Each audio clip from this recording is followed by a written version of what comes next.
Hi. If you want a lift, you've got 10 minutes. Well, you don't have to be in this early, do you? I want to get in before Dobson. I don't trust him an inch. He's spending too much time with Jackie. Oh, that's rich coming from you.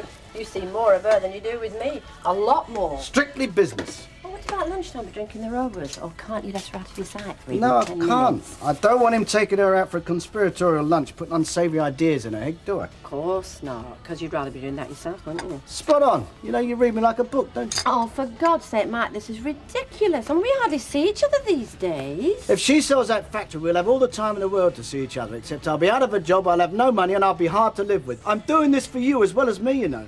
It's our future. I have no choice. Yeah, I know. I know when I go and get changed. Right, I'll see you later. All right, love.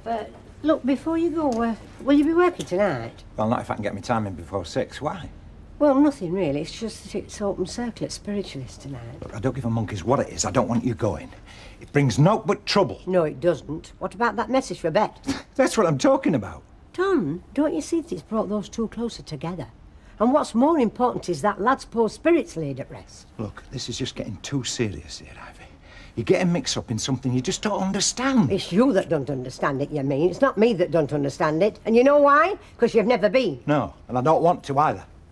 Don, go with me. Come tonight. You what? Well, you can see for yourself. Look, no way. I'm just not getting mixed up in that nonsense. It's not nonsense, and if you were honest, you know it's not. Folk think I'm narrow-minded, but flipping heck, Don Brennan, you take the biscuit. So what do you reckon then, Ken, eh? Mr. Royce kept the wife happy with a few boxes of chocolates, eh? Sorry, what was that? Mr. Royce, you know, mates with Mr. Rolls, built up a business in his backyard, yeah? Sorry, Jim, what were you saying? No, I was just saying we got a sheet in the backyard. Looks as good as the Turin shroud. The only trouble is it's got the imprint of a Kawasaki crankcase on it, and the wife is not best pleased. Right. Fine, right. Well, I can't stop here chatting. Empire to build. Hey, Dad. Hi, Tracy.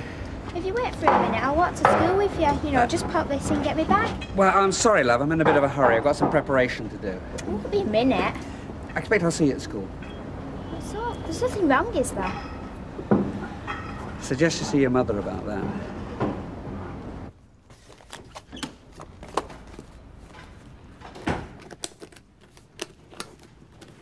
Oh, thanks, love.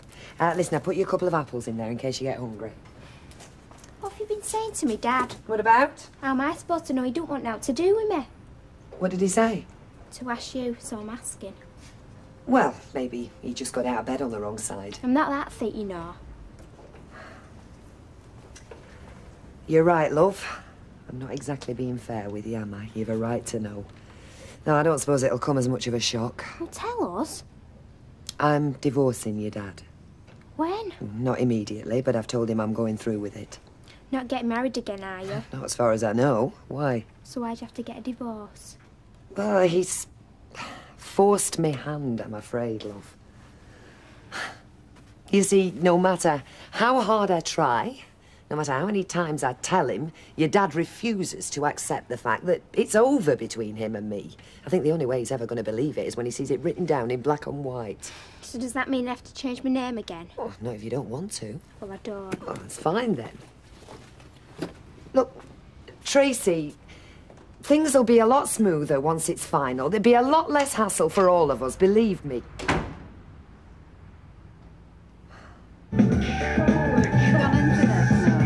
Look, do we have to put up with this, Did?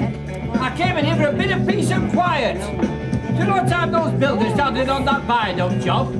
Look, can you turn it down a bit?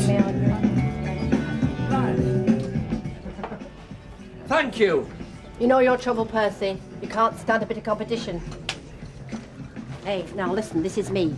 A stranger may enter your life. Well, I know who that'll be, don't I? Who? Mike.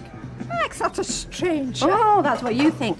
Now, let's see what he is. Aquarius. Do you know you're as bad as Ivy with her spiritualism? Well, don't you believe in it? I do. You don't. Well, there's no harm, though, is there? Now, Uncertainty looms large, especially in business matters. Try not to antagonise those closest to you. Well, that's spot on, isn't it? Things not going so well for Mike at work, then. That's putting it mildly. Ivy! Yes, Mr. Bowen? This Mallory order should have been in dispatch an hour ago. What's your problem? Well, maintenance need to check the machine. Well, next time it happens, refer him to me. If we miss this order, I'm the one that has to carry the can, so get on with it, right? Mike, can I see you for half an hour this afternoon, say about 4-ish? Oh, see me now, if you like. No, a bit tied up this morning. What with this chap coming round? What chap? A prospective buyer is coming to look at the factory. Since when? I didn't even know it was for sale. It isn't. No, he just phoned out of the blue. Must have heard it on the grapevine. Well, what is he, a local bloke? I'm not at liberty to say, I'm afraid. You'd better ask Jackie. Well, who else knows about this? Well, the accountant, he's prepared the figures. And I'm going through them with Jackie as soon as she gets in. Well, you've kept this a bit quiet, haven't you? I assume that Jackie would have told you. Maybe she has her reasons.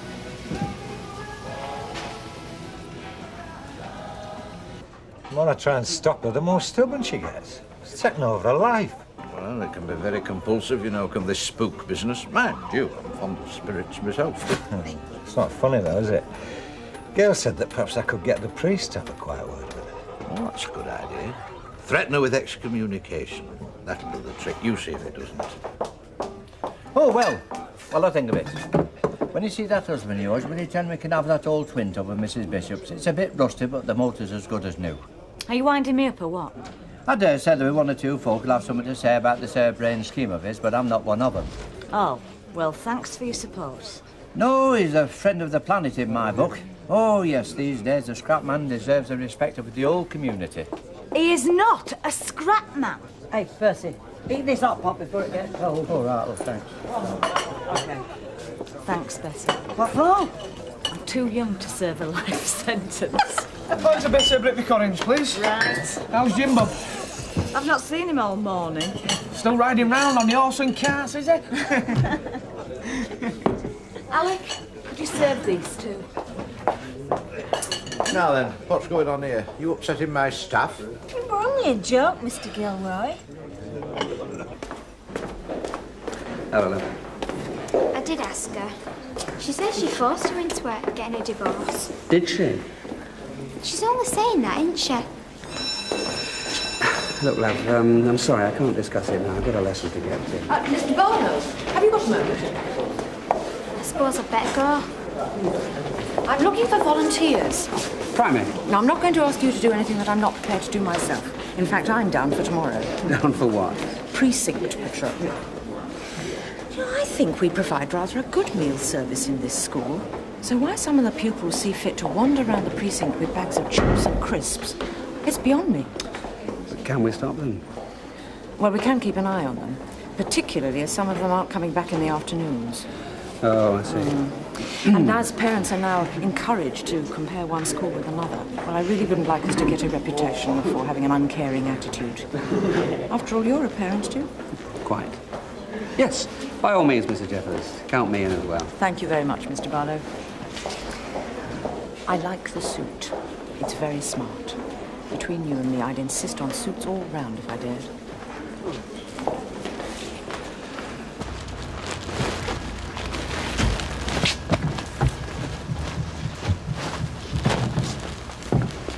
Hi. I hear you got a visitor this afternoon. Yes, I'm sorry, Mike. I should have mentioned it, shouldn't I? Well, why didn't you tell me? Frightened I might try and put him off. You don't really want me to sell, do you? Stands to reason, I suppose. You've got too much to lose. Didn't I make myself clear? You must do what's best in your interests. I mean, it is your factory. I mean that, Jackie. I'm sorry, Mike. Look, if we could get on, he'll be here in half an hour. Well, we'll catch up with you later, let you know how it went with Mr. Travers. Travers? Well, you seem very interested on the phone. Well, let's hope he's got more money than sense. Why do you say that? Well, it's obvious, isn't it? No one in the right mind to put in a bid for this place. Look at interest rates the way they are. You don't think we're a viable company, then? I didn't say that. I just said it's a very bad time to sell. It could be wishful thinking, Mike. Not at all. You sure about that? I've been in this trade a long time, and I tell you this, if this Travers, or whatever his name is, that makes your bid worth more than peanuts, then I'll take a wage cut. You may regret saying that.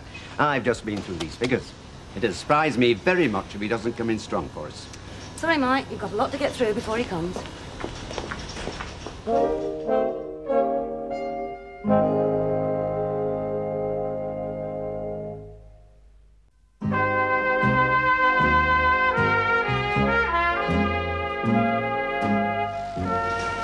not like that at all. It's like open circle. I mean, there's no medium there. You just sit round and see what happens. Don't fancy it myself. Oh, hey up. I've got a visitor. I can let you have a copy of the union shop agreement. What about staff turnover? Oh, it's practically nil. Most of them have been here at least 5 years. When was this machinery installed? Oh, when was it? Last year? October 88. We had a large reinvestment in the plant. I doubt if there's a more up-to-date cutting service in the north of England. Oh, and this is Mrs. Brennan, our cutting room supervisor. Afternoon. What's it like to operate? Any problems? Oh, it's like clockwork. Been at Ingram's long? No, about 4 months. Like it? Compared to my last job, this is a dream. Where was that? Baldwin's Casuals. Mind you, it wasn't as up-to-date as this. Oh, a bit of a sweatshop, was it? Yes, something like that.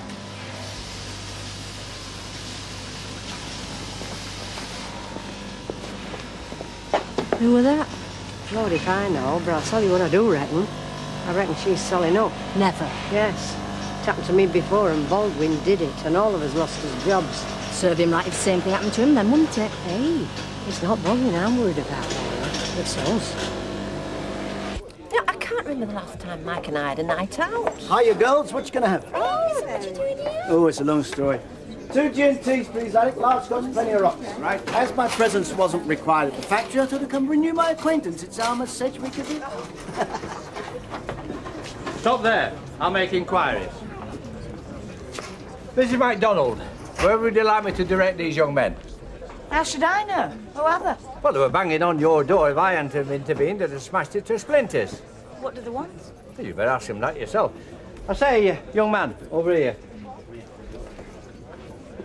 This is the lady you want to be speaking to. Excuse me, do you live at number 11 Coronation Street? I think they could be plainclothes coppers, dear. What do you want? You don't happen to have a oil pump for a DT175X? I think it's my husband you want. Oh, no, I got one at Bike Tour, but that was for a 125. I wonder if he's got one, like, if he'd do a swap. Can I ask you, how did you hear about my husband? Oh, it's in the Gazette, isn't it? When will he be in? Can I just have a look at this? What, her husband? Oh, he'll be here a bit later. Can I get you a drink while you're waiting? What are you having, Greg? Half a shandy? Half a shandy? Sorry, you having a shandy and all? Right, that's 2 shandies, and I'll have an orange squash because I'm on tablets. Half a pint. Just that, thanks. Liz, you serve the leader of the pack when you've finished reading the paper. You see, if it hadn't have been for me, they both lost their custom.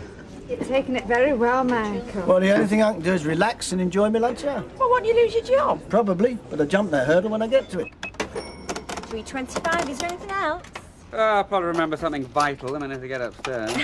Bread, butter, milk? No, that'll have to do. Okay, then. All right. Thanks. Bye. Bye. Oh, hello, Ken. Emily? How's work? Work? Work's not the problem. It's the rest of the time. Oh dear, things aren't improving by the sound of it. I think Deirdre's determined they won't get back together. Well, he won't be under her feet for much longer. He's told Mr. Roberts that he's moving out. Come in, Mike. I thought I'd better tell you straight away what's happened. Is he going to buy? Well, he made me an offer, anyway. I am surprised. Well, you wouldn't be if you knew how much. Are you accepting?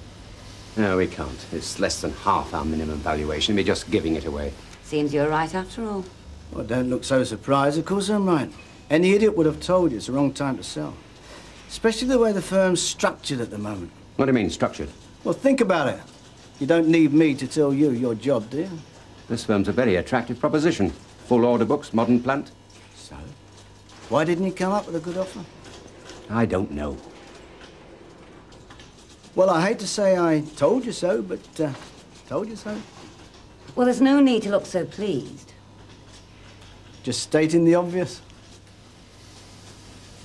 First day the advert goes in and he does a runner. Leaves Muggins here to sort out the customers. Oh, there you are. Listen, Dad says if you don't believe he's been busy all day, come outside and have a look what he's been up to. Ah. All right. What do you reckon then, eh? 600 quid. Must have seen you coming a mile off, Bob. Hey, this wee baby's got an MOT and everything. Yeah? It's got any brakes, though? Have you bought that? 600 quid, what do you think? Looks like it's held together with rust. Oh, come on, love, seriously. Jim, you've spent £2,000 on a bike that's been in a crash. Another 600 quid on this. Are you sure you know what you're doing? Can we afford it? Ah, that's not everything, though.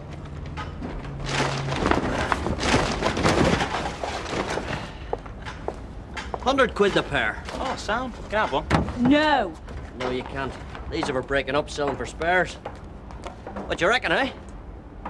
Looks like it's falling apart. Yeah, just wear and tear, that's all. Aye. So's these wrinkles. I'm sorry, Tracy, but it's a long time since I was at school. I've never even heard of a probability tree diagram, have you, Emily? I'm afraid not. Well, I'll go and see my dad. Perhaps he can help. Hang on. Let's have another go. If you keep dodging off to your dad, you'll never get it done. Won't be so easy when he moves out of the street. If he ever does. Oh, haven't you heard? He's given Alf his notice. I presumed you knew.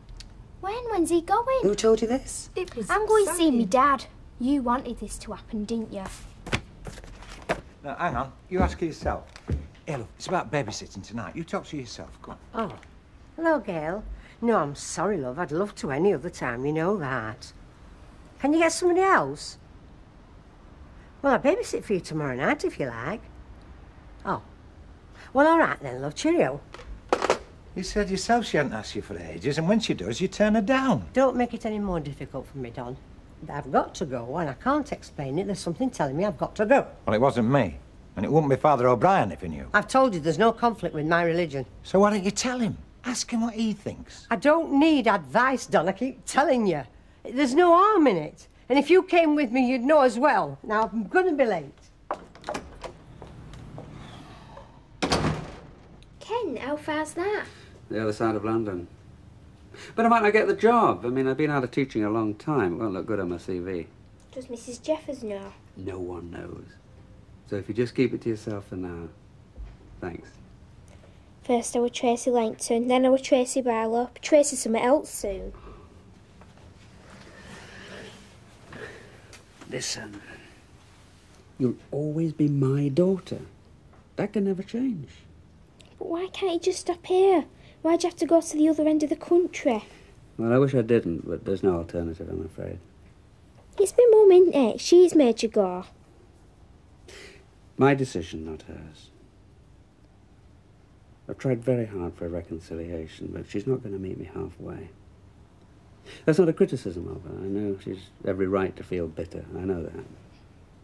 So, I still don't see why you have to leave Weatherfield. I think I need a fresh start. I mean, what have I achieved? This is it, the sum total. It's not very impressive, is it? You're just like me mum. Always going on about yourself. What's best for her, what's best for you. No one even asks me. Look, I'll never go anywhere without letting you know. We'll always keep in touch. You do know that, don't you? Yeah. Hello. There you are. You could have had a wash. If you're looking for Ragtag and Bobtail, they've gone. Who? Them fellas I was telling you about. The last of the big spenders, half a shandy and a bag of crisps. Oh, yeah. I'm sure you'd rather they drank themselves under the table and then cause a pile-up in the M62, eh? A very commendable attitude, Alec, eh? M62? But look at them, I don't think they've afforded enough petrol to get to Alf's shop and back. I'll have a pint, please, love. Look at that, Alec, eh? Look, eh? Real money. Hey, up. I didn't expect to see you back so soon. What are you having? No, not for me, Dan, thanks. Finished early, didn't it? No. You must know I got up and walked out at the middle. Well, I'm glad to hear it. What happened? Don, I think I'll go home and make myself a cup of tea. Is that all right? All right, yeah. See you later. I won't be long. Hey, did you hear that? That's the best news I've had all week. Oh, seen the light, has she? Well, bound to sooner or later, won't she? Load of old cobblers, innit? What do you mean a sweatshop, you cheeky old git? Oh, Alma! What did you meet a mate of mine from London? Charlie Travers. Hi. Do I take it from all this hilarity that the mystery buyer didn't buy then? Well, why don't you ask him yourself? Him? What? He's the mystery buyer? Oh, Bit of coincidence, wasn't it? A mate? Yeah, I suppose it was, really. Oh, no, that's all right, Charlie. Me and Alma don't have any secrets. Well, not many, anyway. Oh, so it wasn't a coincidence. No, of course not. I phoned him up a couple of days ago. Oh, nice one, Yeah, Mike. I thought, now, who's got the cheek of the devil? Apart from yourself, of course. And who owes me a favour? He deserves an Oscar, does old Charlie there. Yeah, well, it must have been quite some favour he owed you. It was, actually. No, I don't want to hear. The less I know about Mike's business deals, the less chance I've got of committing perjury when they finally catch up with him. We've done nothing illegal, have we, Mike? No, perhaps a little bit deceptive. No, just a practical joke. Yeah, but we're not going to tell anyone we played it, are we? Eh? Mike Baldwin, you're a sly old fox. All right. Yeah, fine, love. Look, love, I'm sorry about going on at you. I was just a bit worried, that's all. I know you were. Anyway, it's all over and done with. I'm sure they're very well-meaning, these spiritualists, but you and me, well, we don't need that kind of outside support, eh? I mean, I'm sure it's all right for some folk, but us, well, we can do without, eh? Sit down, Don. Something's happened tonight. I've had a right facer. Aye. I thought it was something like that. Look, love, you're with me now. You've got no to worry about. Look, just promise me that you won't go there again, eh? Well, I don't need to. I don't have to now. Thank God for that. No, you don't understand, Don. I've been chosen.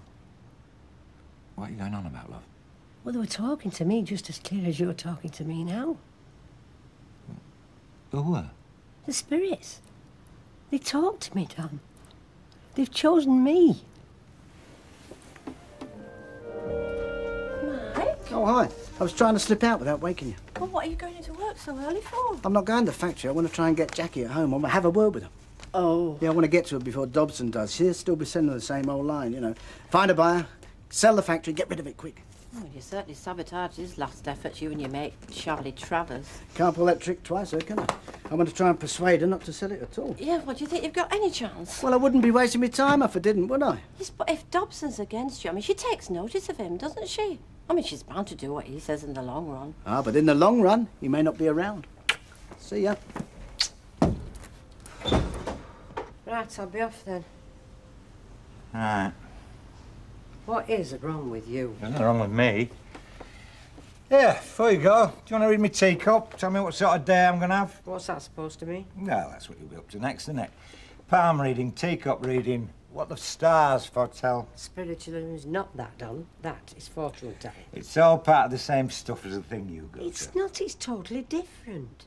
I don't know what you're getting so shirty about. There's nothing to be afraid of. If people from the other side want to get through to us, it's to help us and Help us? Is that what you call it? Didn't help Beck Gilroy much, did it? You going on about her son? Well, that's just where you're on, because it did help her. Don? She must have been bottling that up for years, don't you see that? And now I'm sure she feels better for it. Look, Ivy, I'm telling you, you are playing with fire. I'm not playing with anything. It's deadly serious, and that's what you can't understand. Anyway, if I get a message, I'm bound to pass it on, aren't I? And I'm going to do, just as soon as I see her. What's this? What are you going on about? I've got a message for Emily Bishop from Ernie. What are you talking about? Who's Ernie? He was her husband. Only he's been on the other side a few years now. Anyway, he came through last night and he asked me to pass the message on. Ivy, you have got to stop this right now. I'm telling you, don't go near Emily Bishop with this tale. You'll only upset her. I'll see you at tea time, Don. I'm off to work. Ivy!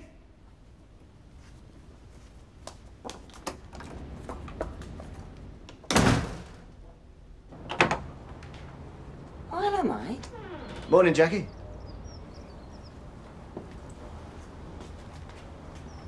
I thought you might be a bit depressed about what happened yesterday. Well, I'll admit the price that man Travers offered for the business was a nasty shock. I did warn you. Yes, you did. It's a bad time to be selling. All right if you're buying. Yes, but what Travers was offering was practically an insult. Well, like Ralph says, there'll be other buyers. Oh, he's still on that line, is he? Well, he seems pretty certain we can get a better offer. I mean, we haven't even advertised it yet. Word soon gets round in the business. How do you think Travers found out? If you have to advertise it, it's as good as telling the world that no one's coming towards you waving a checkbook. Well, Ralph says... Yes, Ralph says sell it, bung it on the market, get what you can, even if it's only peanuts. That is one answer to the problem. What do you mean, one answer? Well, there's always another one. I mean, that's what business is all about. Same as life. Fancy coffee? Yes, yes, please. Well, I'm just going to get changed.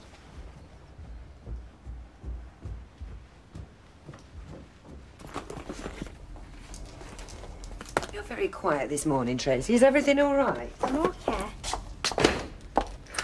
Come on, love. I can tell something's bothering you. It's what my dad said yesterday. What's this? What's he been saying now? Well, he's fed up. He says nothing's gone right for him round here, so he's going away. What, moving away from Weatherfield, you mean? That's what he said. Well, I'll tell you something. I will believe that when it happens and not before.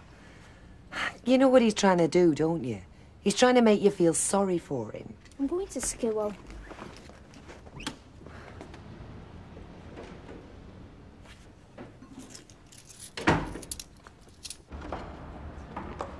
Tracy!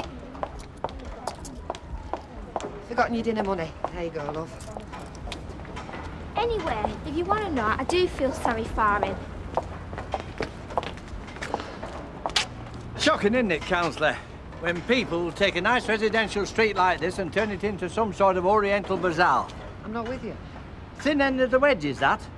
It starts with one, and then before you know, the street's heaving with hairdressers, carpet sellers, chiropodists. Oh, I don't know, Mr. Sugden. No, but I do. That sign for a start, that's an eyesore. Live and let live, Mr. Sugden. Live and let live? What sort of an attitude is that from an elected councillor? Sure. Sell the business, but don't give it away. Well, Ralph says the sooner I can sell, the better. Ah, he just wants to make sure he collects his pension. Oh, I'm sorry. I shouldn't have said that. That's unfair. It's just that, well, at his age, perhaps his appetite for challenge isn't there anymore. Oh, I don't know, Mike.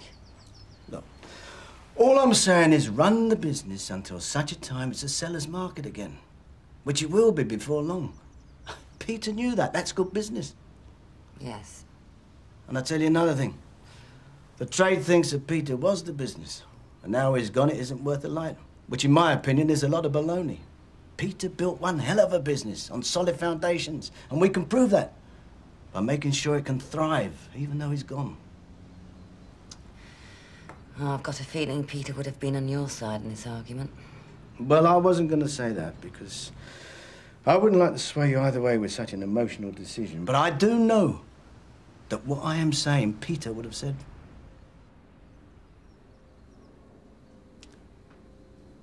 Well, we'll do it. I'll keep the business going and think about selling in 6 months or so. Well, we better call a meeting at the factory for later on. Put Ralph in the picture. Right. And I'll back you all the way. I promise you that. You'll get 100% commitment from me, any case. Oh, well, this is a surprise. To what do we owe the honour? Well, she's just got to come and feast her eyes on me, you see, Alma. She's besotted. I'll give you a besotted. Due at antenatal in half an hour, so I thought I'd come and see how you can get on without me. Oh, wait, cup of tea? I prefer something fizzy. Oh, I think I can manage that. Hello, love. Hi, John. How's Ivy? Wow. Had enough of the ghostly voices, has she? Wish she had, mate. What's she up to now? Well, if she's got another message, I just hope it's not for me, all right? I mean, every time I get in my car, I keep wondering whether this is it, eh? Any more messages like that for you, Don, and no more taxi driving. Who in the right mind wants to know what the future's got in store for them? I'll tell you, if life's got any nasty little surprises lined up for me, I don't want to know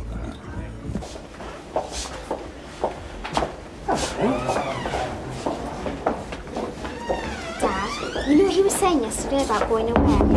Well, did you mean it? Because if you did, when am I going to see you? I wasn't thinking very straight yesterday, love. I shouldn't have said that. Does that mean you're going to stop here? Well, I don't honestly know. But what it does mean is that before I make any decisions like that, I'll talk it over with you first and get your point of view. Is that okay? Yeah, that's okay. All right. See ya. Bye, love. Right then. So any of you fellas want any spares, don't hesitate to contact me, all right? Because I got a load of parts coming in tomorrow, OK? Right, oh, Colonel. Well done. I'll see you around. See you, love. Oh, Hi, girl. Hello. You sit down, Emily. I'll bring these drinks over. I think I will. Is this, your pint, love? No, it most certainly is not. Oh, well, must be mine then. Cheers. You don't drink pints of shandy, do you, babies? No, I do not. Oh, I should have known. Harvey Wallbanger's right. No. I've got tequila sunrise. I'll have 2 small medium sherries, please. Right. I say, Betty, all this leather looks better on a wallet, I think. Husband's pals in again, eh? Well, they're not really his pals. Well, he fetches them in, doesn't he? Mind you, it's all trade, I suppose. What are they supping? I've had to tell him he's on commission then. That'll be the day. Right, oh, lovey. Thank you, that's right. Cardo. Thank you. Say, Emily, one of those motorcyclists just tried to chat me up. Oh, surely not Mavis. You must have misunderstood him. Well, I don't see why it's so unbelievable, a man trying to chat me up. He was offering me exotic drinks. Well, it's a good thing Derek wasn't here. He's got a very short fuse, as Derek. Very short. Oh, sorry, darling, bad news. Can't have lunch with you. Oh, Mike, I've used one of my best lies to get out of the cafe. I'm at the dentist. I'm sorry, can't be helped. I've just popped over to tell you. Oh, and I'll be late tonight as well. Meeting at the factory later on. Dobson, Jackie, and yours truly. Could be tricky. I've talked her into not saying. Well, what did Dobson say? He doesn't know yet. Anyway, got to go. Hey, listen, haven't you got time for a quick sandwich? No, I've got a lunch date somewhere else. Oh. With Ralph Dobson. What, to talk him round to your way of thinking? No, the opposite. Do you know, I'm not sure what you're up to, but I think you're taking a hell of a risk. Sort of stakes I'm playing for. It's worth it, darling. See ya.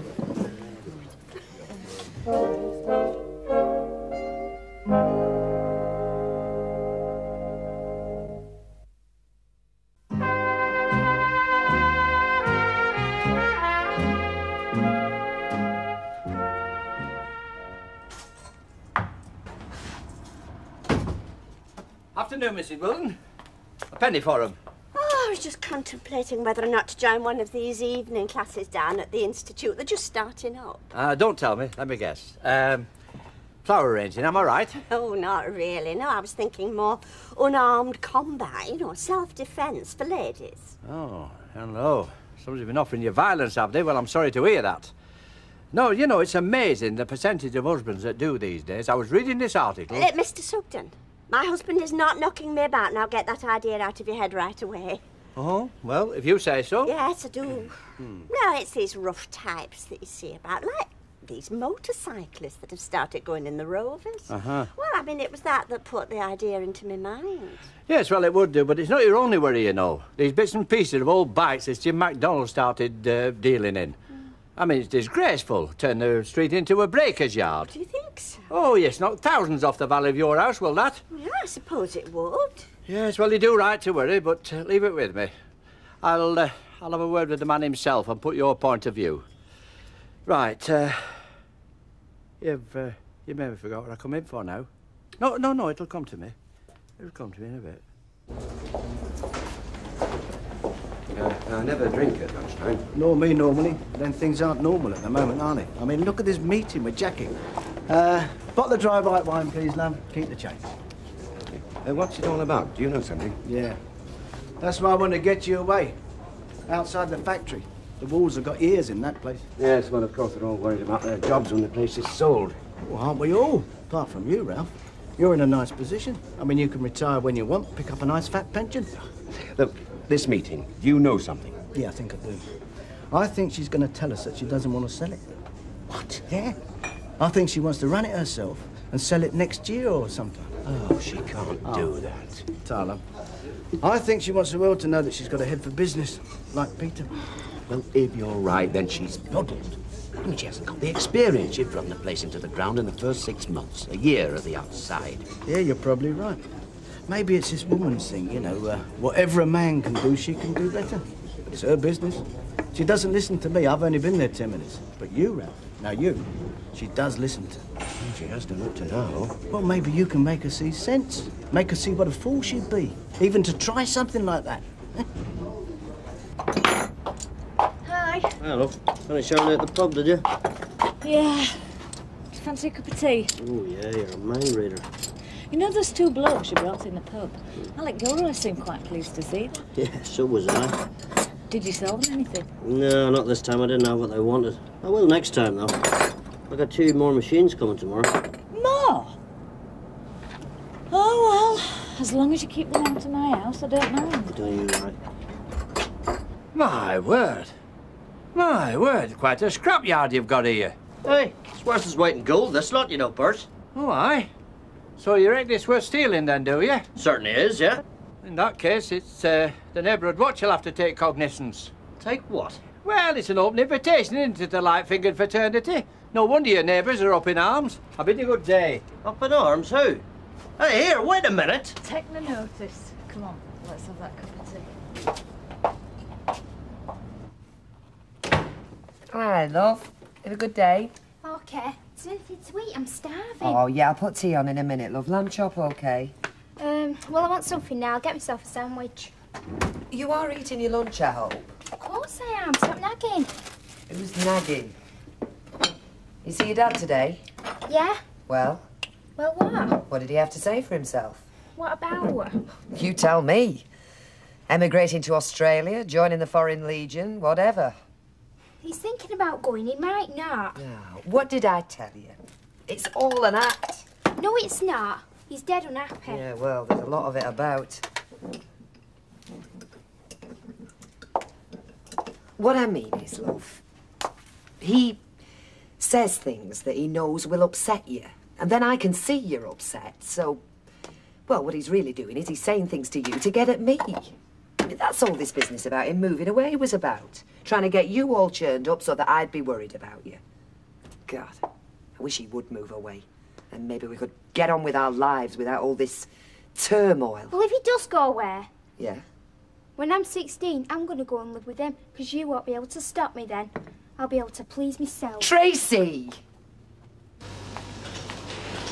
Thanks, love. Hey, up. If there's anything vital, Ivy, I'll be in the conference room. Right, Mr. Lowy. What's going on? Couldn't tell you. Have you heard anything, you know, about if she's selling up? Oh, we only swap knitting patterns and recipes, love. I mean, we don't talk business. Of course I've heard nothing. And if she does decide to sell, we'll be the last to hear, and there's nothing we can do about it.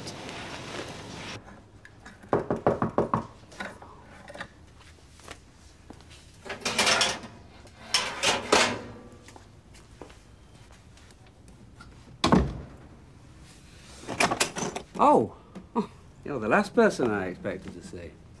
You needn't think this is a social call. It's Tracy. Is something wrong? I'll say there is. You keep upsetting her. Oh, come on. You're disturbing her, Ken. You don't see the backlash which I get every time she comes in from school. The latest is this threat of yours to take off into the distant sunset. I simply said I was thinking of moving away, which is true. You are tearing her apart, Ken. Is that what you want? And are you also hoping she might put the blame on me? Oh, I see. The whole thing's a clever plot on my part. I don't know if you're doing it on purpose or not, and I don't care. All I know is the effect it has. Just now, she announced that when she's 16, she'll be able to get away from me and move in with you. Teenagers are always saying that sort of thing. If I'm going to get the blame every time Tracy becomes a teenager... Just stop stirring things up between me and my daughter, Ken. And before you start, don't bother telling me she's your daughter too.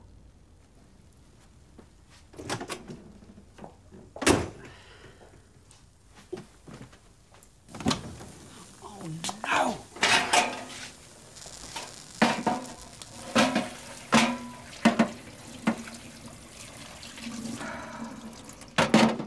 I tell you what, Alec, see that new barmaid of yours? I reckon if I play my cards right, I'll be taking her home tonight. No, they all think that. No, I've been chatting her up, and I'll tell you this, and I'll tell you no more, it's definitely on. That is disgusting. A married man shutting his own wife up. It's not natural. Don't discourage him. Anyway, do you never chat better? I do not. It's totally unnecessary in our case. There's much point in urging the sun to rise in the morning. Evening, landlord. Half a best bitter, please. Thanks. Now then, Percy, what was this you were muttering on about this morning? People complaining about my backyard. You see, nobody's complained to me, Percy. Well, I don't like to, but Mrs. Wilton there reckons it'll slash the value of her house, your scrapyard, and these dubious characters on motorbike at all hours. Dubious? Yeah. You mean dubious because they ride motorbikes? Yes, well, it might sound a bit prejudiced to you, and I grant it. But you see, unfortunately, it's prejudice that brings the house prices down. According to Mrs. Wilton, that is. Well, I'll have to have a word or two with Mrs. Wilton then, won't I? Oh, yes, and I heard Councillor Mrs. Barlow discussing your case. That sign in your window was mentioned. Right, fine. From now on, if somebody's got a complaint to make, they make it in my face. Oh, well, they're not all as straightforward as me, you see. Half lager, is it? Yes, please. Liz. Oh, hang on a minute, there's a girl there. Hello, love. Martin. Hello. Who's got babbies then? Oh, the kids? Oh, blimey, last time I saw them, they were down on the road playing. I mean, Jan Ivy. My man's babysitting. What are you two drinking? No, we're all right, thanks, John. Just got one. Listen, love, you haven't seen Emily Bishop, have you? No, we've just come in. Look, come on, Ivy. You don't want to see Emily Bishop. Oh, yes, I do. And you know what for. Look, you've got to admit that up to now you were all for selling as quickly as possible. Now, you've changed your mind. You've done a complete U-turn. Oh, yes, I have, but not without a lot of thought. Well, they do say it's a lady's privilege to change their minds, don't they? But I'll say this to you, Jackie. Your mind might have changed, but the hard facts haven't. And my advice is still get shot of it. But it's not quite true to say the facts haven't changed. For one thing, we now know that the price I'm going to get will be rock bottom, as Mike did predict. Look, you can't go by what Travers offered. That was a try-on, in my opinion. Just you wait and see. He'll come back with a sensible offer. Don't you think I'm right, Mike? Well, to be honest, no.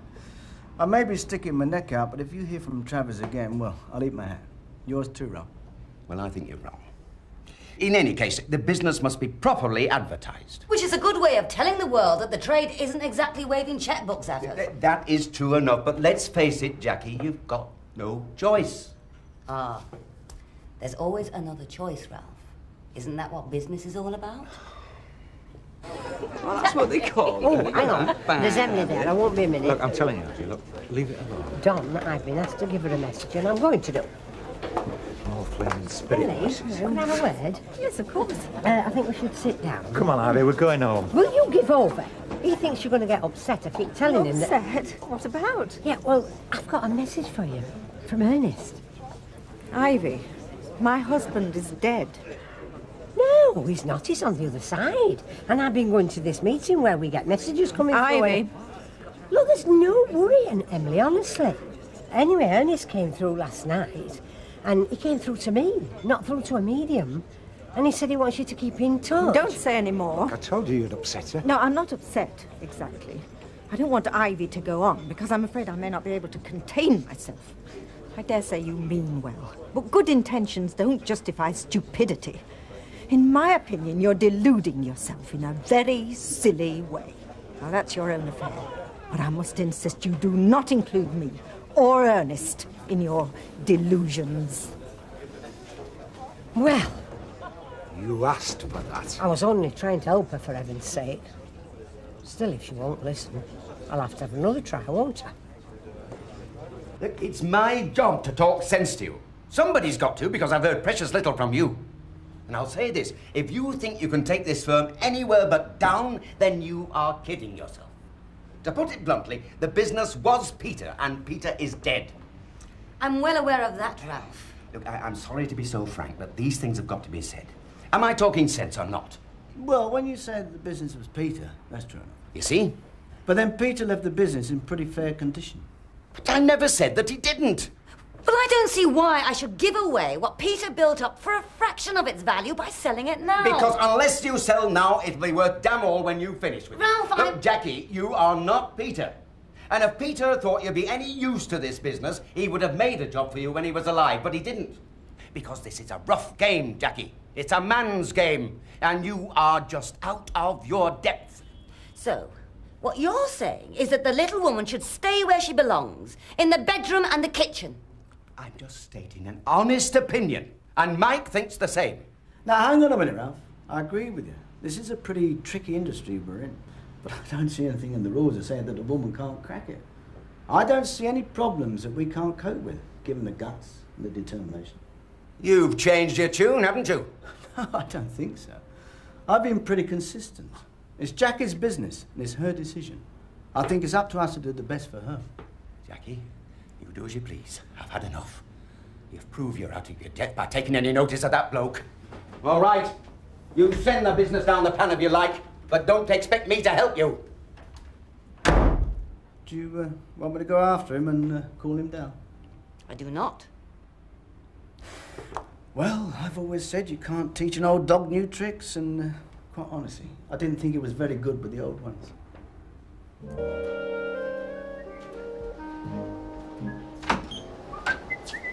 Oh, hello, Ralph.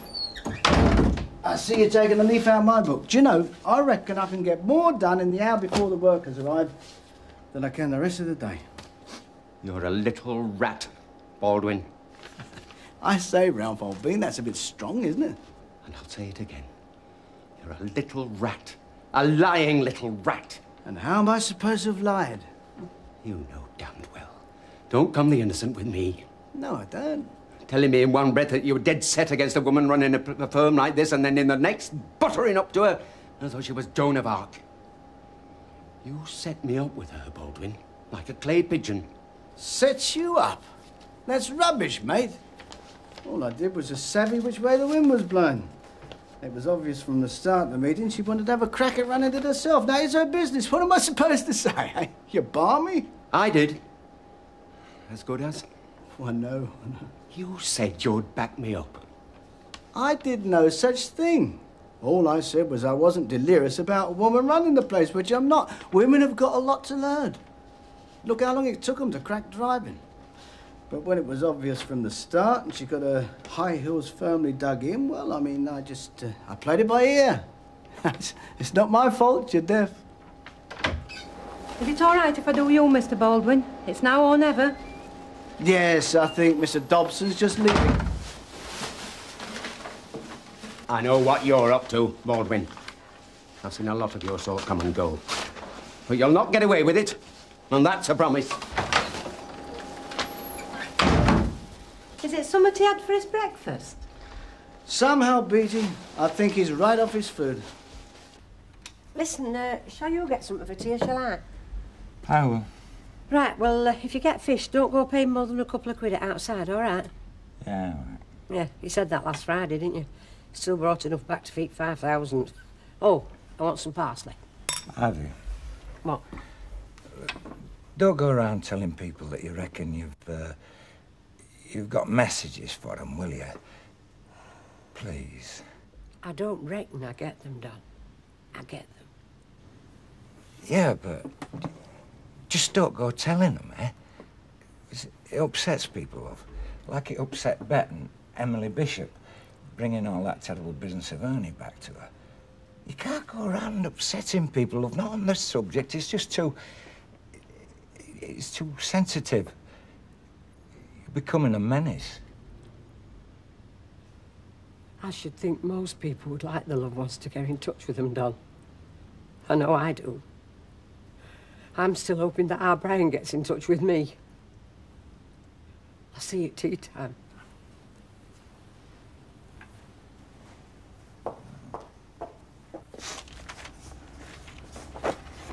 Motorcycle news, please. Thank you. Although I think you'd prefer it if I was buying homes and gardens, wouldn't you? Pardon? Well, it is you who's complaining about what I'm doing in my own backyard, isn't it? Well, yes, it is, as a matter of fact. Why? Why? That's right, why? Well, I'd have thought that was obvious. It's not obvious to me. Well, repairing motorcycles in a residential area, I mean, it's not the proper place for it. So what do you do here, Mavis? What do I do? I'll tell you what you do. You work to earn a living, which is exactly what I am trying to do across the road there. Yes, but this is a shop. It's legitimate business premises, not a private house. You're not supposed to run a business from a private house, are you, Deirdre? No, I mean, what's going to happen to property prices if people turn their homes into industrial units? Now, hang on a Well, minute. they'll slump. That's what they'll do. Well, you might not mind on your side of the street, but we on this side mind very much indeed. We paid a lot of money for our homes. See, I get the picture. You see, there's two sides to the street. That right, your side, the posh side, and us lot over the other side of the road, yeah? I never said that. Well, that's what it sounded like to me, Mavis.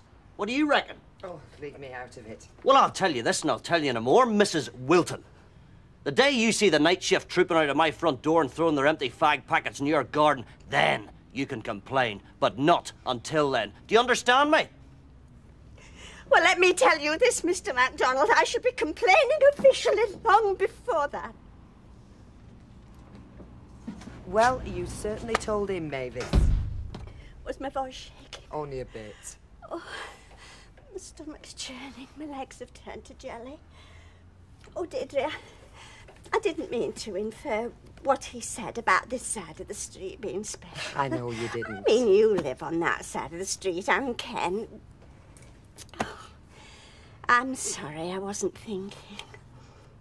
But didn't I hear that Ken's thinking of leaving the corner shop flat? Well, no, he's not now. He's changed his mind, apparently. He's staying. I'll say this for him. He's got stamina. Don't. I've been shutting my eyes very tight like this, trying to get in touch with my Auntie Ada. I want to know why she left our Josie that gold locket, not me. Nothing. I don't think I've given myself a bit of a headache. Hey, listen, why don't you ask Ivy if you can go along to one of their meetings? I mean, your Auntie Ada's probably lurking about there waiting for you. No chance. But she's making herself look ridiculous, isn't she, Ivy? I mean, folks will be crossing over the road to avoid her. Oh, beating a path to her door. Oh. Excuse me, Ivy. Could you put me in touch with my Uncle Ebenezer, please? Because he still owes me a £5. Oh, I wonder if you could help Mrs. Brennan. My mother had this very special recipe for parking. I wonder if you could ask her what it was for me, please.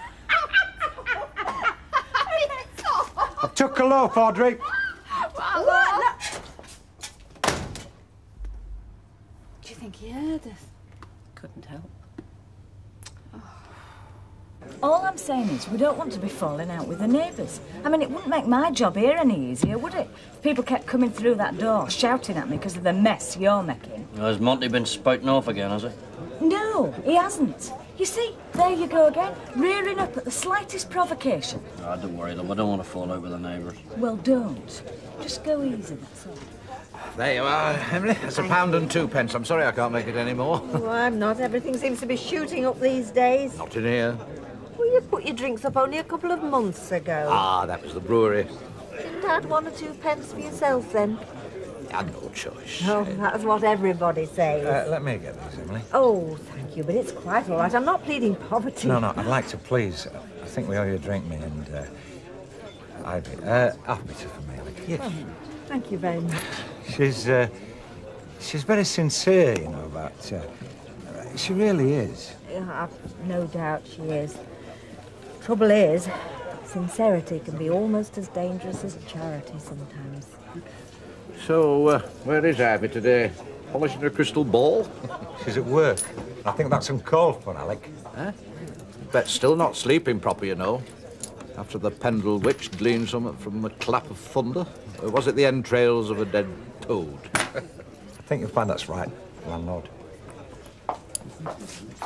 It's not Don's fault, you know. He's not the one who's gone crackers. Well, he's her husband. He should control her better. Oh, yeah? Like you do your missus, I suppose. Is Ken right, though, Emily? I mean, I don't want to spend the next, 3 years wondering if she's suddenly going to take off and move in with him when she's 16. Is it just an empty threat? Oh, I'm sure it is. Gosh. 3 years. It'll seem like a lifetime. She'll be a young woman by then with her own problems and dreams. You and Ken will have taken a very back seat. I'm not sure if I should thank you for that or not. Oh, you're right, though. I've got enough on my plate right now without worrying about the future. Now, if she wants to let off a bit of steam, make a few threats, she could be doing something a lot worse.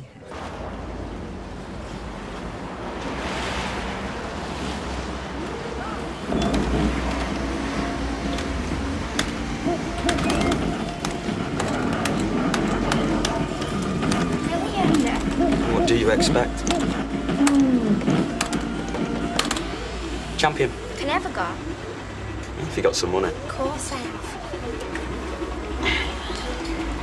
Watch this now. Pathetic. I bet I'm as good as you.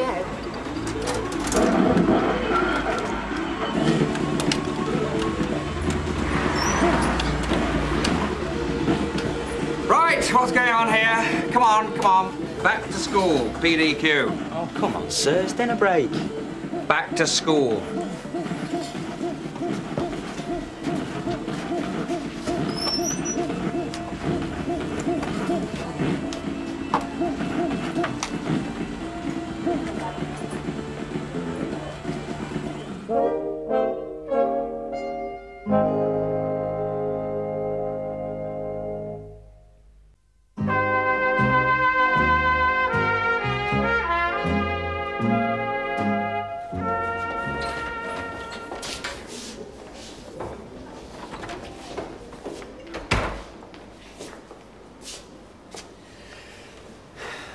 Do you make a habit of going in there at lunchtime?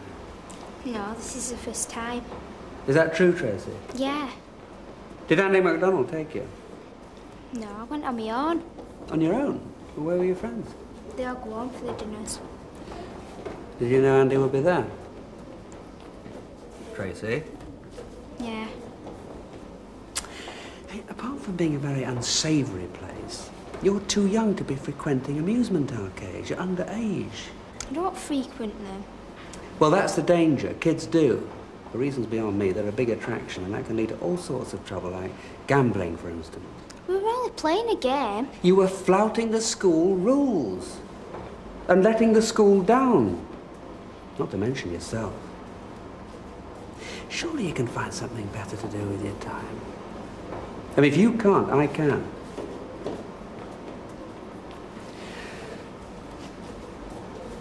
Will you promise me you won't go there again? Okay. Right, well, we'll call it a one-off silly mistake. We all make them. Go on, you'll be late for your maths lesson. You won't tell your mum, will you? Please, she'll only go on at me.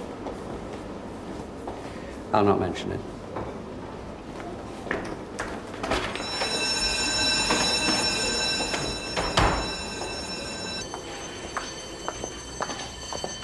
Ivy? Here. Alma tells me you're psychic. I didn't know that. Did you? Is that how you knew what was going to happen to Baldwin's casuals before I did? No, it's probably because I started most of it. Yeah. Do you think you can tell me when I'm going to make me fortune? All I can tell you, Mr. Baldwin, is you're cutting it very fine. Oh, I don't know, Ivy. Things are looking up. He's full of himself today. Still, what's new? Hey, listen, Laura. Yeah? Does your husband know that you're interested in spirits and that? Hasn't a clue. He wouldn't understand, so I don't tell him. No, I wish I'd not told Don. Is he objecting? Yeah, and I don't know what to do. I mean, it's not my fault, is it, if he can't or it won't understand it? Yeah. Oh, Mike, I've been looking for you. Well, you know me. I'm always where the trouble or the action is. I'll give it a rest. I've been chasing Ralph up. Oh, where was he? The Tanner's Arms or the expensive French restaurant? Look, his secretary doesn't know where he is. But she did say that before he vanished this morning, he was talking about resigning. Resigning? Poor old Ralph. He is upset, isn't he?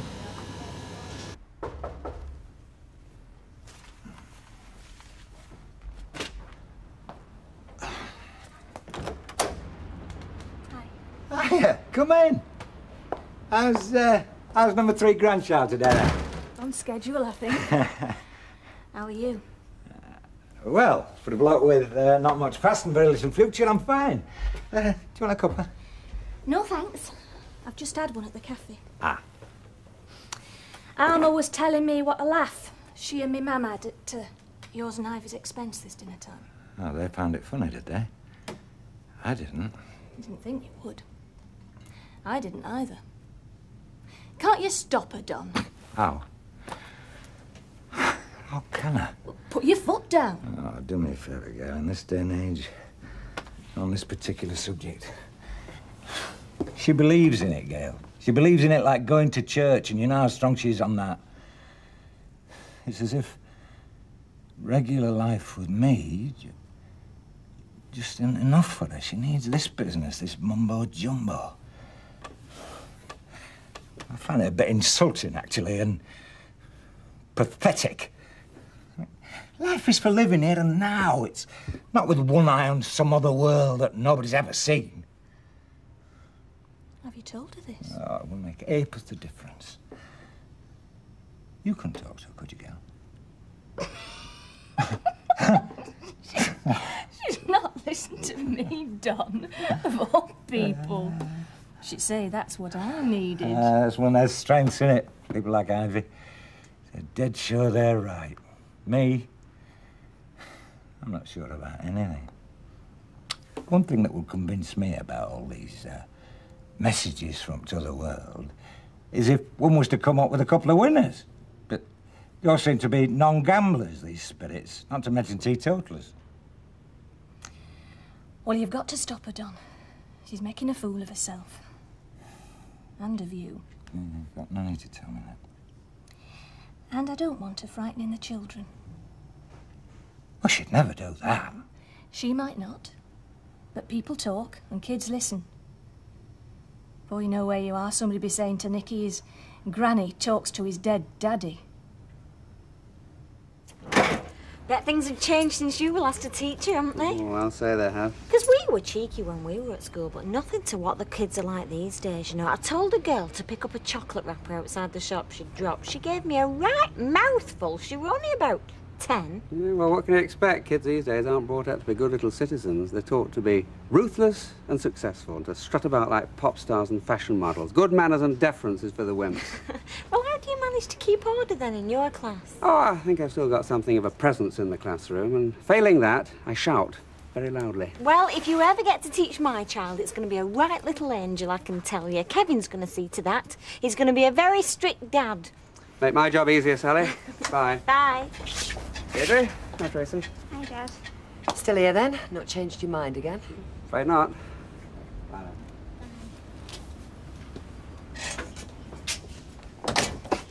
Bet you're no trouble at school, eh, Tracy Barlow? Me? Well, not only have you got all teachers' beady eyes on you, but you got your dads and all, haven't you? Yeah, I suppose so. Well, you feel better for a wash, don't you? Oh, that looks nice. What is it? Bit of cod? Enjoy your day off, then? Yeah, it's all right. Come on, Don. Spit it out before what's bothering you spoils your grub. I never thought I'd see the day when I'd walk into the corner shop and find a couple of women laughing at my wife. What couple of women? Look, never mind who they were. Audrey, for one. Look, Ivy, if you don't care what folk think, I do. It rubs off on me, you know. Makes me look a fool. I've done nothing to be ashamed of, Don. I don't see why you should be ashamed. Look, Ivy, I don't believe in spiritualism. I've got enough trouble believing in ordinary religion. It's a joke. It's things that go bump at night. It's ghosts. It's horror stories. Look, normal people just don't hear voices. And them that do can't prove it. You show me one recorded message from... there isn't one. People think you're daft, and you can't prove you're not. Look, I don't want people thinking that my wife is some kind of eccentric knot. I want her to be normal. Look, love, go see a priest. Ask him what he thinks. See what he says. I know what he'll say. He'll say what I've been doing is committing a sin. I'm going to see him anyway. You are? Yeah, to make me confession. Confession? Yes, that I have been committing a sin. Yeah, well, what's the point if you're just going to go on doing it? Well, I'm not going to go on doing it. You mean you'll jack it in? What? All this medium business? Yeah, I'm going to try to. Well, that's great. That's smart. What made you decide? Bert. Bert? Yes. He got in touch with me last night. In fact, he told me off. He said that I got to stop meddling in all this stuff. He said that he was fine, and our Brian were fine. And if that's good enough for Bert, it's good enough for me. Right. Get your tea before it goes cold. Oh, so you've wetted up then? When I left, you were snoring in that chair like you were there for the night. I was just having a snooze after a very busy day, to which a working man is entitled to. Funny that. We're always hearing what working men are entitled to, but never working women. Oh, well, your wish and get us a whiskey and ask them what they want. What? Well, ask them if they want a drink. You're not getting more motorbikes put in the backyard, are you? No, I'm not. You said keep good relations with the neighbours, so I'm offering to buy them a drink. I still think you're up to something. Excuse me. Jim would like to know if you'll have a drink with him. Well, that's very kind of him. I'll have half a bitter, please. Sweet sherry, please. Mavis? Another sherry, thank you. Smashing. Do you think we should have accepted? Why not? Well, it could be a bribe. But what do people do when they want to do something that other people don't like? They ply them with free drinks, don't they? It's obvious what's happened. What? I put the fear of God into him. I'm very sorry, Mr. Sugden, but if anybody did that, then it was most definitely me. Ah, welcome. We don't often see you here of an evening, Meg. Well, when you're working 24 hours a day, there's not much time left. Thrusting for the top, are we? When was I never? No, not so long ago as I remember. I only remember the good days. He's got a very convenient memory. Yeah. What can I get you? Oh, large scotch and a mineral water for her. She's driving. I used to employ a lady chauffeur, you know. Yeah, oh, don't worry, I'll give him the bill at the end of the night. Oh, and what a night it's going to be, eh? Yeah, well, you've made a good start. 2 pubs and a wine bar in an hour. And the bubbly yet to come. Well, I've got something to celebrate, haven't I? Look, are you sure Dobson's going to resign? He could have spoken to his wife and she could have put the block in. I mean, our booze bill's even bigger than yours. No, he's dead meat, darling, which leaves yours truly running the whole caboodle. I'm in charge. I'm Mr. Indispensable, aren't I, Alec? If you say so. The customer's always right.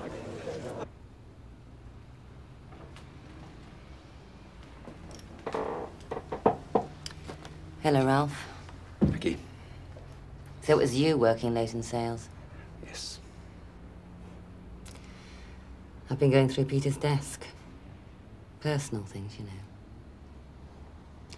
I couldn't bring myself to do it before.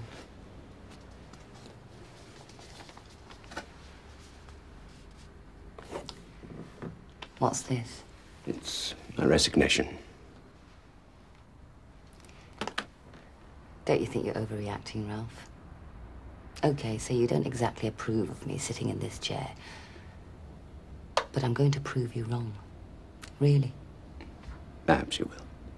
Well then, at least wait and see. No, it's time to go. I think I may have stayed too long already. Oh, don't be silly. Things have changed, Jackie. I don't mean just you sitting there. Peter's gone. And I was on his team, but no, I don't feel... Oh, I don't know. I just don't feel comfortable here anymore. Luckily, I'm old enough not to have to soldier on. Well, if that's the way you feel, we'll be more than generous, that goes without saying. I know how highly Peter thought of you, and me, as a friend. Thank you. Is there anything in particular you... I wouldn't mind buying my car from the company. I got a bit fond of it, you know. I'll talk to the accountants. I'm sure we can come up with something better than you having to buy it. Are you certain I can't persuade you to change your mind? You're one of my last links with Peter, you know. Yes, that's what I regret most. Leaving you on your own with Baldwin. He's a nasty piece of work, Jackie. A snake of a man. He wants to be number one in this firm, and he won't be satisfied till he's sitting at this desk. If I can give you one last piece of advice, get rid of him, quick as you can. He's poison.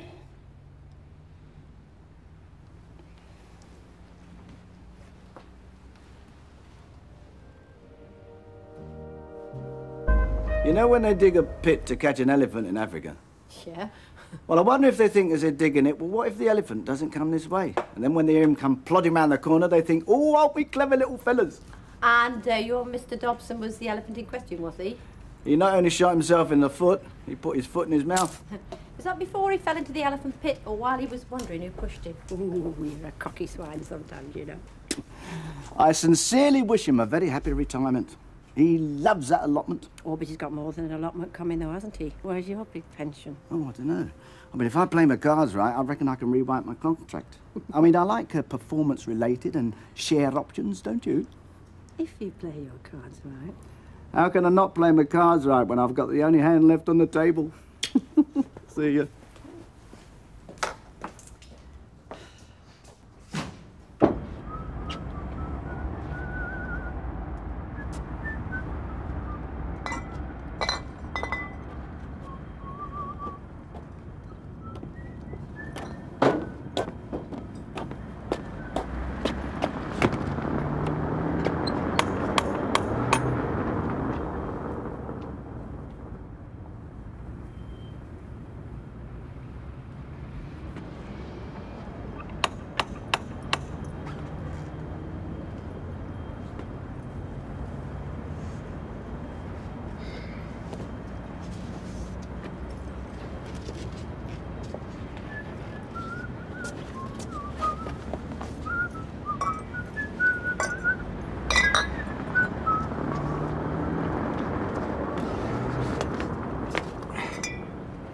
You looking for somebody, love?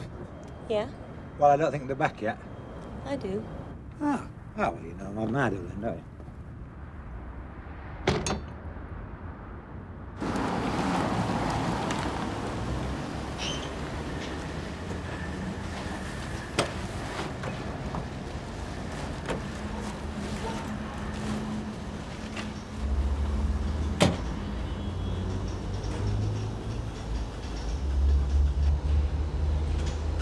What I can't be doing with is not knowing where you are. I know where we are. We're on Queer Street. That's where we are, same as always. You just start thinking you can put something by. You start your little plans and dreams, and then... Yes, and then your boss keels over just to spite you, and you've just got... Morning, ladies. No, don't stop. I know you think you're on the Titanic, but you keep rowing. I'll move the iceberg. He's a little empire builder, isn't he, him? Well, the day he takes of you really are in Queer Street. Oh. So you banging before? Yeah. A really nice man came and brought me a bottle of milk. Do you want some? You've drunk half my milk. And if you come looking for Flick... Not much point looking for Flick, is there? Oh, you've heard then, have you? Still recovering from the shock. Want me to bring the rest of your milk in? You may as well.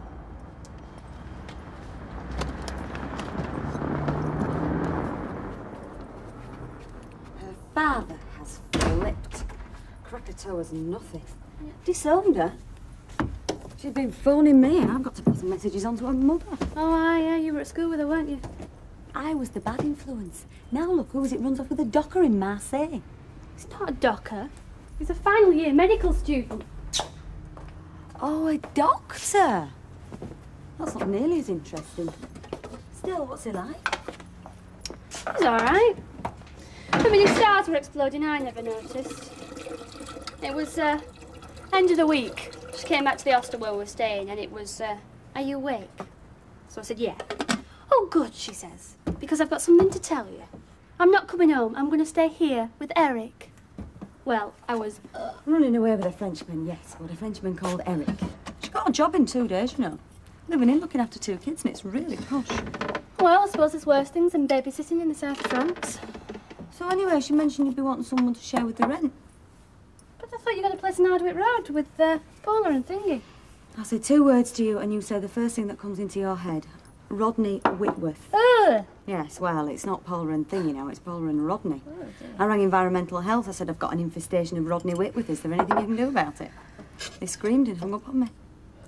So, I thought, these are really nice digs, these, aren't they? No, I don't mind. I mean, it's only 4 years, isn't it? It's nothing special. Well, still get dolled up anyway. Dolled up, though, Kevin. My state. Yes. You look lovely. Well, where are we going to go? Told Martin we'll meet him in the Rovers. Glamorous. Oh, I'm not getting dolled up if we're just going there. Oh, go on. I like it when you're dolled up. Aha! Right, Kev, listen. You got any space in that garage of yours you rent? Now, I'm not after a load of room, just for a bit of storage, you know what I mean? You're joking, aren't you? We've not got enough room in there to put a saucer down for a cat. Oh, come on now. I mean, you could park a Zeppelin in there. Listen, unless you want to store something what floats, fine. If not, I'm sorry, pal. All right, then where do I go to try and find some premises? Look, I better get these back to Mark, otherwise he'll be busting. Remember, doled up, just for me. What sort of thing you looking for, anyway? Well, look, I'll tell you what I'm after. I just need someone work. Yeah. Oh, wait, Don! Don, would you know where I can find Tom Mooney? Thinking of expanding, are you? Not me. It's for this lad here.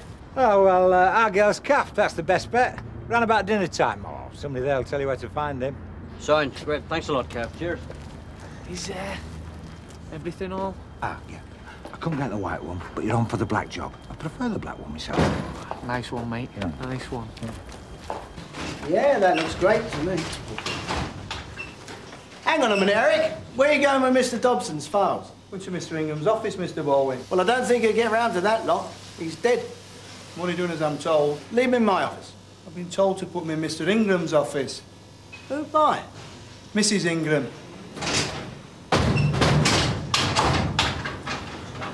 So, are you coming? All that start term stuff. No, I don't really fancy that. Well, at least come and collect your money. Get your priorities straight. Yeah, if I had my priorities straight, I might not come back from France either. The south of France is where Mickey Mouse gets his buttons off. This is Manchester, the centre of the universe. This is where things happen. Oh, yeah. Like Jenny Bradley drags herself off to the Polly every day, looking like a drowned rat because it's grey and it's miserable and, oh, God, I haven't read a book or anything. What am I doing this for? I'll design you a sou'wester. You could look very good in yellow oilskin. Thanks very much. And the colour might cheer you up. Well, I mean, it's all right for you, isn't it? Fashion and textile design was just created for you. It's been yearning for my arrival ever since it was invented, my dear. Oh, you know what I mean. You've got talent. I mean, what am I going to do with all of this? Here, look, have a listen to this. Oh, yeah, this one's a thriller. Social History, Module F. The Constitution in Prospect. Class Struggle and the English Landscaping by S.J. Harding and D. Lambert. Wow. Blimey, I can't even make sense of the title, let alone anything else. You've got more in there than you think, you know. Yeah, so has everybody, except Brad Whitworth. You're just saying you don't know what to do with it, that's all. You've no sense of direction. And even if you don't know what direction to go in, there's not a lot to be said for chucking yourself out the nearest window. I have got direction. It's away from the Polly and all of this.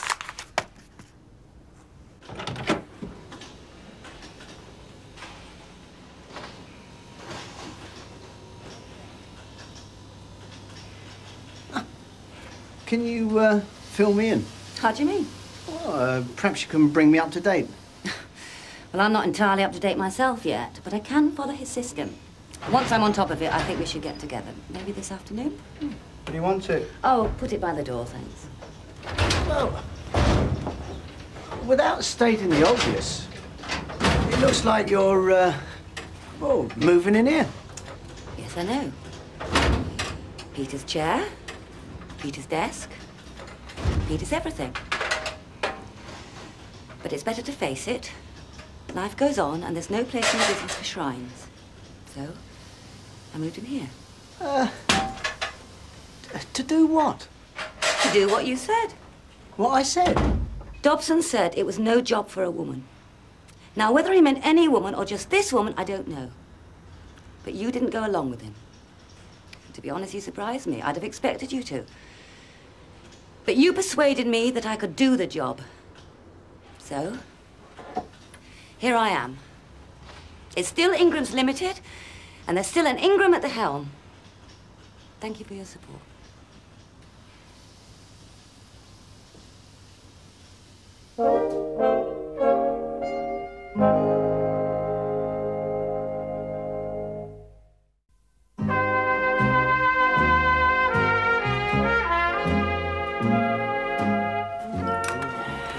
Hey, shouldn't you lads be back at school or what? Is he not here yet? Sorry about that, Jimmy usually comes in. You just palmed me off for sausage, egg and chips a minute. Well, I've got to make a living, mate. I know, I've got to make a living too, that's why I want to see him. You're after a job building, are you? No, I'm after some business accommodation, and here's your man to see. All right then, well if I see him, I'll tell him I've seen you, right?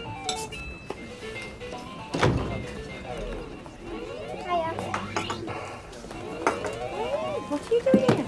Making a smart career move, I hope. Oh, don't worry, I don't expect to understand. Just keep out of my way. Do you know what she's done? I mean, this is serious. Well, come to give us hand. Good. She's moved into Ingram's office and had Dobson's files put in there. I think she's going to run the place. Well, can't she do that, can she? Well, that depends, doesn't it? On whether I carry on running it and I think she's in charge, or I stop running it and she finds out different. Well, by then the place will be bust and I'll be out on the pavement. Are you sure you haven't brought this on yourself? I mean, you were so cocky and chuffed this morning. You are not helping. Right, now, for the next day, I don't want to be in my flat, I don't want to be in my office, because they know I can get in touch with me, right? I'll be upstairs working in your place.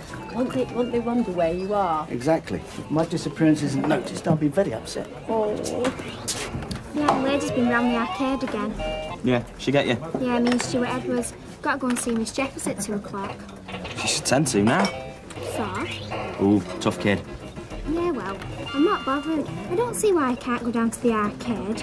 I can do what I want. Only I bet she'll tell me, Dad. Yeah, I knew they'd be having a go today. Why do you think I'm in here? Outsmart the SS. And the old man walks in. You got any tens? Yeah, how many do you want? Give us £1 if I get you back tomorrow. Hey, shouldn't you let me back at school? Oh, don't you start now. Hey, come on, out, you. Get back behind your desk. We'll have the school bobbies on us. There is no such thing. Oh. Hey, miss, less of your cheek. He's only telling you if you're on good now. Off you go. Go on, get you. Get out of it. She used to be a nice kid. What happens to her? Oh, well, she's the age, isn't she? They start to revolt and it makes them revolting. Hey, shouldn't you be back at school or not? Oh no, sixth form these days. See, it's a tough life, isn't it, eh? Oh. Aye, aye.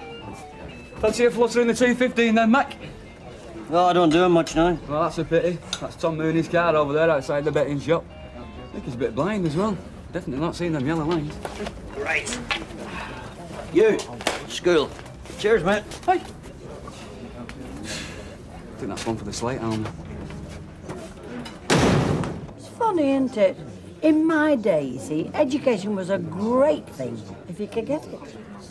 The thing is, she's bright, but, well, things like maths, for instance, she won't even try. Well, that Steve's the same. He's a bright lad, but according to Liz, maths again. It must be the way they're taught.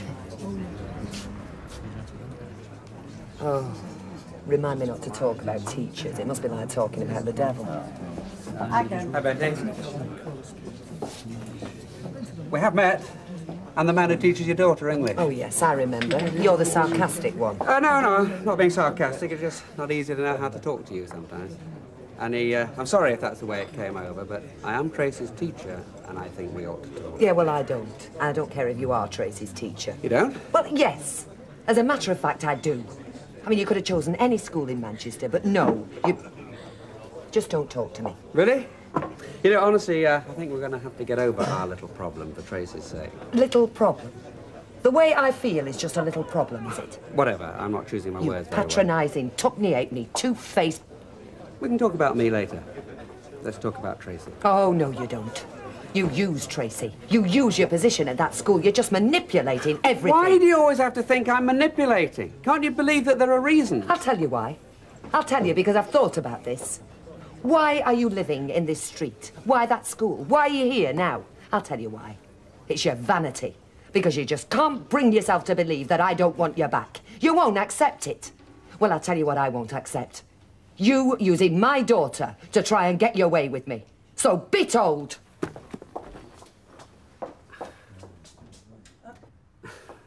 Sorry about that, ladies and gentlemen.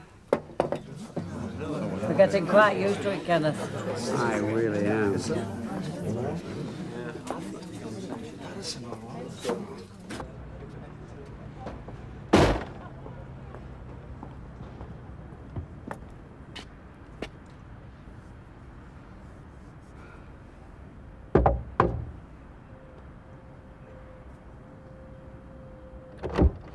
But all the same, there are things we have to talk about now.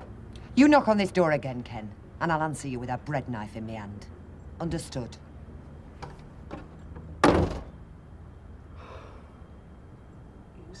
Stupid.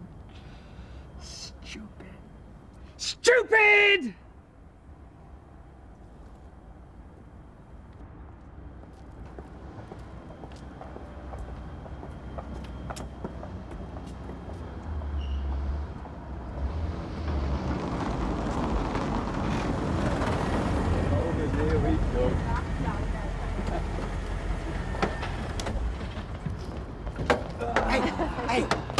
Just tell us if Kevin and Sally are in pub. Oh, don't ask us. We haven't been in ourselves Hey, yet. take a scan for us, will you? He knows, he knows. Hey, he knows. Come on.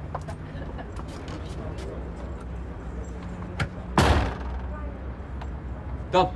You know that, mate. Hey, come on, Sally. What did you get for your anniversary?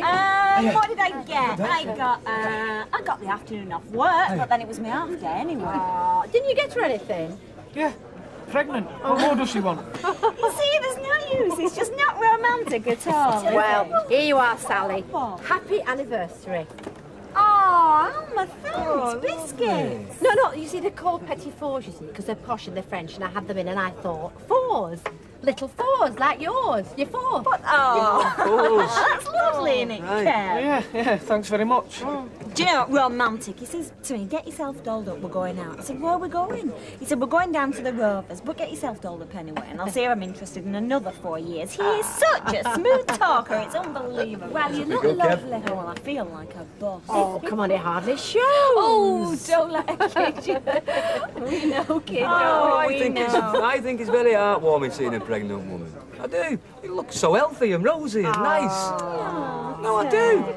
Oh, that's it. Make me feel daft. Oh, I'm sick and tired of all this. What's with you?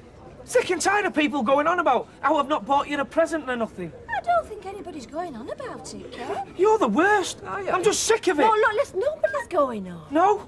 Well, I've had enough. I take so much and then no more. Kevin! Out of it. Don't be daft. Kevin!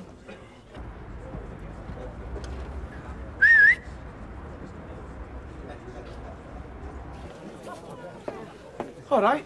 Will this do you? What? What is it? Sit down. Oh, go and have a Not seat. sit down. Come on.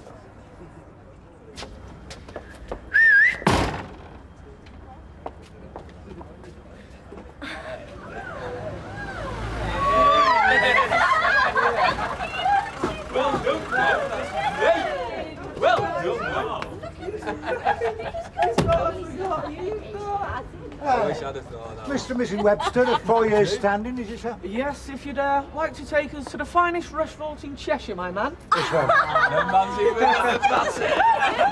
What is this? Step inside. I can't afford this, Kevin. It must have cost you a fortune. We're supposed to be saving. Well, it should have done, yeah, but I did them a favour on a breakdown, so I got it cheap. So Well, don't take the gloss off it, Kevin. just get inside. Have a good time. Oh, we will. Yeah, good one. There you go. Eat your ass out.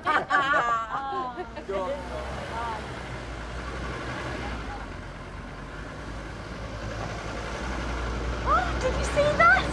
Oh, never mind that. What about this? What about what? This is mine. You've bought a railway. No, no, no. I've rented a railway arch. Step inside, love. Come on. Oh.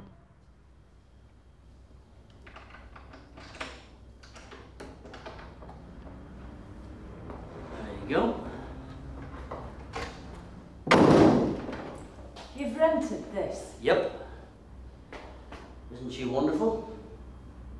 All tastefully converted by Mr. Mooney and not a million miles away from home and not in the backyard. And what's it cost? Oh, don't worry about that. I'll tell you when you're feeling strong, eh? But listen, don't worry, Liz, we can cover it. I hope you're right.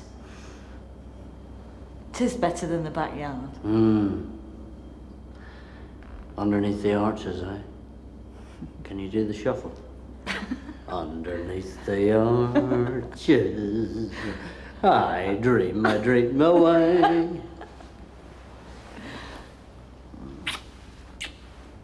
Hey, is this going into business some kind of aphrodisiac or what? Oh, yeah.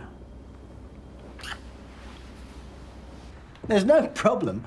I'll run through it with you again if you like. Oh, no, we'll call it a day.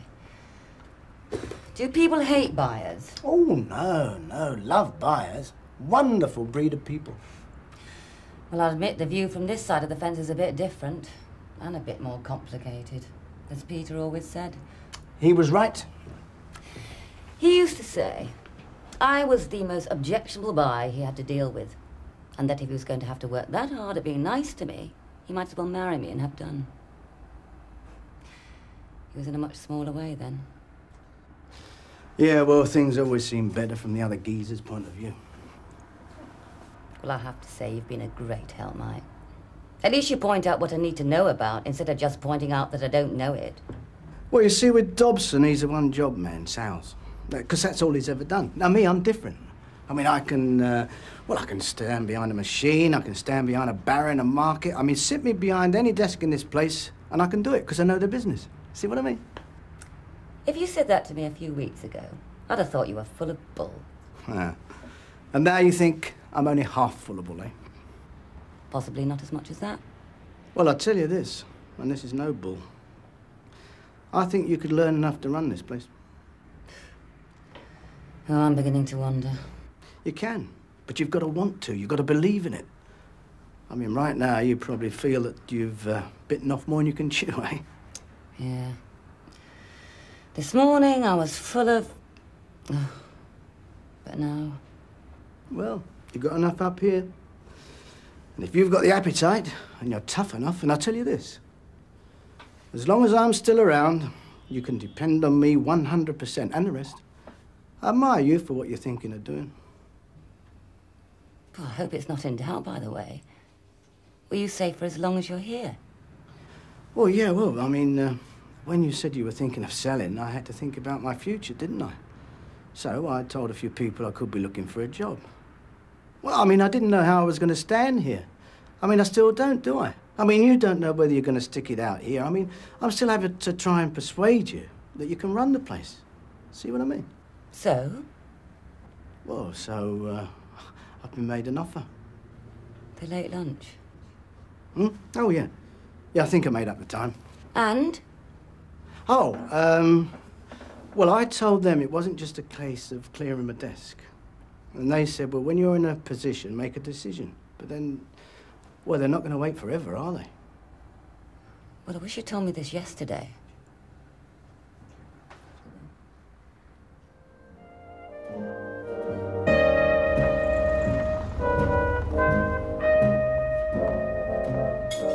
Look, has anybody seen the piece of paper with a telephone number on it? Top shelf. Top shelf. Great. Now where are you off? I'm going to phone this guy. He's got a couple of boxes of spares he wants to sell. And how much is that going to cost? Well, I don't know, love. Wait till I talk to him, do I? Jim, you've already spent over £2,000 setting up this business. Now we've got the rent on this railway arch. What's so what, love? So, don't you think you better hold fire a bit till you start getting something back? You've already made an hole big enough in this army gratuity to drive a truck through. Look, love, by the time I've finished, I'll make the army gratuity look like small change, believe me. Oh, listen, you haven't got a minute to give us a hand to shift some gear over to the... Hello, over to the railway arch. No problem. Hello. Oh, Hello. no, you don't. You are going to school. Hello, yeah, well, I can go later. You can go now. Now, come on, Steve, we're 20 minutes things. I'll be with you in a minute. Listen, will you do what you're told and just get to school? There'll be plenty of work to do whenever you get back, all right? Sorry about that. Yeah. You do know the time, do you? Look, no problem. I'm in sixth form now, aren't I? Oh, I see. So the school's run for your convenience, is it now? You can just come and go as you please. Spend your afternoons in that cafe. That was a free period. Private study. Oh, so that's the way to pass exams, is it? Yeah. Spending all your afternoons in Jim's cafe? Well, I haven't done too badly so far, have I? Right, I'm going. See you then. Okay. I've told you. I've got her eating out of my hand. So why put your neck on the block by telling you've got another job lined up? Trust me, I can handle Jackie. I mean, where would she be without me? Well, she wouldn't find it easy, I must admit. She'd find it impossible. So she makes me an offer I can't refuse. Or she says, sod this for a game of soldiers and sells out. Alma, you can live to be 100 years. You'd never understand big business. Michael, my love, that may be true, but I do understand women. And if a fella did to me what you've done to her, he won't be around long enough to blink.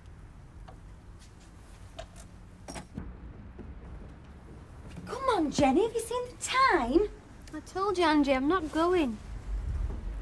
All right, so you didn't miss much yesterday. But the longer you swan around here, the harder it'll be to catch up, believe me. Look, if you're worried about your dissertation, I'm sure they'll give you more time. I don't want more time. I don't know what I want. I don't even know if I want to go back. Look, all right. I just need to think, you know? Get myself together and sort out what I'm doing with my life. You know what you're doing with your life. The next 2 years, anyway. After that, who knows? Who cares? Face it when it comes. Yeah, I do know what I'll be doing for the next 2 years if I stay at Polly, that's for sure. Be flogging me guts out for yet another piece of paper. Never having anything to spend on myself. And I'll be nailing my feet to the ground when I could be out there, making something of my life. You are making something of your life. You've got a roof over your head. You don't have to worry where your next meal's coming from. No responsibilities. Enjoy it while you can. I intend to. I've told you, Angie, I am not going in. Not today, anyway. And there's no more to be said then, is there? No. I'll see you later. Bye.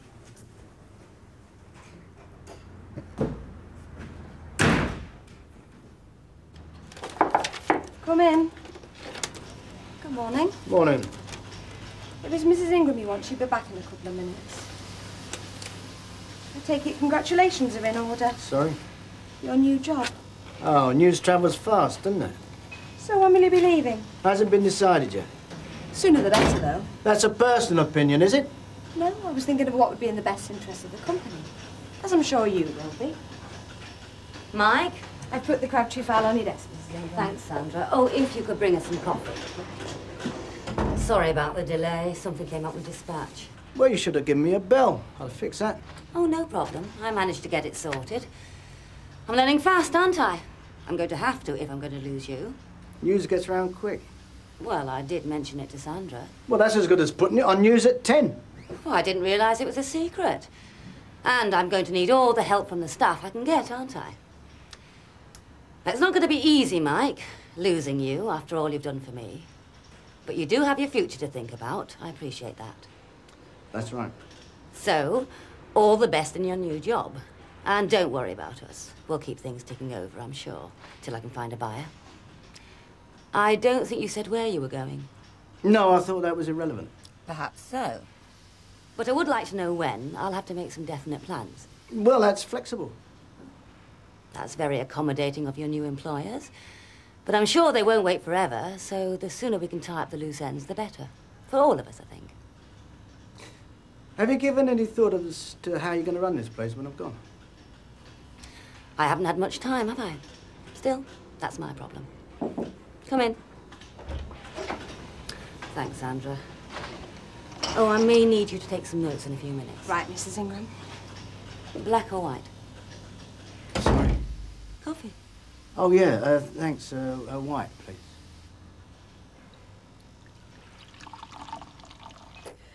So when is she planning on going back? Search me. Well, the way she's talking, I shouldn't be surprised to see her pack it in altogether. Oh, she can't. But why? Why would she suddenly throw everything away that she's worked for? Has she said anything to you about what's happened? No, but Flick's staying on in France hasn't helped, has it? I mean, Jenny's bound to wonder what she's missing out on. But she can't be seriously thinking of giving up her education. Not now. It'd be such a waste. I quite agree, but it's not me you've got to convince, is it? Isn't there anything you can do? Talk to her. She's made it quite clear she's not interested in what I think. Or anyone else, for that matter. I'm sorry, Mrs. Fairclough, but I thought you ought to know. Look, I'll have to go. Thanks, Angie.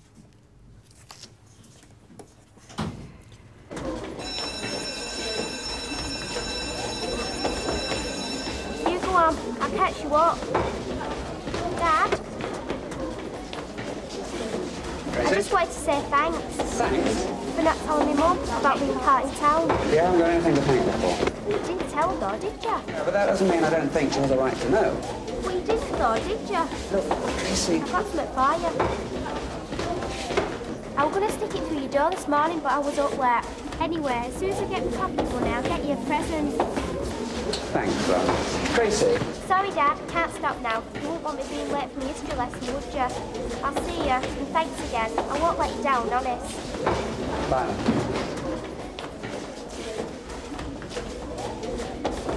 So you managed to tear yourself away from your scrapyard, then? That scrapyard, as you so describe it, Betty dearest, is going to be a real gold mine, I'm telling you. Oh, as soon as word gets out, there'll be people coming from miles around. You've got some good stuff, have you? Hey, don't be talking. You want to see what I picked up this morning? Well, surprise me. 3 boxes of Norton spares, all in mint condition. Unbelievable. Well, it isn't the price I paid for them, too. They were a gift. You'll have to come down and see what I've done to the arch. Let me know when you get spare parts for barmaids. We'll pop in. Hi. Hiya. Had a good morning. Oh, aye. Best yet. Have you sold something? Well, no, not exactly, but I've had loads of offers. Don't you worry, love. As soon as the word's out. It's gonna work, Liz. I'm telling you. Right, gotta go. Lots of work. See ya. Tracy? Yeah, I've just had a phone call from the school. It seems she's been wagging off lessons and going down to the amusement arcade playing the machines. So you've not had a chance to talk to Tracy about it yet? No, I haven't, not yet. And I am not looking forward to it. Things are difficult enough as it is. God, kids, eh?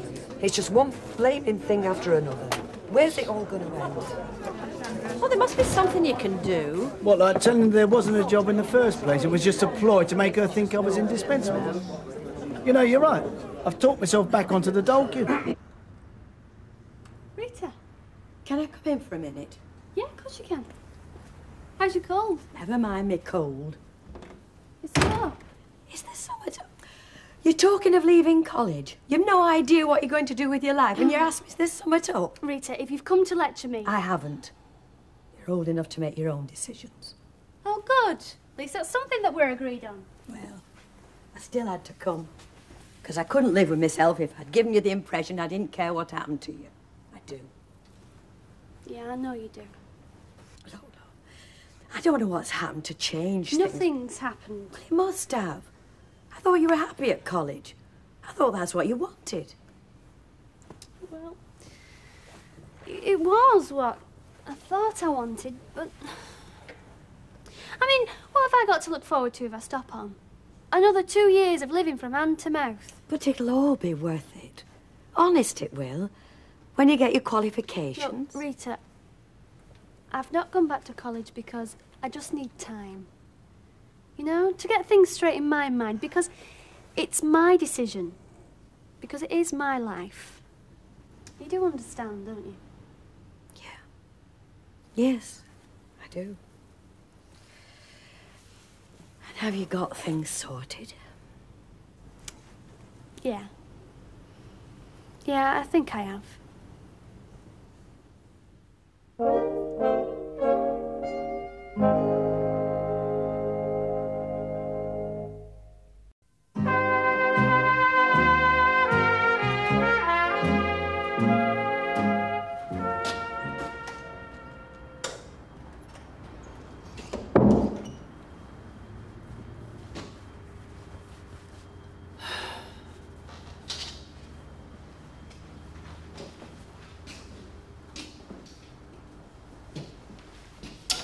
Right, well, I think that's enough for now, don't you?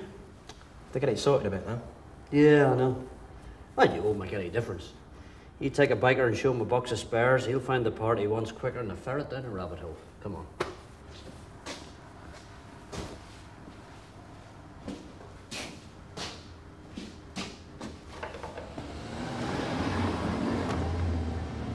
Yeah, but I'll have to do something about the name.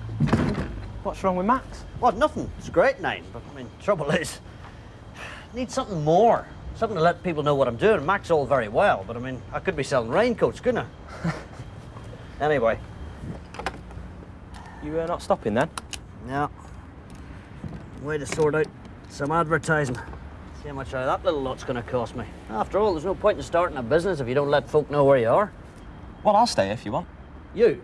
Yeah, in case anyone turns up. And I can get some of them spares sorted. No way, son. I'm in enough trouble with your mother as it is. She thinks I'm keeping you away from your lessons as far as it goes now. Now, you get yourself home, get yourself at the kitchen table doing a bit of work. That way, if she comes home, she might be a bit happier, who knows? Eh? That way, she won't think that you spend all your private study time in the cafe playing the machines, will she? Go on, off you go. Yeah, I see.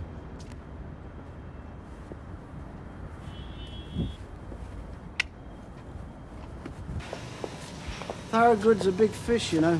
Well worth making the effort. You hear he's not happy with his present supplier, I'd go after him with everything he's got. Well, I'll get someone onto it. No, you do it. Me? Yeah, you're the boss. Give him the treatment. Give the buyer a day out. Bring him down here, show him everything you've got, then take him out for a slap-up lunch and make him think he's the most important client in the world.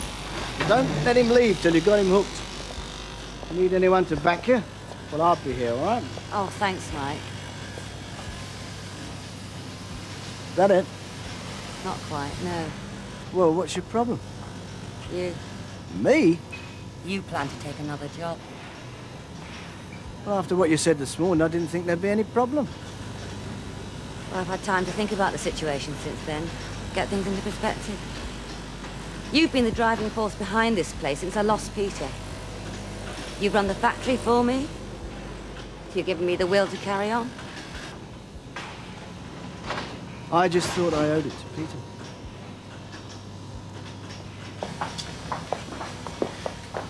But with you gone, where's that going to leave me? This place? If I sell up for what I can get now, it won't be anywhere near what this place is worth. What Peter put his life into. But if I can keep going just a bit longer, I may be able to get a price to do justice to all that Peter worked for. But I can't do it on my own, Mike. I need your help. Is there any chance you may be able to put your new employers off for a couple of months, say? Couple of months, that's not giving yourself long, even if I could swing it. Well, it might be enough. With you in control, running this place. Production, marketing, sales. I'll help you where I can, of course, but you'll be the one who makes the decisions. And I'll make it well worth your while financially. Well, do you think we can work something out? I don't know what to say. You caught me on a bit of a hop after what you said this morning. Oh, forget about this morning. A couple of months, Mike. That's all I'm asking. Well, will you at least think about it? And let me have your answer in 24 hours, say.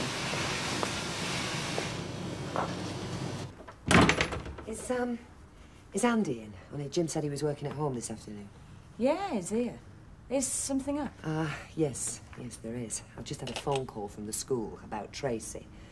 Well, it seems she's been wagging off lessons, going to the amusement arcade in town at dinner times and not going back. Oh. But what's that got to do with Andy? Well, that's what I want to find out. You better come through. Mrs. Barlow? Andy? I've just been chatting to Alma Sedgwick, and she mentioned that you were in the cafe yesterday playing on that machine. So? Our Tracy was with you. At dinner time, anyway. And it did occur to me that if he's that keen on playing them machines, maybe he's been going down to the amusement arcade and playing on the machines down there as well. With Tracy in tow. Have you? Look, I've been a couple of times. There's no law against it.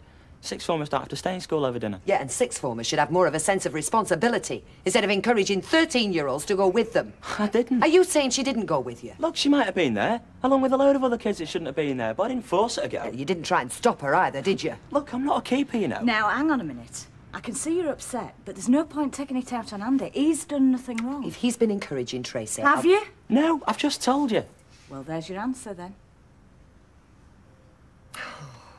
I'm sorry.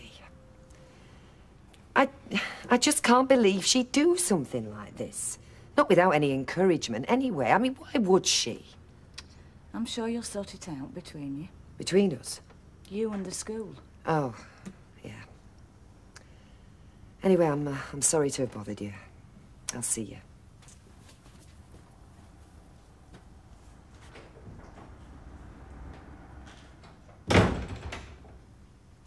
It had nothing to do with me, honestly.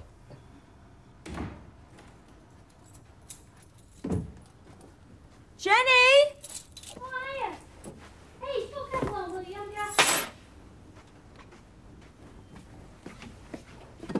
I thought I'd wash my hair while I had the opportunity to get into the bathroom. While I'm on about it, it looked like a bomb site.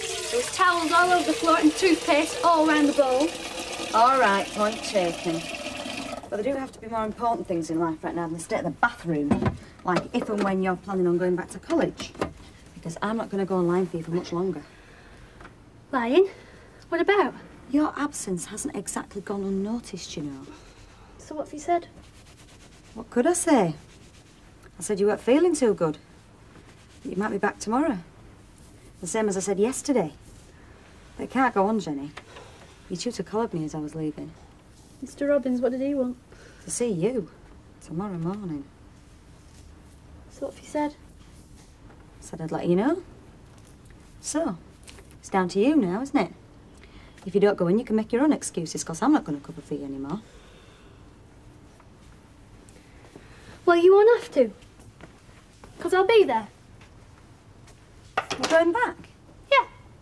So perhaps now you'll stop going on about it. You can start thinking about the state of the bathroom. What changed your mind? Well, it wasn't you, if that's what you're thinking. And it wasn't Rita either. No, like I told you, it was just something that I had to sort out for myself. Get some sort of perspective on my life. And you're going to finish your course? Well, I can't promise you that, can I? I mean, if some millionaire just drops in and wants to whisk me off to paradise, it could be quite a testing moment. But until then, looks like you've lost your housekeeper. 'keeper. Yes, I know I'm your counsellor, but... Yeah, all right, if you insist, I will report it. No, I'm not trying to be obstructive, Mrs. Shawcross. Merely trying to cut a few corners. Yes, okay, if you insist. Right. Bye-bye. Hiya. Tracy? I'm starving. Is tea ready? No, it isn't. I've had more important things than tea to think about. Well, shall I go to the chicken? You are not going anywhere until you and me have got one or two things sorted. Is summer up? You could say that. Like what? Like, what were you doing in the amusement arcade when you should have been at school? I'm waiting! And there's no point denying it because I know it's the truth. He told you. He said he wouldn't tell you. He promised. Who told me? My dad, it was him, weren't it? Your dad knew about this. He promised he wouldn't tell you. I'll never trust him again. Never.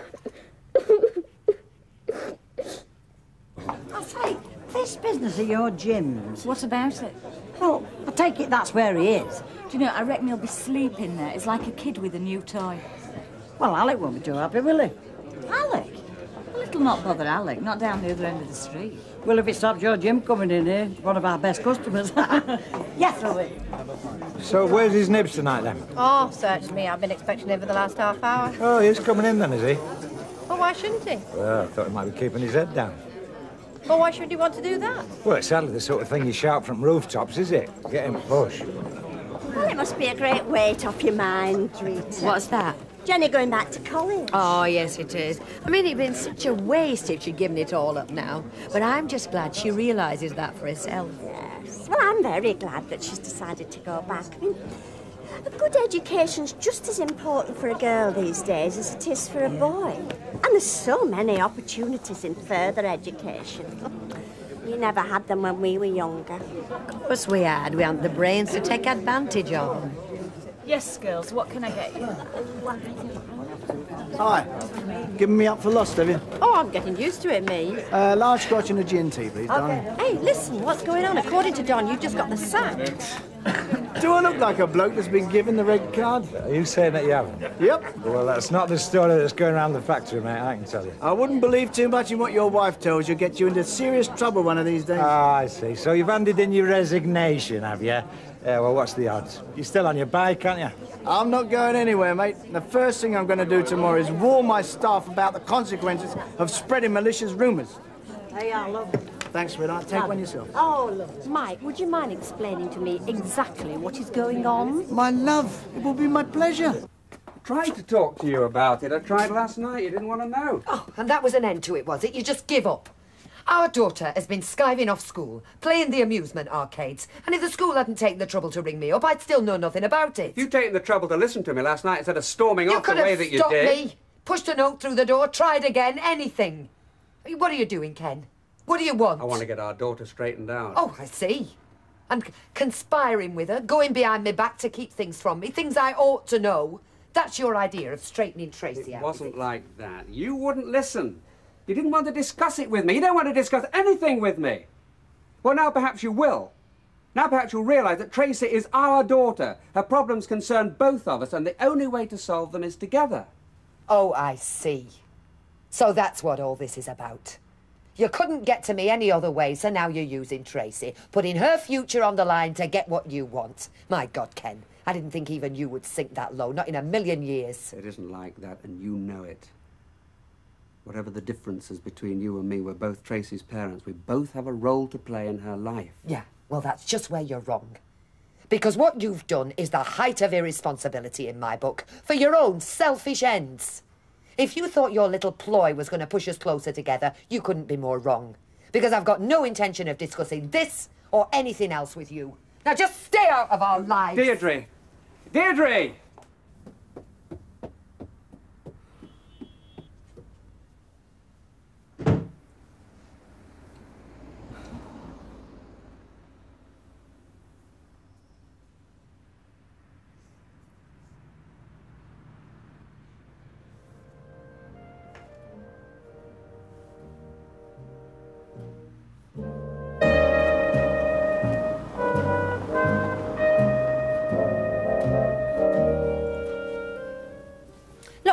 missing something somewhere. Like what?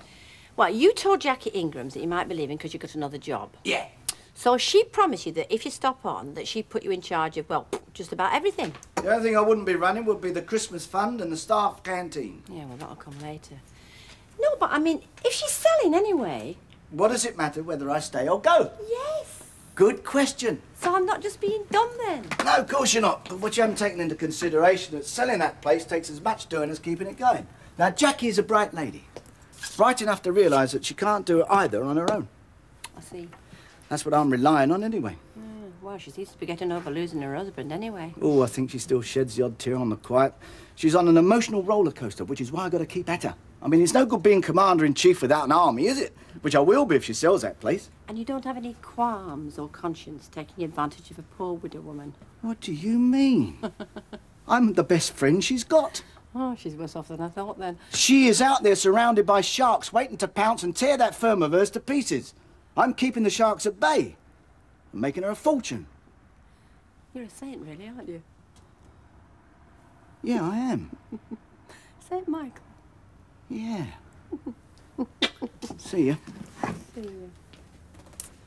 Well, why can't I help you? Because you've got to go to school, son, that's all. Well, they won't mind me having a day off if you say Look, that I you suppose it's not a bad idea. You're going to school. No. If you want to help your dad, you can help him at the weekend. Do you know, that's exactly what I was going to say.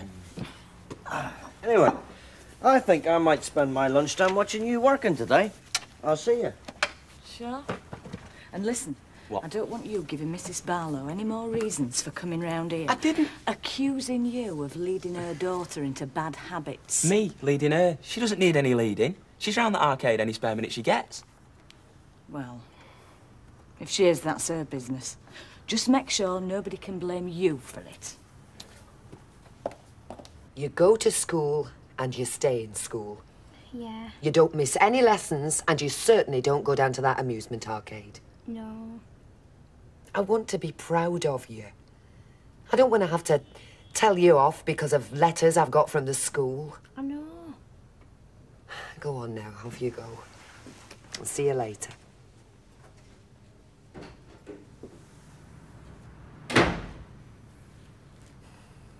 Nobody consults us, though, do they? We're always the last to know if aught happens and the first to suffer if it does. Hey, you should have been with us with Baldwin's first place.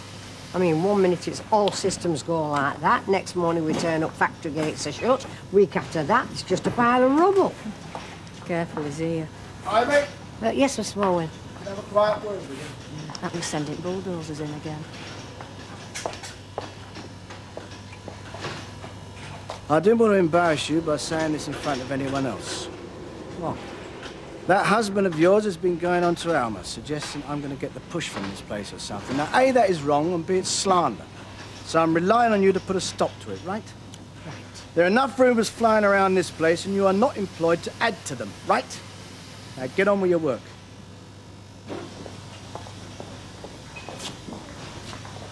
Morning. Oh, hi. Don't often see you down this neck of the woods. But I don't think I fancy taking this lot on. What, the machines or the women? Either. Machines are all right, you can switch them off. It's the women you've got to watch. Have you thought about what I said? I've given it long and serious consideration, and look, can I catch up with you later in your office? Another thing about this place, there are ears and eyes everywhere.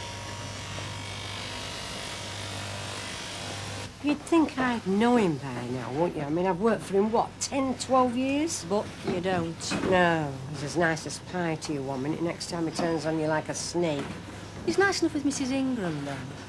Happens she's got something we haven't. Yeah, it's like a factory at her disposal. I just didn't want you to think I was putting the blame on Andy for everything. No, I didn't think that. I was just that mad. I know, and I would have been exactly the same in your shoes. Sit down and I'll put the kettle on. I mean, when you get a letter from the school and you find out that you've been told a whole pack of lies by your own daughter, aided and abetted by your own husband, in my case. Yeah, I suppose it must be a bit awkward. I mean, with him teaching her as well. Oh, you're not kidding. I think the main thing was the shock of realising that Tracy had lied to me. I mean, every parent likes to think their kid's more honest than everyone else's, don't they? I did when they were her age. Anyway, have you sorted it all out now? Well, I've talked to her. She says she's sorry. What more can I do? Nothing, I suppose. No, I think it was just one of those silly crazes that's been going round, and she's just been daft enough to be dragged into it. Anyway, I don't want us falling out over it. We won't do that. Though, well, do you mind if I tell you something that Andy said? What? Well, from the way he talked, it was more Tracy herself who'd got involved in going down to this amusement arcade. I mean, rather than a general craze involving a lot of them, her in particular. I see. Mind, he's capable of saying anything to keep out of trouble, is that one. I'll just mash the tea. What do you want? I'll have an orange juice, please. Very wise. If she were that wise, she wouldn't be in the state she's in now. Right, one gin and tonic and orange juice. Yes, please, Betty. Rita, will you have another one? Not just now, thanks, love. How getting on, kid? I'm bored with stopping at home. Which is why I've dragged her out with me. You don't have to stop at home, you know, just because you're not working. Stop at home, you don't spend any money. Exactly. Where's the fun in that? Well, anyway, I mean, give one to Kev and see if he'll put it up in his window.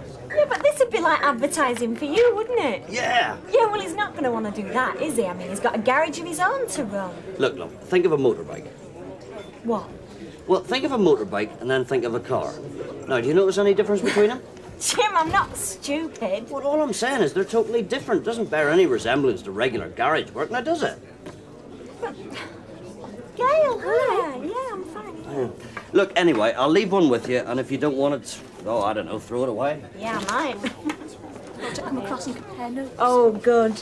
Hey, do your ankles get really swollen? Only when I stand on them all day. Oh, yeah, you see, I don't have much choice about that, do I? You're not putting on much weight, though, are you? Oh, you're joking. I get on them bathroom scales and I don't look. I know what I wanted to ask you. Have you felt yours, like, moving around at all? Not much yet. Oh, girl, I have. It's like, you know, if you've got a little bird in your hand, it's like fluttering, it's trying to get out.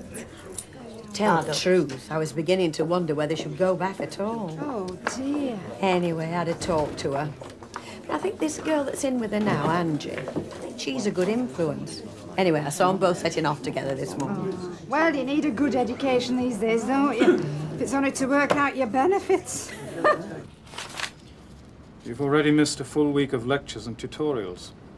Well, I just hadn't got sorted out after the holidays. Most other students managed it. Anyway, it's not just that. There's also this dissertation that should have been handed in. Oh. Have you done it? Well, I haven't quite finished it yet. So, show me what you have done. Well, you see, the thing is, I was away most of the holidays. I see. But I will have it done for next week. Miss Bradley, I've said to you before, all I want is that you should do justice to yourself and to this institution. Yeah. But you're doing neither, are you? You've been behind on your work practically from the word go. I've had to ask you to come to see me, well, how many? 3, 4 times. Each time I've thought we'd understood one another. I've read you the Riot Act, and you've promised me you were going to start working. Yeah. But have you? Well, I will. I mean, this time I will. This time, I'm afraid it's a little too late. You see, you're taking up a valuable place here. I have a list of students as long as my arm, all waiting to step into your shoes. And quite frankly, I think it's time we gave one of them a chance. But you can't just kick me out. Well, not me personally, perhaps, but the Polytechnic certainly can. In fact, the Polytechnic has no choice. It would be failing in its duty if it allowed you to fritter your time away, taking up a place somebody else could be making good use of. No. I'm afraid I've met with your tutors, and we're all of the same mind. You've refused to heed the warnings, and now you've forfeited your place here. Please. I'm sorry. Just give me one more chance. I mean, just one, because I will work this time. I will, honestly.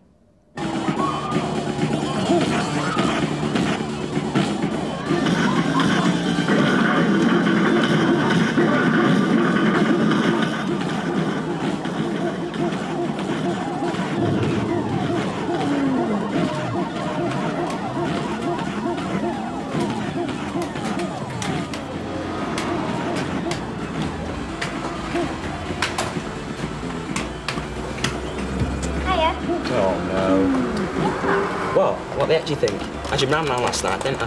Now, come on, do us a favour, get lost. Go on. I'm only watching. Look, I said, get lost. I can stand here if I like. Oh, no, you cannot. You can come with me right now, young lady. I haven't done anything. You're in here, aren't you? Yeah, but... You remember what I said to you this morning? You remember what you promised me?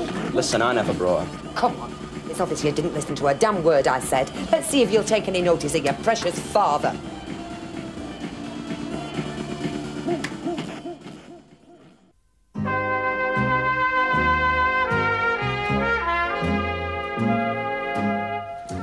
Right. Take that to the office, Miriam, please. Now, don't forget, if you're doing PE this afternoon, you use the pavilion changing rooms, all right? I'm sorry for interrupting.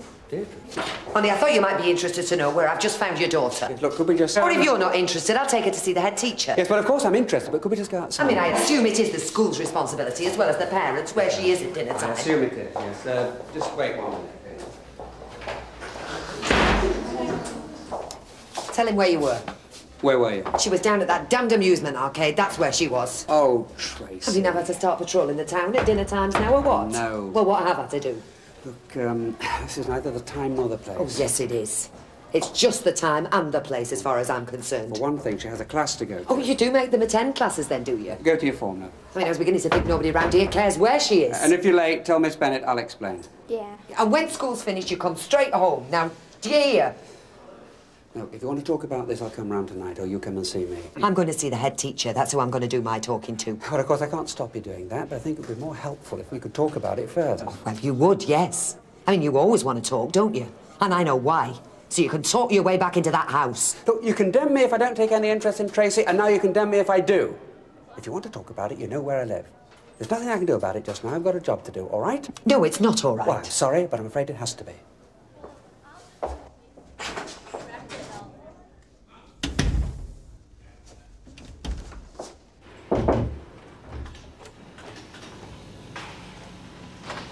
Thanks, Sandra. And how are you? Fine. Good. Nice girl. Would you like to smile a bit more? So, what have you decided? I don't think you're going to like it. No? I think I should go. Oh. Not that I want to, of course. I mean, the last thing I want to do is leave her in the lurch. Peter took me on when I was broke. I'd like to stay and see it through. So, see it through. Yeah, but you're thinking of selling. Yes, but... You're entitled to it. Just means that, well, 4, 6 months I'll be out on the street. But you'd stay if I weren't selling. Oh, definitely. But that's not down to me, is it? You've got to do what you want. I don't know what I want, Mike. Some mornings I don't even want to get out of bed. Yeah, I can understand that. And you think by selling this place that you'll get rid of the hassle? I suppose I do. Yeah, but the trouble is, by selling this place, you're going to involve yourself with more hassle than you've ever dreamt of. But that's why I wanted you to stay around. Whereas if you keep the place on, well, I mean, you could take as much or as little interest in the place as you wanted. I mean, if you want to go on a round-the-world cruise, well, go. This place would still be here when you got back. When do you have to let this other firm know? Oh, today. I've been putting them off, but they're pressing for an answer. Then you better take the job. Well, look, I'll tell you what I'll do. I won't phone this firm until last thing today, eh? I mean, who knows? You could keep the place on for about a year, and then if it didn't work, get rid of it. Worth a chance, don't you think? Oh, I don't know. I keep thinking I do, and then I... Yeah, well, like I said, you know where I am, don't you? I won't phone this firm till last thing. I won't decide until I heard from you, okay? List of essays for term? Yeah. Who needs it? List of seminar times? Okay. Forget them. Forget all of them. I am free. I won't do any more stupid essays. I won't have to go to any more stupid lectures. Never again. Jenny, what have you done? I walked out. No. Yeah? What, you've left for good? You've given up? Yeah. Oh. Well, I went to see Robbins, you know, and he started his usual boring lecture about I had to get down and do some work and all that rubbish, and I just thought, no, I don't have to. You do if you want a degree.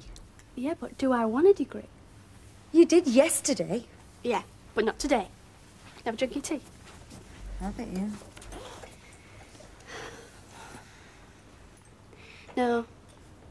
No, I don't want a degree. But why? I don't know. You promised me you wouldn't go there, that you'd stay in school, and then I'd find you there. Tell me, Tracy. I can't read your mind. Unless you tell me I don't know what you're thinking. I'm not thinking nothing. Do you want me to go on having rows with your dad? You'd have rows with him anywhere. Would I? Is that what all this is about? To get back at me because I'm not pleased that he's moved back into this street. Because I'm not pleased when he comes knocking on this door. Have it your own way. What are you going to do? I'm going to make us some tea. And what I do after that is my business.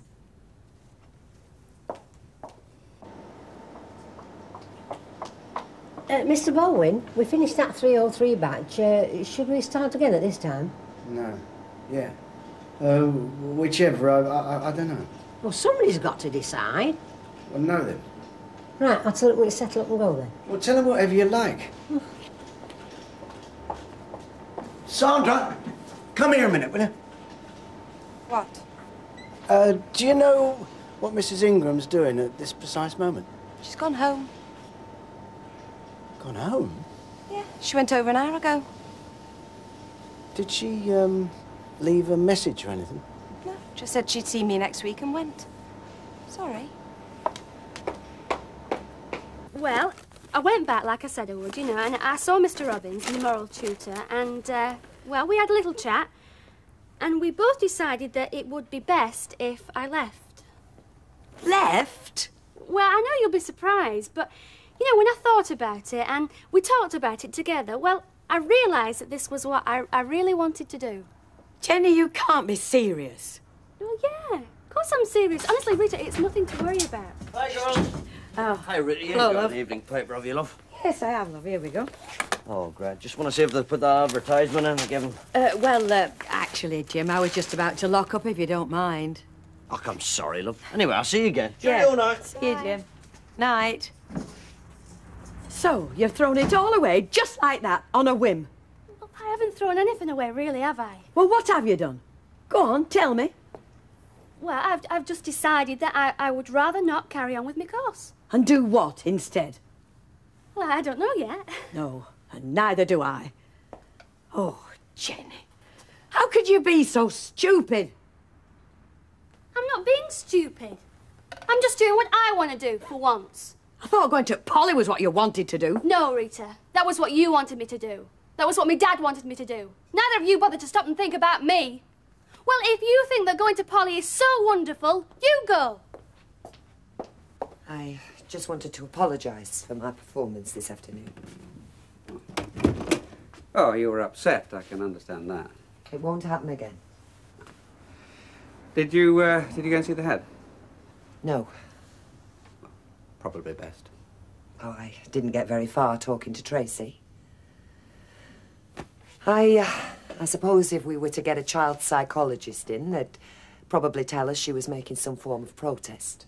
Oh, I'm sure. And I suppose, from her point of view, she's got plenty to protest about. Well, she won't get any encouragement from me, I can promise you that. Good. And I'll do my best at school to see that somebody keeps an eye on her comings and goings. And I'll do everything I can from this end. Right. Well, I'm sure if we pull together... Not together. No. You do your bit, and I'll do mine. Because I'll tell you this, Ken. I am not going to be blackmailed. Blackmailed? I am not having my own daughter forcing me to take you back because it's the only way I can get her to behave. Oh, come And don't tell me you hadn't thought of that. Well, I'm telling you, it won't work. I've just said I'm going to do everything I can to try to stop her. And I'll do everything I can. Except one thing, which is having you back. And the sooner you realise that, the sooner life is going to get a lot easier for all three of us.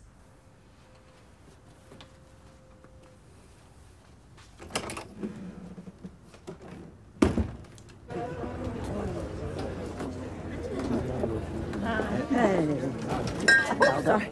Oh, gin and tonic, please, Betty. Right. Mike hasn't been in, has he? Not yet, no. Oh, getting to be the story of my life, is this? Well, she must have told him what you said, because I got a rat telling off this morning. Oh, did you? Yeah, and that doesn't mean I want you taking it cudgels either. He's threatening to sue anybody that spreads rumours about him getting sacked.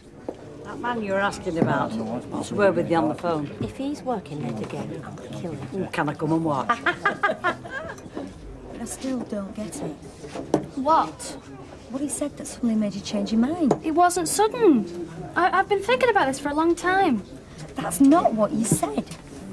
Yesterday, when we were in the cafe, before you went in, you were saying how you... I know what I said, right? But I just changed my mind, didn't I? And what happens if you're waking up tomorrow morning and you've changed it back again? Well, I can't do that. Because it wasn't my decision. I didn't leave, I got chucked out. But I don't want anybody else knowing about it, right? You serious? Well, it's not a very funny joke, is it? No, he said I'd used up all my chances and I was taking up a valuable place and... Oh, Jane, I'm sorry. Yeah, well, I don't want people being sorry. So as far as they're concerned, I have left of my own accord. And they can think what they like. He says he's working late, and do I mind hanging on for half an hour? Do you? Oh, I'm a soft touch, me. He knows I'll stand here all night.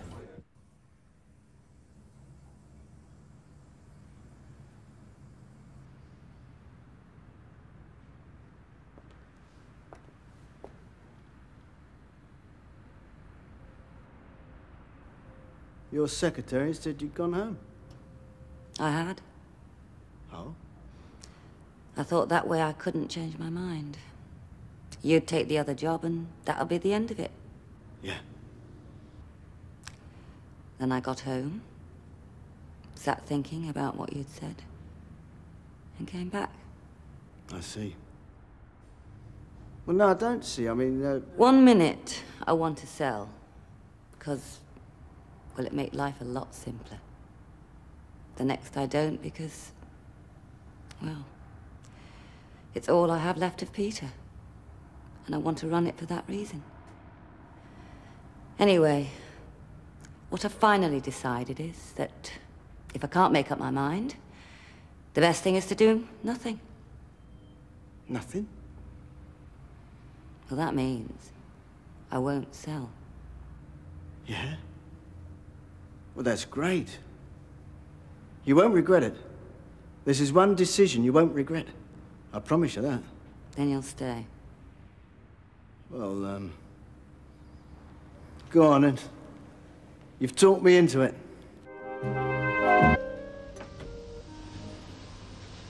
Morning, Sandra. Hello. Bit early for a tea break, isn't it? My last place, they didn't manage a cup of this early, and they were masters at it. World class, believe you me. We always have a cup of tea in this office before we start work.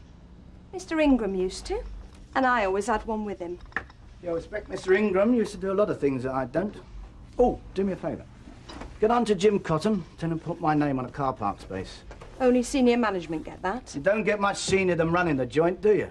And tell him to put Mike Baldwin. None of this Michael nonsense, all right? Oh, good morning, Jackie. Morning.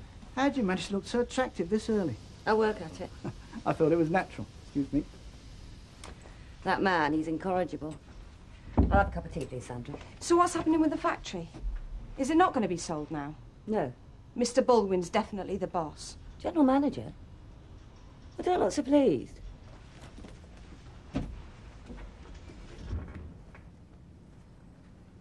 You ready, Tracy? Get your skates on. Well, what does it look like? All right. There's no need to be cocky. It's that sort of attitude that got you in trouble over going to amusement arcades. How long are you going to keep going on at me about going in that amusement arcade till I'm old and grey? Until I'm sure you've stopped going in it. I promised you I won't. Yes, I know you did, love. I'm sorry. Anyway, What? some good's come out of it, hasn't it? It's got you and my dad talking, even if it is only about your delinquent daughter. Another hard day studying, Angie. Hard day's lectures, which I suppose is the same thing. I don't know, you take it all in. Me, I have trouble with cooking instructions on a packet of frozen peas. It's what you get used to. I mean, I couldn't juggle with 3 flaming torches without setting my hair on fire, but I suppose if I did it every day, I'd probably only singe my eyelashes. Jenny never got used to it, did she? To Polly, I mean. Why? She's got the brains. Well, I have. Why she chucked it all away, then? She wants to test out her own dreams and ideas, not some boring old academics. I think you're making excuses for her, love. Where is she now, by the way? Still in bed. Testing out her big ideas, I don't think. A decibel or 2 away from snoring, actually. See you, love. Ta-ra. Ta, love. Thanks, love. You having teenager problems as well? Couldn't help overhearing. It's Jenny. She's packed it in at Polly. Oh, dear. Anyway, what's your problem? Sudden unhealthy interest in amusement arcades. Oh, do you know they ought to ban them places to kids? Don't be silly. There's money to be made. So what if the child neglects her schoolwork, gets into bad company, starts gambling? Well, can't you do something? I mean, you are a counsellor. Don't worry. I intend to try. Yeah. I'll see you, love. Try. Hey, Deirdre, you couldn't knock some sense into Jenny, could you? I mean, in between your own campaigning. I wouldn't know where to start. I mean, how old is she now? 19. I have enough trouble keeping a 13-year-old on the straight and narrow. I wonder if lads are this much trouble. Probably not. Not to their husbands, anyway. Yeah. I'll see you, love. See you. Ta-ra. Hey, you should have seen this waitress last night. She was French, and I said, what have you got for afters? And she says, sticky toffee pudding, you know, just like that, dead sexy. So I keep pretending I've not heard her, so she say it again. And then they pass me thanks, man. Mark! Yep. It's a big thing in your life, you know. Reaching 21. Yeah? I'm gonna get loads of prezzies. You're a man, my son. Yeah, I've been a man since I was 12, so the chicks keep telling me. Now they're thinking something else, though. Oh, I like what? Well, you're marriage material, mate. Yeah, well, they'll be thinking wrong, won't they? You know, maybe when I'm 31 and getting a bit exhausted, like. Listen, doesn't matter what you think, it's what they think. I mean, you can't take a bird out now, what, chops 3 times without thinking rings and things. And if she doesn't, a man will. It's like you suddenly been put in a car boot sale. Rubbish. It's true, I'm telling you. And I'll tell you something else. You'll start thinking older. Oh, how? Well, you'll start thinking like, pensions, for instance. Kev, I'm 21, I'm not 65. And there's insurance policies too. You know, like on your life. I mean, you've got to start thinking of your wife and kids in case you suddenly just pop off. I've not got a wife and kids. And what about medical insurance, eh? For the day you suddenly start cracking up. Well, thanks a bunch, eh? You're the right little strobe light, aren't you? I tell you what, Kev, do me a favour. Give me a party MSA. Go to a funeral instead. Saves me buying a present. Can I do something for you? Yeah, you can tell me where you've been. The loo, if you must know. Oh, the loo, eh? Got a theory about loos in industry. Make them too cosy and comfortable and you can't get the workers out. Better than their homes, some of them. Really? Yeah, tell me, who looks after that phone when you're not in? I leave a line through to Mrs. Ingram. But she's not in. Well, she must have just slipped out. Exactly.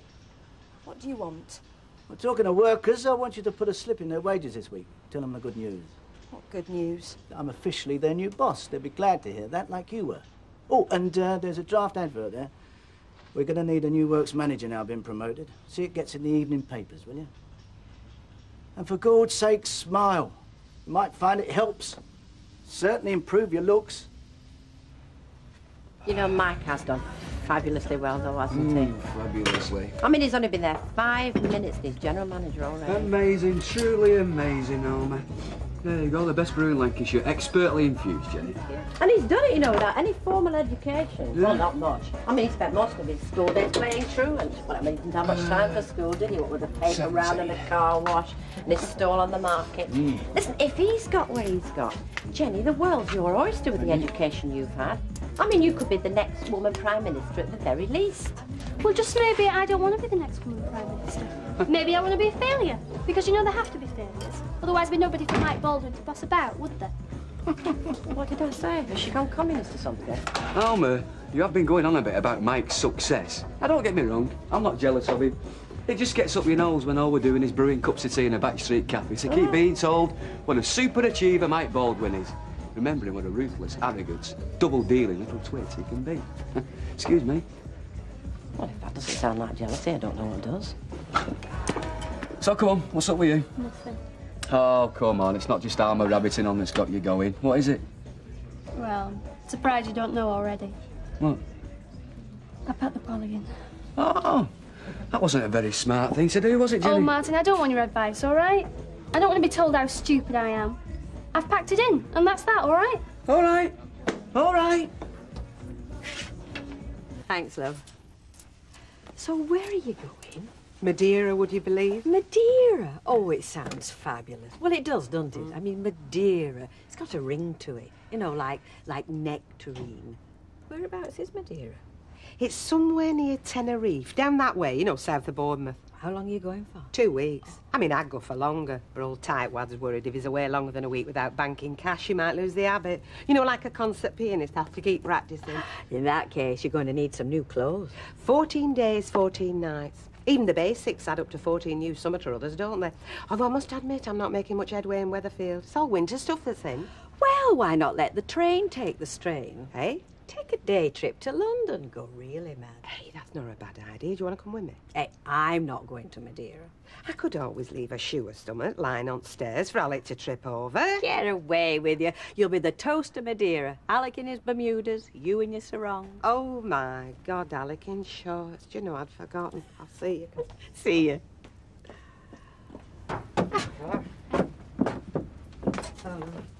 Has the Gazette come in yet? Oh, you're a bit early for that, love.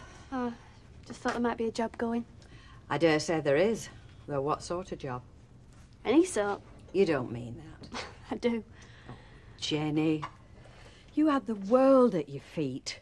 University education, as good as. Rita, good please, prospects. don't go on about it, eh? Oh, look, I'm sure it's not too late to tell him you've changed your mind. Tell him you want to stay on. But I don't want to stay on, though, do I? I mean, how many times do you have to be told? Why?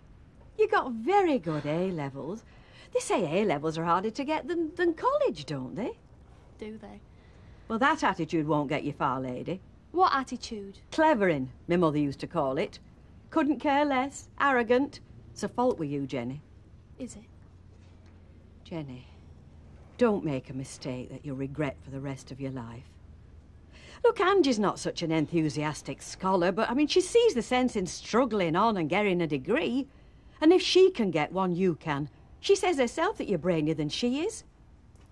Tell them you want to go back, Jenny. Please, if you never do anything else for me, don't throw away the chance of a good education. It's priceless. I can't go back. Why? Why can't you go back? I can't because I didn't pack it in. They chucked me out because I don't rate as a student. So maybe now you'll just let it drop, eh?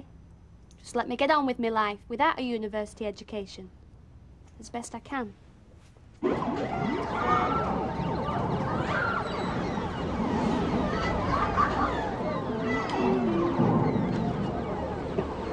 Is the manager about? Manager? Well, whoever's in charge. Oh, you mean Dean? Where is Dean? Oh, he must have nipped out for his dinner. Will it be long? Don't know. You wouldn't have a light, would you? No.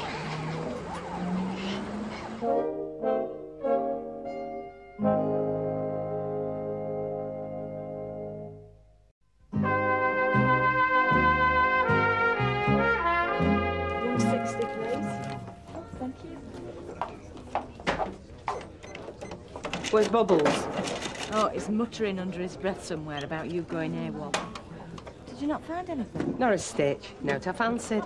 Except a couple of cheap sun frocks, and you see, the older you get, the more expensive you've got to dress. Remember that? I'm not getting old then, or I'm going to be going round naked. Ah, the police bring you home, did they? Now reported you missing.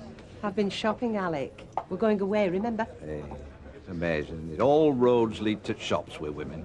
I tell you this, them fellas in Russia are going to get a shock when shops over there start having something to sell. They'll be praying for Stalin to come back. For your information, Alec, I've come back empty-handed. Shop's shut for stock taking with us. But I'm going to rectify that. Oh, I don't doubt. I'm going to London.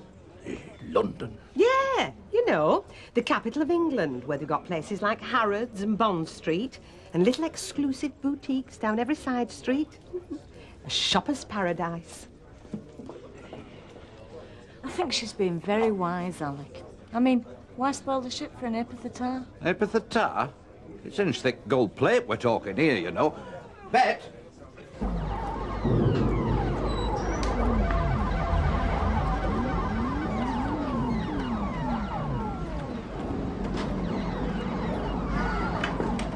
Excuse me. Why, what have you done? Are you Dean? That's me. And who are you? My name's Deirdre Barlow, Councillor Barlow. You're sending me up. You're not a councillor. Take it from me, I am. I was going to ask you where were you going tonight. Let me guess. A council meeting. Are you in charge here? Yep. You let anybody in, do you? Only members with the appropriate financial status. How old do you think some of them are? It's hard to tell. Especially with the girls. Girls mature a lot sooner these days. Did you know that? I think it's down to all that global warming. Those two are in school uniform. Do you know, you're dead right there. I used to go to Weatherfield Con. I wanted to be a vet, but I went for a trial with United. They shouldn't be in here. They're underage. There is no age limit. You should know that, a councillor. But you're constantly telling us you don't let anyone under 16 in here. You don't? See the notice? Yeah, what does that mean? It means the management reserve the right. Half of this lot are under 16. How do you know? Have you asked them? No. Are you going to? Yeah, I will. When I finish my dinner. You should have asked them before they came in. I didn't see them come in. I was busy.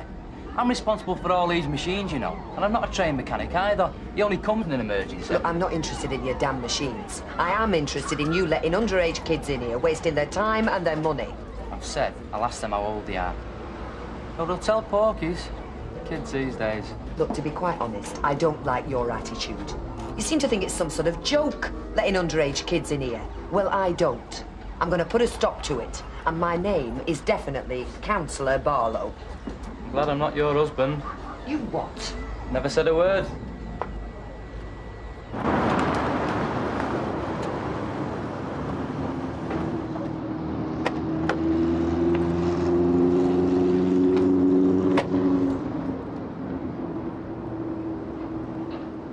What's this then, Ivy? Tea break? I believe that congratulations are in order, Mr. Baldwin. You know, you must be the luckiest workers in the country.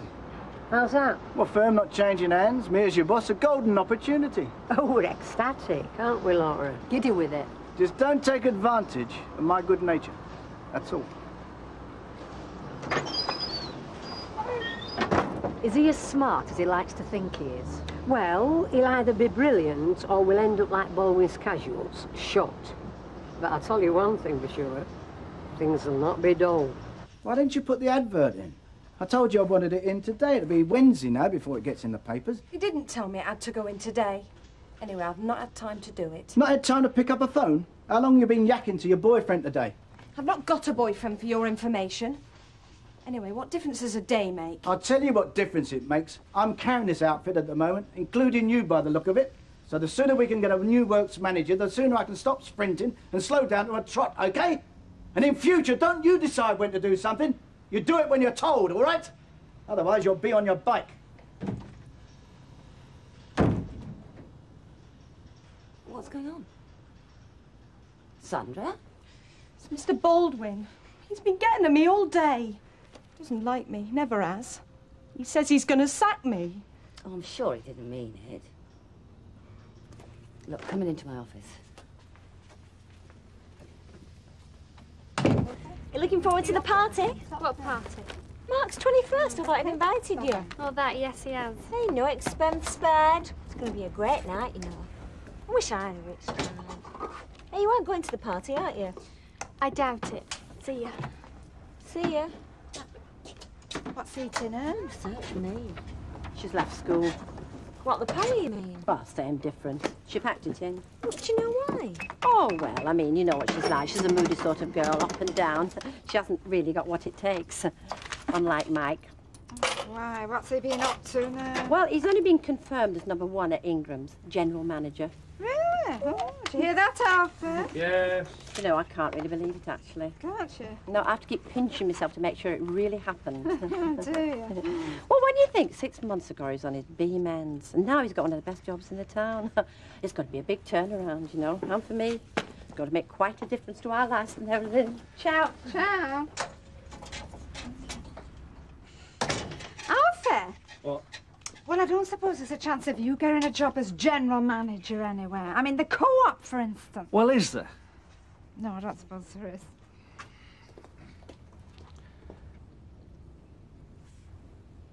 is. Hi, Trace. That you? My dad's here. Hello. Before you take your coat off, my love, will you go to the corner shop and get me a bag of sugar, please? Are you stopping for your tea, Dad?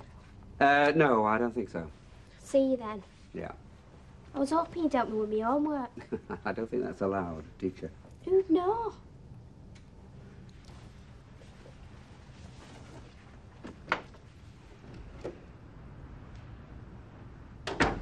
I just thought that I'd, report. Report? Tracy was fine today. I bumped into her a couple of times, once at lunchtime, and she seemed, well, fine. Thought I'd let you know. And that's it? Well, yes. Are you going to do this every day, Ken? Report? If you want me to. Even when there's nothing to report, like now? Well, no news is good news, isn't it? I can assume that, Ken. I see. And what if there's bad news? You want me to tell you about that, I presume? Of course. Yeah. I don't think there will be any bad news, actually. And as things stand, I can handle it. Without a report or anything else. You really are unrelenting, aren't you, Deirdre?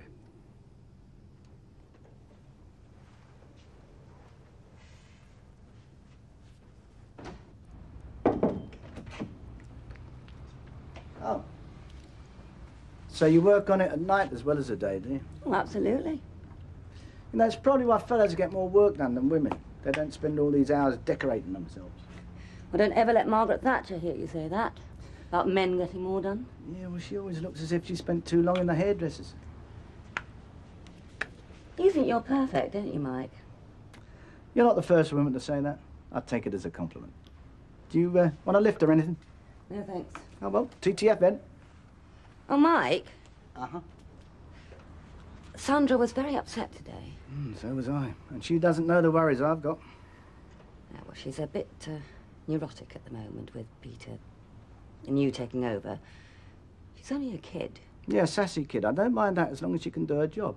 But if she can't, she's no good to me. That is business that we are both in. But is it really necessary to go around threatening to sack secretaries to prove what a macho businessman you are? That's not what it's all about. Well, that's what it seems to be all about. Which is your own fault. That's the image you work so hard at.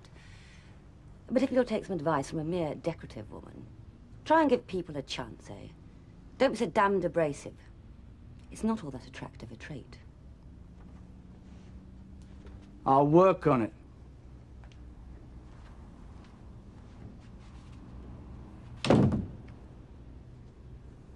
I told Alec you suggested I should go to London for me togs. Oh, that's why he's not talking to me.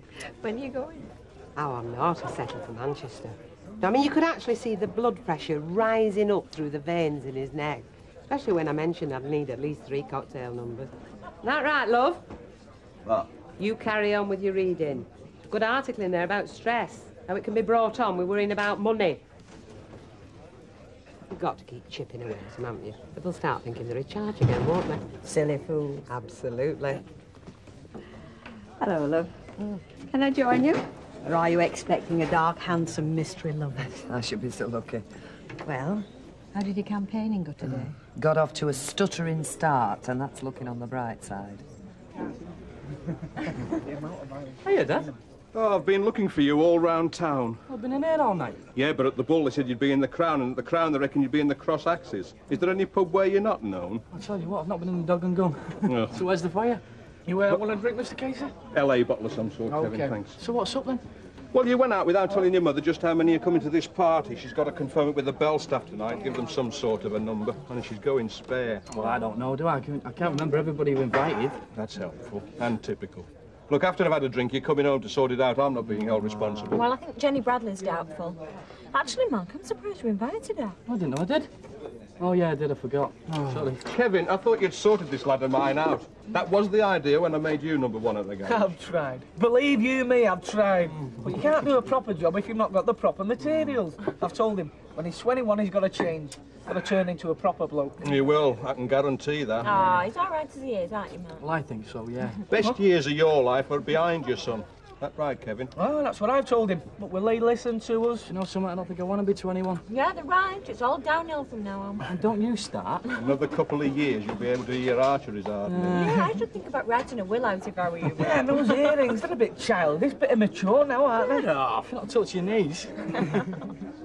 I think the average age of everybody in there was about 14. Some of them even younger. And of course, they're all smoking their heads off, especially the girls. Why do girls think it's clever to smoke? Well, they think it's glamorous, don't they? Grown up, sexy. Next thing you know, they're hooked, well on the way to dying of lung cancer. Very depressing. It's the atmosphere of places like Amusement Arcade. No, that's wrong. There is no atmosphere. Just slot machines and white faces. There's hardly a smile anywhere. Isn't there anything you can do about that arcade in town? Well, I can't get it closed down. Like trying to move a mountain once they've got a licence, but I can stop underage kids from going in there. One way or another. If I've got to picket it myself 24 hours a day, I mean it. I've seen how it turned my own daughter into a liar. You know, you're pretty tough on the quiet, aren't you, Deirdre Barlow? I've had to be, haven't I?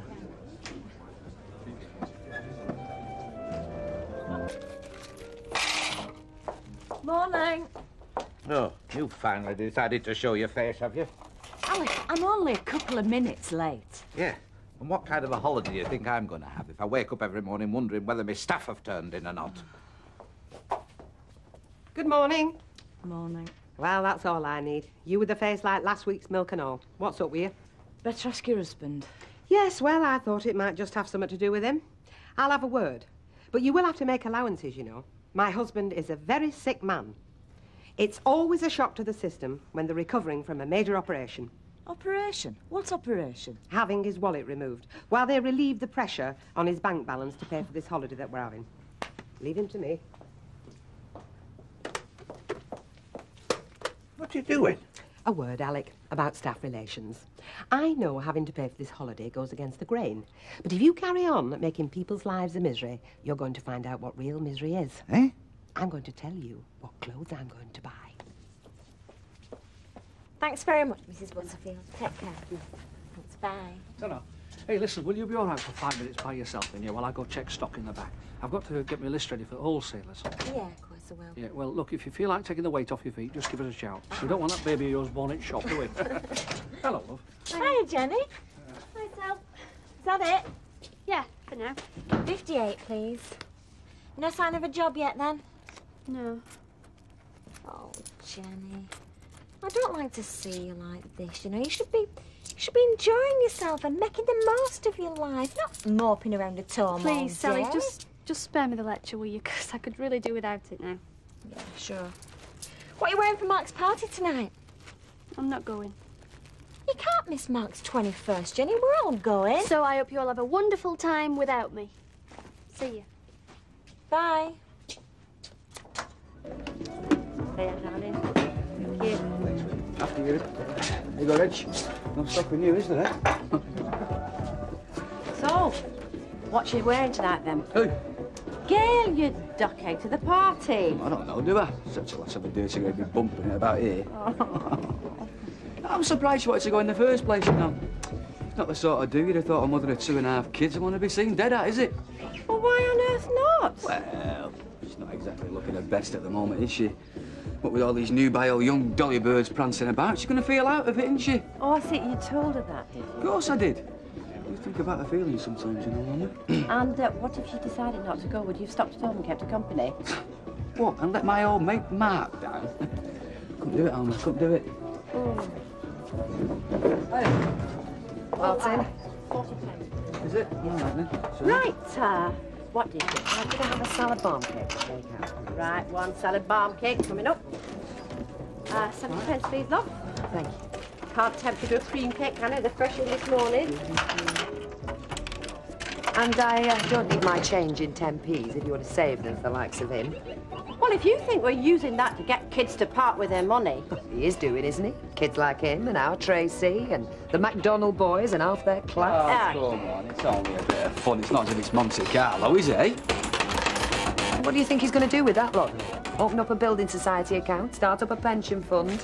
I'll see you. Yeah, see you. I think the answer was no. Eh? I don't think she wanted a cream cake. These are ready to go now, Sandra, if you can get them off before lunch. I will, Mrs. Ingram. Oh, I did have a quiet word with Mr. Baldwin. I don't think he'd be quite so heavy-handed in the future. Thanks. I'm sorry to cause all this bother. It's just that, well, since Mr. Baldwin took over, I've done my level best to please everybody. It seems some people are harder to please than others. I understand. Don't worry about it. I'm sure things will be easier from now on. Mr. Baldwin isn't the ogre you'd like us all to think, you know. Good morning, Ingrams. Hold the line a moment. Maxwell Fabrics, Mr. Gregory. I'll take it in my office. Yeah, I'll just put you through now. Sandra? Good morning, Mr. Baldwin. Mrs. Ingram in? She's been in since 9 o'clock. Mrs. Ingram is on the phone. Thanks. I think she'd prefer you to wait. Hey? Unless, of course, you'd like to come back later. I'll wait. Yeah, don't worry, Mr. Stewart. You set a break to queues and it sail through. Yeah, whatever time you like. Yeah, 3 o'clock's fine. Listen, if I'm not in, the boss will be. All right, see you now. Where are you likely to be at 3 o'clock? Well, you did say I could get away a bit earlier. Oh, Kev, I can't go to the 21st looking like a grease monkey. Oh, so you was thinking of leaving at 3, were you? No, I wasn't. I was thinking about dinner time. Dinner time? Oh, come on, Kev, you're not 21 every day. Yeah, it's just as well, isn't it? This place will be closed down within a week. So who's got any thrash then? Martin, me, you. About 300 pastry girls. Sally, Gail. That's your problem, mate. So come on, don't get off earlier, what? Oh, I'm going to get as much work out of you this afternoon as I did this morning. You might as well. Ah, cheers. I'll go and put the kettle on then.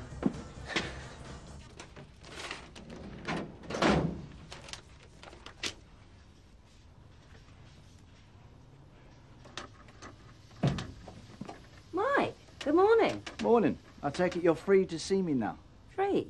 I've only been on the phone to Maxwell's. I asked Mr. Baldwin to wait. Thank you, Sandra. There was no need, really. Organise some coffee for us, will you? Right away, Mrs. Ingram. I take it I have your permission to go in now?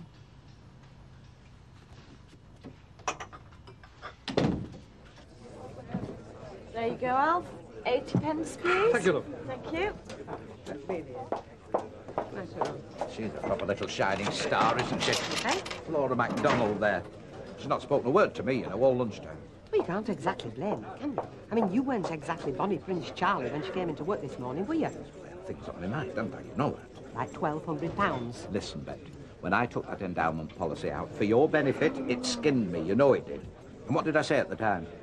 Don't go opening that can of beans again. I mean, you know it's bad for your blood pressure. Look, I said no expensive restaurants, no expensive clothes, no expensive holidays. We need a holiday, Alec. If we don't get one soon, I'll be collecting on that policy sooner than we bargained for. I shall be in the back if you want me. Des, how long is it since we had a day off together? Go on, give up. Exactly. And you obviously enjoyed it that much you want to make this one totally forgettable and all. We'll go somewhere special, you said. Make a day of it. Well, I don't call stopping in bed till 10 making a day of it. I was game. What have you got lined up for this afternoon? Ironing? Painting the airing cupboard? You know, there's sometimes I think you must be clairvoyant. Oh, I am. When you said we were going somewhere special for lunch, the first thing that crossed my mind was a curled-up cheese sandwich in this place. So you wouldn't believe what I had planned for this afternoon, then? Like what? Like driving up to the lakes, romantic candlelit dinner for 2. Honest? Honest. Till I got the phone call. Phone call? Yeah, from the office. Harry's gone down with stomach trouble. Got to go in this afternoon. I don't believe this! Well, it's true. Never mind. I'll make it up to you.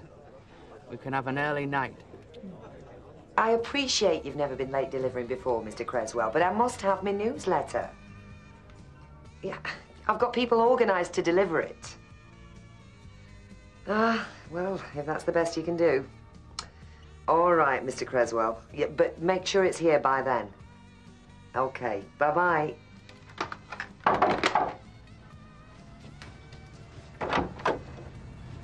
Councillor Barlow, we meet again. Sorry? Phil Jennings. Mike Baldwin introduced us. Oh, of course. I'm sorry, I was miles away. So, what brings you round these parts, then? Well, a little chat if you've got a minute. With me? If it's convenient. Yeah, of course it is. It's Deirdre, isn't it? Right. Though, what you could want to chat to me about, I can't imagine. Come in. Thank you.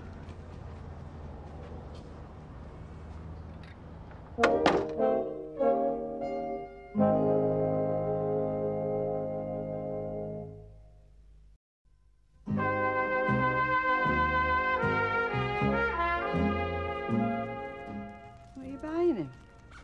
Eh? For his birthday. I'm not buying him anything. You'll have to buy him something. You can't go to his party without getting... I'm not going. Jenny, love, you can't shut yourself off from the rest of the world forever, you know. Rita, please, will you just leave it? I know you mean well, but I'll sort myself out in time, all right?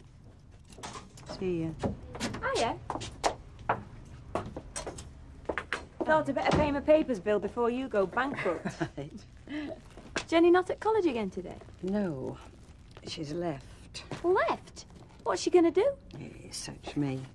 She won't even discuss it. And to be honest, I can't think what she's cut out to do. The state she's in now, I can't see anybody looking twice at her. That's £4.96 at the end of the month, love. Misunderstanding. I'm not with you. Well, I believe you've had words with one of my managers. Arcade, by the side of the bus stop. You've got something to do with that? PJ Leisure owns it. PJ Leisure, but... You. That's right. I see. Well, I can assure you it is more than a little misunderstanding we're talking about. We are talking about the corruption of children, Mr. Jennings. Tempting them to skive off school, to spend their money that isn't always theirs. My managers are under strict instructions to turf out anyone who even looks under 16. There's a notice up to that effect. What your notice says is that the management reserve the right to refuse admission, which in my book means it's open house to anyone with a few bob to spend, even if they are skiving off school to line your pockets. It isn't like that, believe me. I believe the evidence of my own eyes, Mr. Jennings. All right. Maybe one or two slip through the net. But I can assure you it's the policy of my company to keep kids out of my arcades. Your arcades are blighting those children's lives. All right, it might start out as a bit of innocent fun, but it doesn't always stop there. Am I making myself clear? Oh, crystal clear. But I'm on your side. Oh, that is certainly not the impression I got from your manager. Oh, Dean's young. He's immature. Wasn't exactly at the front of the queue when the brains were dished out. So, what would you like me to do? Do you mean that? Well, I'd hardly come round to see you if I didn't, would I? Look, I've got a business meeting in half an hour, then I'm free. Why don't you meet me down at the arcade, say around 4-ish, and we'll take it from there. Yes, Mr. Butcher. Make sure that accounts get that right away. Yes, Mr. Butcher, you can rely on me. Okay, thank you. Bye. Now then, what time do you call this? 1:45. Yeah, well, you should have been back at 1:30. I've got a couple of quotes that need typing there for a client, and that phone hasn't stopped ringing since I've been waiting for you. My lunch breaks have always been flexible. You know very well this is hardly a 9-to-5 job. Some nights I don't even leave till gone 7. Well, I'm not surprised when you make a bank holiday out of your lunch hour. Mr. Ingram never had any complaints. Well, Mr. Ingram is not here anymore and you're working for me. And your lunch hour is 12:30 to 1:30, same as the rest of the workforce. Not when you want to take it. Mr. Baldwin, I know you and I haven't exactly seen eye to eye since you got here. But we have to work together. I think if we're both prepared to make allowances, it would be a much happier office all round. Now, what was it you wanted me to do that was so urgent? Sorry. I don't agree with you. Sorry. No, we don't have to work together.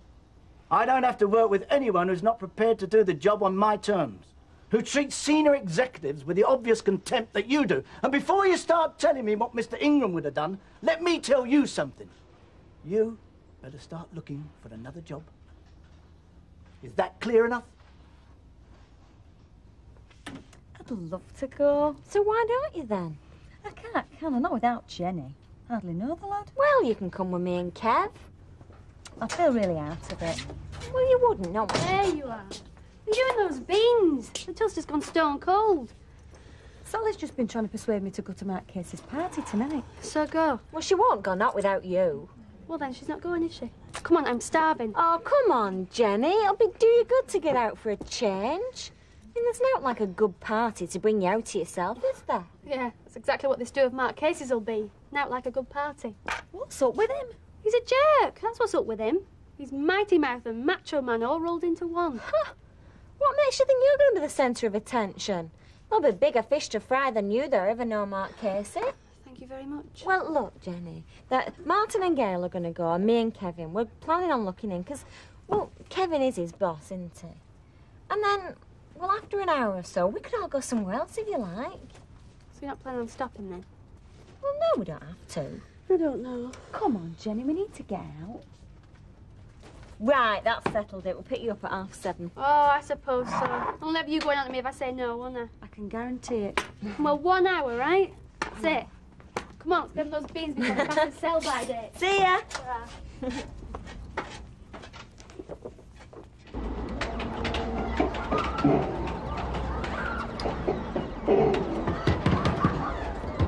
Hey, stop that. Out.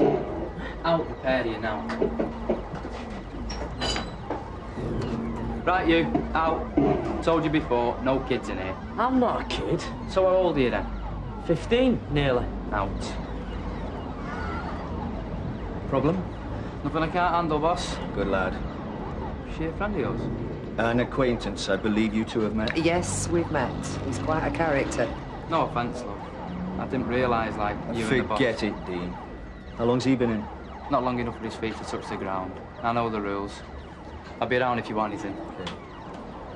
Satisfied? Oh, very impressive. Your timing was perfect. Come on, you don't think I set that up, do you? Are you saying you didn't? What do I have to do to make you believe me? I'm on your side. Well, you can start by amending that sign to say that anyone under 16 is definitely not welcome. Consider it done. And don't think that's an end to it. I'm going to be watching this place like a hawk, I promise you.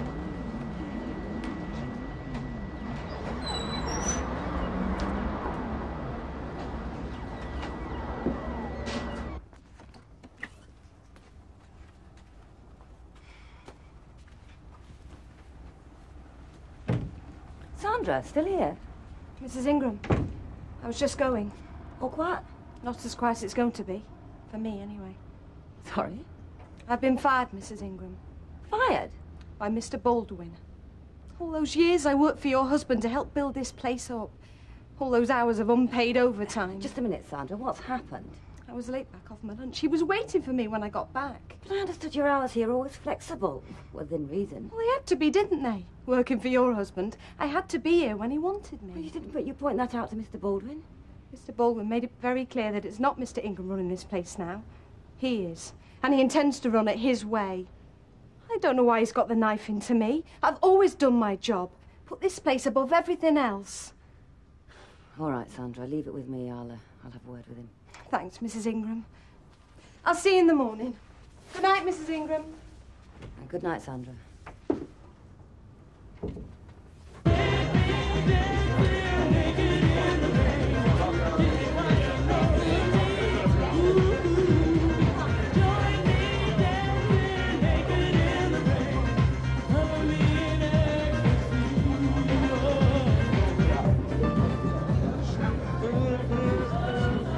Tell you what, he's certainly got some talent here, I tell you that. Oh, thanks, Kev. You're really now to make a girl feel special. You are! Both of you that can't keep their eyes off you two. I don't know about special. I certainly feel different compared to this lot. I feel about 140 right now. Well, we'll show him we're not pants. Come on, Kev, let's have a go. Ah, yeah, all right. One more drink and I'll be ready for anything. Okay, I'm sure. Come on. Hang on, shall we go? I'll give you a hand. Go on.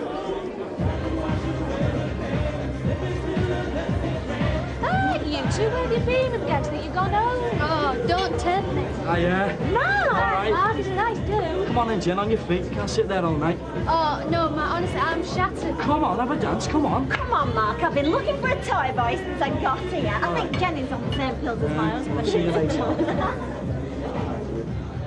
He seems all right to me. He's got all his muscles in the right places anyway. Yeah, putting a big fat one between his ears. He's all right, he's Mark. He's a lot worse than him. Yeah. The cemetery, most of them. What have you been doing to my tiger, then? He's been like a big soft pussycat since opening time. It's nothing to do with me. I've kept well out of his way. Well, something's happened to light up his life. He usually saves that expression for bedtime. Really? When he's dreaming. Nor about me, neither. Yes, please. So, what's happened? If you smile much more tonight, you'll be in danger of it sticking.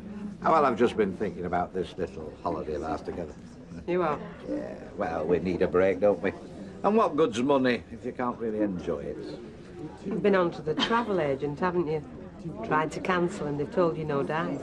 Bet, how could you think of such a thing? Because I know you, Alec. Well, have you spoken to them? Well, I might just have inquired if they had any slightly less expensive digs. Nice one, Alec. Remind me to show you my shopping list after. That'll really make your day. Tom working tonight, then? Yes, thank goodness. Eh? Well, it's a good thing one of us has got a job we can rely on. Well, I thought you were well in at Ingram. So did I, till Baldwin started chucking his weight about. He's only gone and fired the secretary. Well, I can't see how that affects you. Oh, mood easy. None of his jobs are the same. And who's going to be next in firing land? That's what I want to know. Well, if I were you, I'd worry about that if and when it happens. In the meantime, count your blessings. You have at least got a job to go to. Hey? It's not wrong at shop, is it? Oh, no, not like that. It's Jenny I'm bothered about. Oh, she hasn't decided what she wants to do, I take it. Not even shown any interest. Not in a job, what she wants to do with her life. If she doesn't shape herself, heaven knows where she's going to end up.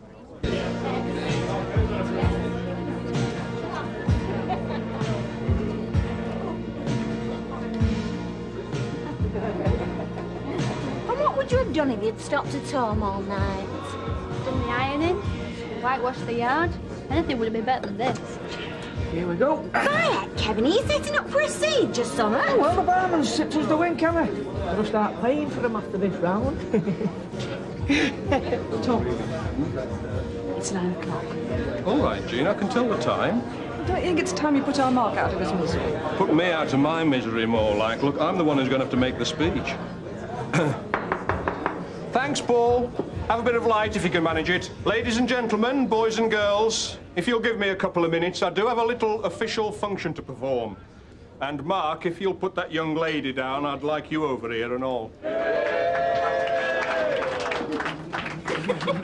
Has he really no idea what he's getting for a present? Hasn't a clue. Well, pound to a penny, it's probably got 4 wheels and roars like a lion. Yeah, lucky dog.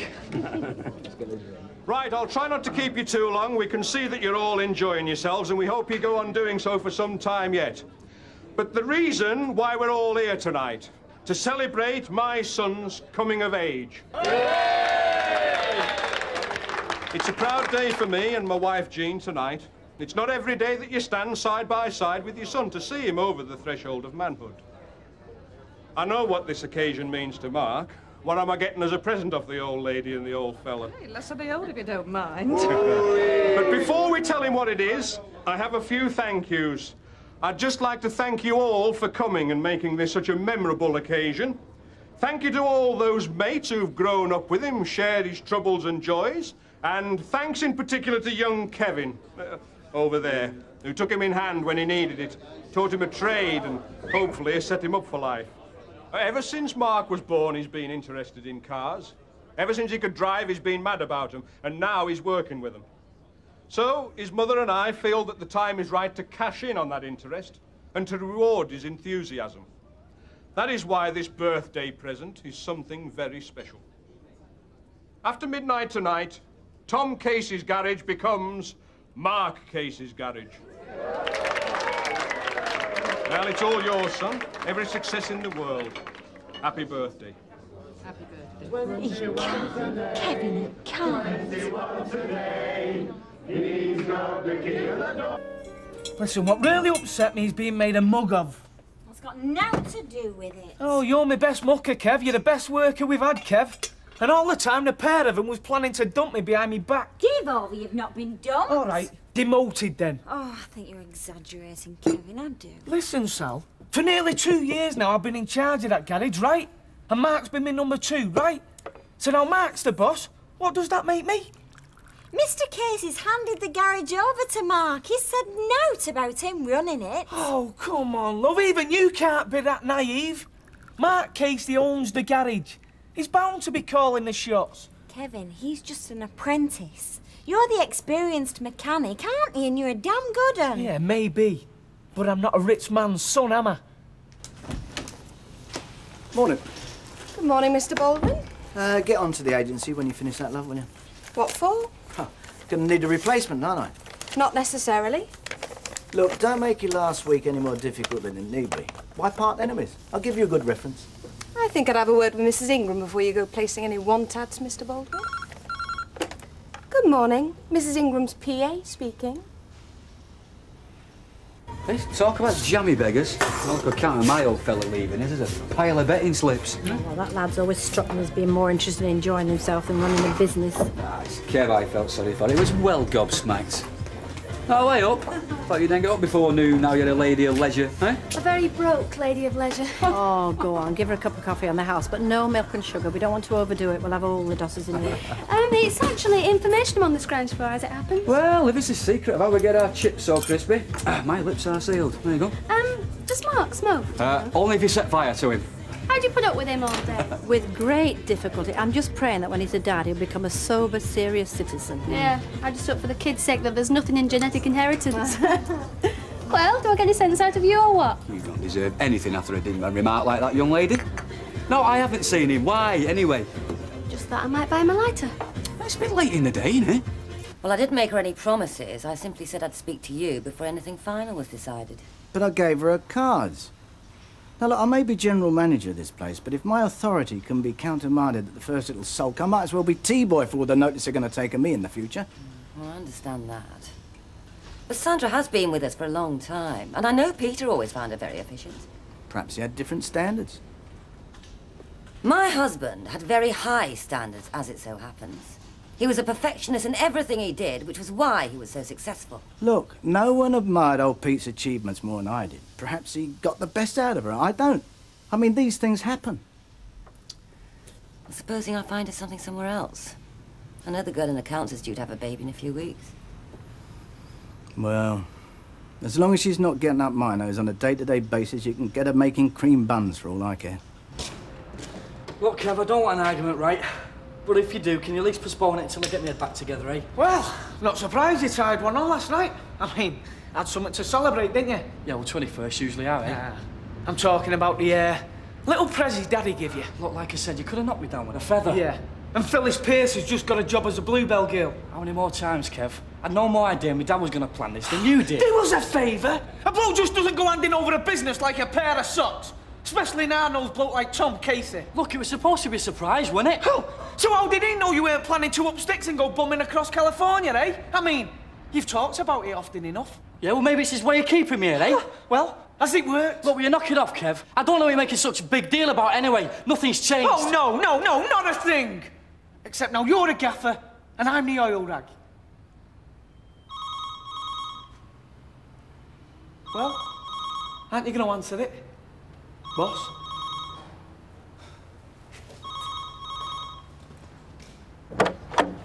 Hi. Hey. Listen, it's my night off tonight and Jim's going to some match with the lads. So how do you fancy a wild night on the town? Oh, yeah, all right. I wouldn't mind a pizza. God, there's no stopping you once you get going, is there? Oh, there isn't. I might even follow it with a death by chocolate. Only I thought you might be booked up by one of your many admirers. What admirers? Well, you've not exactly been short of male company since you became a bachelor girl again. Oh, I'm not criticising. I'm jealous. Barlow? That's right. These are for you. Oh, thank you. No admirers, she says. I haven't, honestly. I haven't got a clue who these are from. Ah, well. Put me out of my misery, then? Phil Jennings, the wheeler dealer who owns these amusement arcades I've been so up in arms about. They're part of his leisure group. So this is a sweetener to shut you up, is it? He'll be lucky. Part of his leisure group, you say? Is he married? Only asking. Well, Janet's due to go off on maternity leave soon anyway. I'm not working in accounts, no way. Well, at least give it a chance, Sandra. You'd be on the same pay and you'd not have to work so much overtime like you did for Peter. I've been the boss's secretary for the last 3 years and I'm not being downgraded now. Look, I'm trying to do my best in a tricky situation, but you're not leaving me much option. Well, it's not me that created this situation, it's him. Mr. Baldwin simply feels he can't work with you. What's he got against me anyway? If I'm so hopeless, at least I'm entitled to know why. Nobody's saying you're hopeless.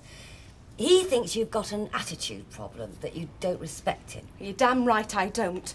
He's not fit to lick Mr. Ingram's shoes. He says you're uncooperative. Yeah, only because I don't like the way he struts about the place giving orders. It's do this, do that. Never please, Sandra. And you have been known to gossip. Oh, really? Well, let me tell you, if anybody can be discreet, I can be. If Mr. Ingram was alive, he'd vouch for that. I really don't think we need to keep bringing his name into this. He trusted me, and it wasn't just because he fancied me. Oh, don't be stupid. Oh, really? It's God's own truth. For the last 18 months, your husband and me been having an affair. You didn't know that, did you? Well, how's that for someone who can't keep a secret? Well, I won't fret, lass. I mean, Tom Case is a businessman above all else, you know. It's a gesture, that's all. He knows who can run that garage and who can't. But heck, lass, you're in right esteem there, aren't you? Fruit of the gods, this. Nectar and ambrosia. Yeah, not to mention easy to cook. Who cooks them? Cold, straight out the tin, it's the only way. You must have gone to the same school of domestic science as my mum. Where is she, anyway? Oh, no, she's probably out making some shoe shop manager think it's Christmas come early again. Oh, not them again. I thought you were going to impress me with your famous spaghetti bolognese. Have to be in a creative mood for that. Oh, wonderful. You know, most people get normal human beings as flatmates, and I have to put up with an arty-tarty designer. Hey, Sally, I don't suppose you've got any ideas what I could buy Mark for his birthday? Yeah, a one-way ticket to Australia. Oh, he was a bit off what happened last night, wasn't it? I don't suppose you're too chuffed about it. Do you know, I've never seen Kevin so angry. I don't know what's going to happen now. Well, suddenly changed your mind anyway. Last night I could hardly drag you to that party. Well, you know, going there and seeing that everybody else had brought something, it just made me feel a bit stingy. Well, he needs a new Walkman, if that's any help. He was going to lend his to Nicky, but it was bust. Thanks. Well, they're a bit pricey, aren't they? Well, he's not such a bad lad, is he? And you are only 21 once.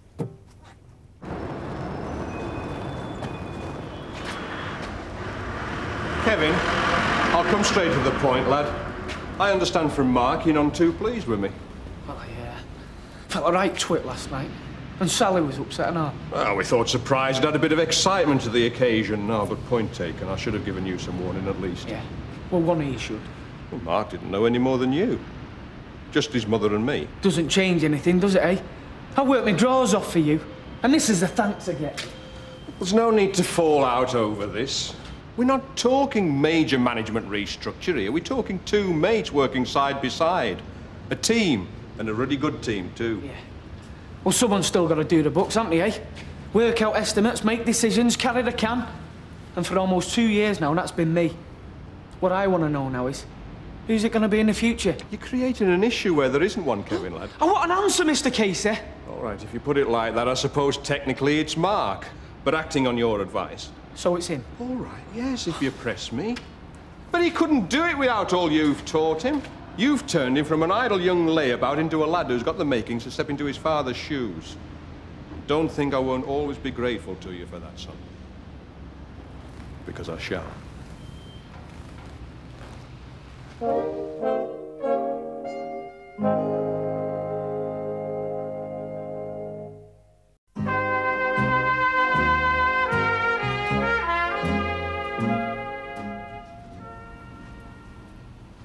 I see Madam's cleared her desk. Sandra? Yes, she's gone. She didn't buy your idea of moving elsewhere, then? She said accounts was boring. Yeah, a bit much leaving, though. I mean, she's paid till the end of the week. I was glad to see her go. Oh, you've changed your tune, haven't you? I thought you were on her side. The only side I'm on in the future is my own. What's up? Jackie, what's this? Come on. You can tell your Uncle Mike. She said they were having an affair. Who were? She and Peter. It's been going on for over 18 months. She told you that? All those nights he was working late or playing squash. And you believed her? It's the oldest story in the book. Ah, yeah, some men, yeah, but I mean, well, married to you. What would he want to go and look at a little bimbo like that for? She's an attractive girl. Forbidden fruit's always tempting. Nah, she was livid at getting the sack, and the little cow decided to get her own back. Clever, though, I must admit. I mean, with Peter gone, you can't prove she was lying. You really think she was? I'll bet you a box of me best cigars on it. And then, well, if she wasn't, I mean, what's the sense of upsetting yourself now? If, and I say if he was tempted to stray, then, well, surely you can find it in your heart to forgive him now. Well, it's certainly very slinky. You'll be able to see everything you've got. Well, why not? I've plenty to show, Petal. You see, I thought it'd look nice in the evening. Do you know when I've got a tan? Ah, and a tan's about the only thing you will be able to wear under that and all. Yeah, just jealous. Get off. Listen, if I wanted to go out with my spare tyre on display like an overstuffed sausage, I could wrap myself in cling film. It'd be cheaper. I don't know about her, I'm jealous. Dancing under the stars to the throbbing of guitar. Give over, love. I'm going with Gilroy, not Julio and Glazes, unfortunately. Hey, any more of that, lady? I won't be wearing my white tuxedo. What white tuxedo? I'm not the only one shopping for holiday togs, you know. Really? Ah, there you are. Maybe since you've been missing half the morning. I went to warehouse and they insisted I had a coffee. You know, a friendly lot they are. Oh, well, do you good to have an hour or two off? I mean, you work hard enough.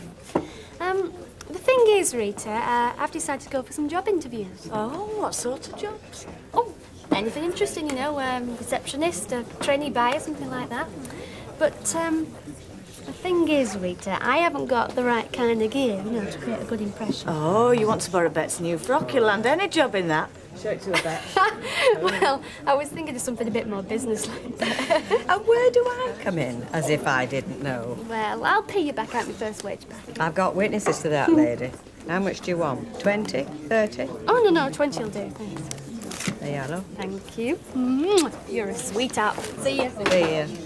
She's a very lucky girl having a friend like you. Well, she deserves a bit about now she's booking her ideas up. And let's face it, if I didn't do it, who is there? Well, there's always the godfather here. Yeah. Have you really bought a white tuxedo? It's a practical move, you see. If I'm going to be running things, I have to be at the nerve centre where things are happening. I'm not trying to step in your husband's shoes. I hope you don't. This office has seen quite enough extramural activity for a while. Oh, come on, love, let that go. We've all got our little weaknesses, even Peter. Well, I never cheated on him. Not once. I could have, but I didn't. I had too much respect for what we had together. What I thought we had together.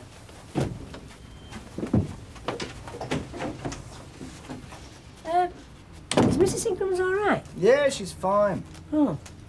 Well, it takes time going over a sudden bereavement, doesn't it? I should know.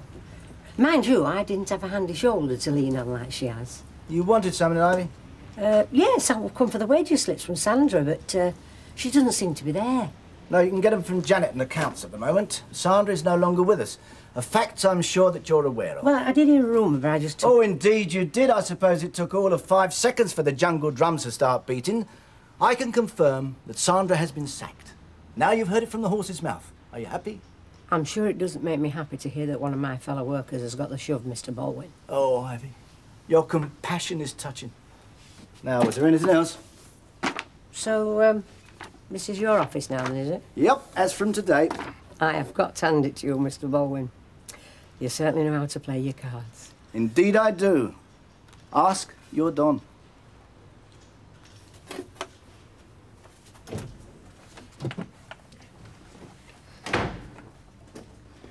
Your dad's here again. Hey, what you doing with them? They mine. Well, in that case, they should be up in your room instead of cluttering up down here. You can get that cleared up as well tomorrow, madam. I can barely get in there for your junk. Oh, that's not fair. I've just woke up. I'm supposed to be on my holiday. Well, I've officially declared it half-term for mums as well. Sorry, Ken. Can't offer you a cup of tea. I'm up to my eyes. No, that's OK. I just popped in to tell you that Tracy will be needed for hockey practice over the halls. Oh, and Tracy's been struck dumb, has she? Can't say I'd noticed. There's no need for sarcasm, Deirdre. I just don't want you suspecting she sloped off to her previous dodgy haunts. Yeah, and I bet you take me there and back and all like some flipping little kid. Dead right I will. When you show we can trust you, then you'll be treated like an adult. Where are them from? Our friend. What friend? Nobody you know, just a friend. Well, you know your mother.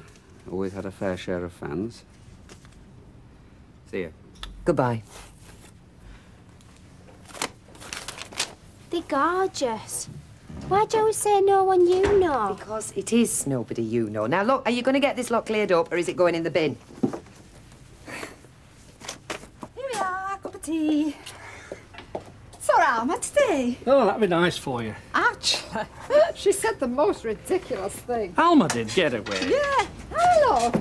She seems to think I'll be taking over behind the counter when Sally goes. Well, won't you? No, of course I won't, love. I mean, Alfie knows he can't expect me to be on my feet 8 hours a day and run the home the way he likes it. Yeah, well, that's something we've still got to sort out, isn't it? Anyway, there's no rush. I mean, you'll be here for some weeks yet, won't you? Yeah, but not many. Yeah, well, we'll sort it out near the time, as I say. It's not going to be easy, you know, finding somebody who's trustworthy, reliable and hard-working. Ah, well, now, if them are the qualifications you're looking for, that definitely counts me out. As you've said from your own mouth, Alfie, many a time. See him again, if you're asking. On your feet, Rambo. I'll have a spritzer. Yeah. Jen? Oh, that'd be lovely, thanks. 2 spritzers, please, Alec, and same again for me. Right, Bet will fetch them for you. Oh, we'll bet. Yes, she will. Here's that eyeshadow, by the way. Oh, thanks. I don't suppose you've got any sensationally sexy perfume samples going begging and all, have you? Not going begging, no. Oh. You can borrow it. Though why I should, I don't know. We met on the bus coming home. Cheeky cow stood up to give me a seat. Well, I like to show respect for old married women. Hey, what do you think of this, then? It's for Mark. Lucky lad. Can't say I'm spending that much on me. I never stop spending on you. I spend more on your clothes than I do on my own. There's no point in keeping a rampant sex object if you're going to keep him like a scruff. Anyway, how was this bash? I don't suppose we missed much. It's very nice, actually. His mum and dad really did him proud. Short of a bob or two from what I hear. Oh, apparently not. Did you know that they'd given him the garage? What do you mean they're giving him the garage? For his 21st. It's his now. Well, that's what I call a present. What did Kev say? Well, Kev couldn't say anything, could he? He's just an employee. Anyway, Steph, I'll let you have these back, all right? Anyway, what's the special occasion? There isn't one. Just decided that I've been a slob for long enough. It's time to go out and dazzle them. Happy birthday to you. Happy birthday to you. Happy birthday, dear Mark. Happy birthday to you. I was going to send you a singing telegram, but I didn't have enough money. Well, that was yesterday. Well, better late than never. I hope you like it. Oh, wow. You didn't have to go to this trouble. Well, I saw you didn't get one. No, I didn't. I broke my other one, so I was going to get one with my birthday money. So how did you know? Must be tuning into your wavelength. Anyway, I just wanted to say thanks for a great party. So where are you going then? Well, only home. Why? Ah, look very nice. Oh, I only look nice when I'm going somewhere, do I? No, of course not. Could give you a lift if you like. I think just finished for the day. Right, Kev? Thought we was doing overtime. But if you say so, boss. You fit then? Yeah. Lead the way, birthday boy. Will do. What do you fancy? I don't know. Wherever you want to take. Not bad. Well, whose office is it? As from today, mine. Well, doesn't she mind? How can she mind? It's the boss's office. I happen to be the boss. Yes, but it's still her company. Nah, she's a housewife, darling. Pops in between hairdressing appointments and dress fittings. You know, in a way, she's rather like your mate Audrey, only grander. What? I know I shouldn't say. No, go on, what? It wasn't half a lucky break for you when poor old Peter popped his clogs. For both of us, darling. For both of us. Do you know something, Mike? What? I'm very proud of you.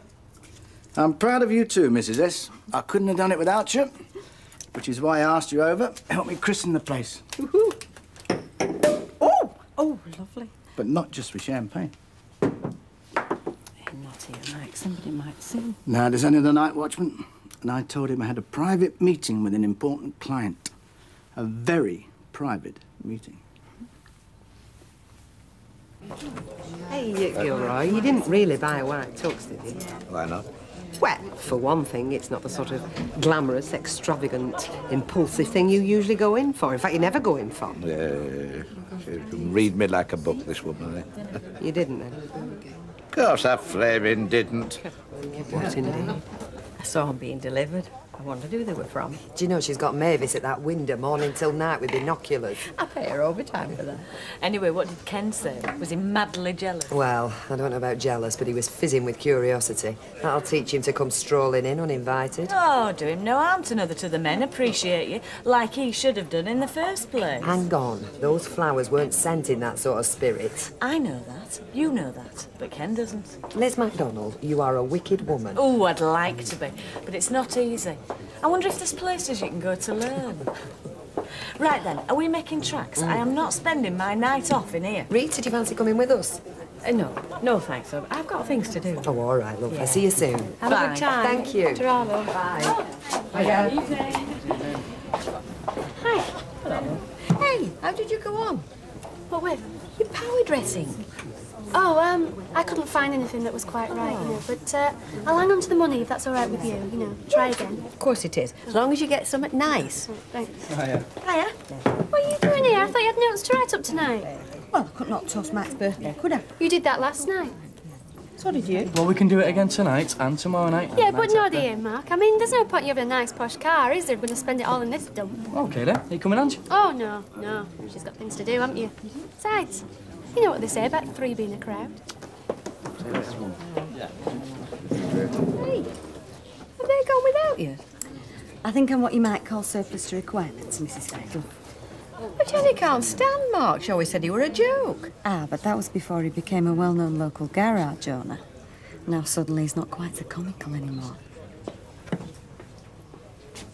But you didn't have to do overtime, especially if he swanned off early. I promised a bloke first thing in the morning. Oh, Kevin, you're too conscientious, you. Yeah, well, not anymore. That's the last time. You're going to tell Mr. Casey you're not going to stand for any of this, then? I'm telling Mr. Casey nothing.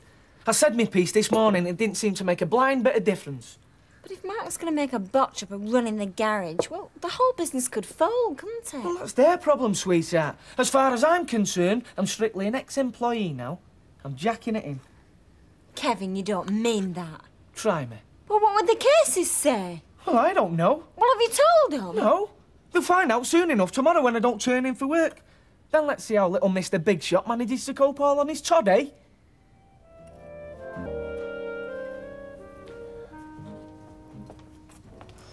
Don't keep looking at the clock, Kev. If you're going to go, go, and if you're not, don't. You think I'm daft. You do, don't you? Did I say that? Look, I run that place. I do all the estimating, all the invoicing, all the ordering, chasing everyone. I do the lot. And what's it worth at the end of the day, eh? Sweet F.A. Didn't even cross Tom Casey's mind, did it? Well, why don't you go and see him, eh? Tom Casey. Because he's not going to change anything, is he? He's given Mark the garage. He's not going to take it back off him. No, but Kevin might give you some more money if you just tell him what you just told me. Look, I'm not working under Mark, no way. Don't worry, I'll get a job. Great. 7 months gone and my husband chucks his job in. But he's a Burke. He may be. But at least he doesn't go on me for chucking in the Polly. And that certainly makes a change. He didn't have much time for him before his dad gave him the garage. And a brand new car. Yeah, well, must admit, does make him stand out from the crowd a little bit. I don't know how you can be so cynical. There's no point in denying it, is there? But he's not interesting. No, neither is standing in the rain waiting for a bus. No, it'd be about dead heat there. Now, just a minute. I went out with that Alan last term that you think is so riveting. At least he's talented. Yeah. He's also very randy and very broke. I mean, if a fella wants to get me in the back of his clapped-out car, then he'd better not ask me to push it halfway across Manchester first. Oh, hi, Steph. Come Hiya. in. Jen, I don't know why I didn't think of this sooner, but they're advertising for demonstrators at work. You want to get your skates on? Doing what? On the perfume till Christmas, you'd get it like that. Don't you think she should try for it? If it means she'll sit aside of Mark Casey, I'm all for it. See ya. Ta-ra. I don't think it's me, really, Steph. Has anyone told you you want a good kick up the backside these days? Everybody. Look, Jen, me and the girls at the glue factory, we both come home smelling. Only in my case, it's Chanel. Now, which is more you? Till Christmas. I put your name in.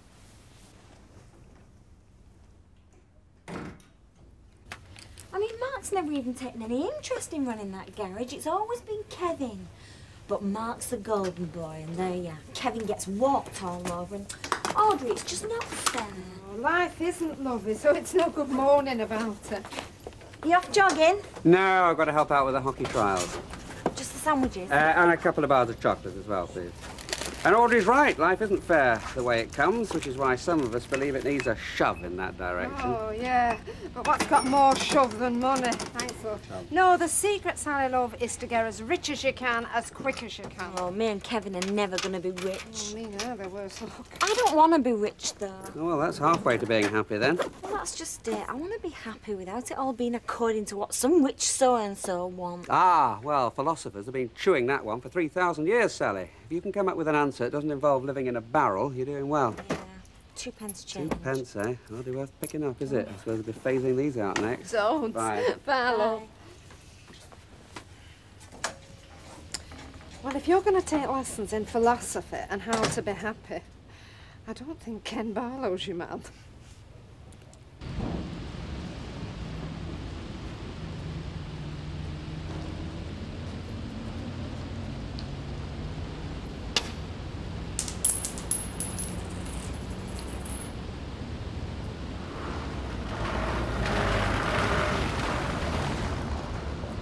You've left some money there. It's only a couple of coppers. Oh, I see. You're too proud, are you, to stoop down and pick up a couple of coppers? By it, they must be paying you too much. At least you can pick them up on the pretence of not dropping litter. No, I'm going to leave them there. I'm surprised at you, Kenneth. I really am surprised. Some kid'll pick him up, Percy, and it'll make his day.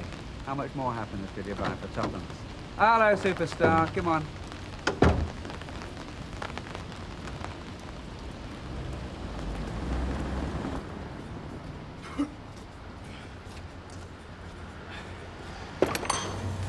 Aye, aye. Gather back then. Oh, he flipping isn't. Oh, the one you're expecting him back? No, you tell me, miss. Oh, you've not had a row, have you? Well, he's got the hump, hasn't he? I mean, he sometimes does. He's not even phoned in or nothing. Well, have you rung in? Of course I've not. I'm not going chasing after him. If he wants a flipping job Oh, here... why? What's a flipping job here? He'll have to skip and jump for it, will he? I've not said that. You've just said it to me. I've not said that to Kev, though. Yeah, but it doesn't mean he won't get the message, Mark. I mean, it's not as if your dad said out, is it? Eh? I'm sure that message got through loud and clear. Well, just use your imagination, Mark. Eh? Think about it. Come on, Yellow! Yay!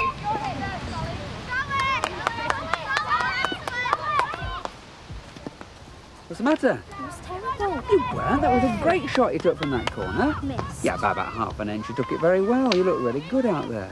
Oh, yeah. Is that why I was only on for about 10 minutes? And Sheila Thomas was on for about an hour? Well, that's probably because Miss Griffiths has already made her mind up about you and you're already in the team. You really, really want to be in the team, don't you?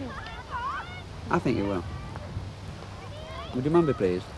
Don't know. Well, she would, surely. She wants me to be good at things like maths and science and everything. Well, it's not one or the other, you know. It is for me. I was playing pretty good, though, weren't I? You were playing pretty well. And I want you to be good at English, too. Did your mother... Did she really buy those flowers herself, really? I don't know. I suppose so. I was just wondering if perhaps, you know, what's his name was back on the scene again. Dave, is it? You know that was Decent Dave the Deadly Drape? Is he? About? No. Or anyone? You know I'd tell you if there was. It must be Ogle being a spy. I'm sorry. Come on, Sheriff, pass! Hey, there's a fella knocking on your door looking for you. Oh, what sort of fella? He wouldn't have to be rich and handsome, would he? Hey, well, if he is, send him over the road to me. Well, I suppose he's handsome if you like that kind of look. And if Richie's having a car same make as Adolf Hitler, taking up half a seat, I reckon he is. Ah, to what do I owe the honour? Hi. You better come in. Thanks.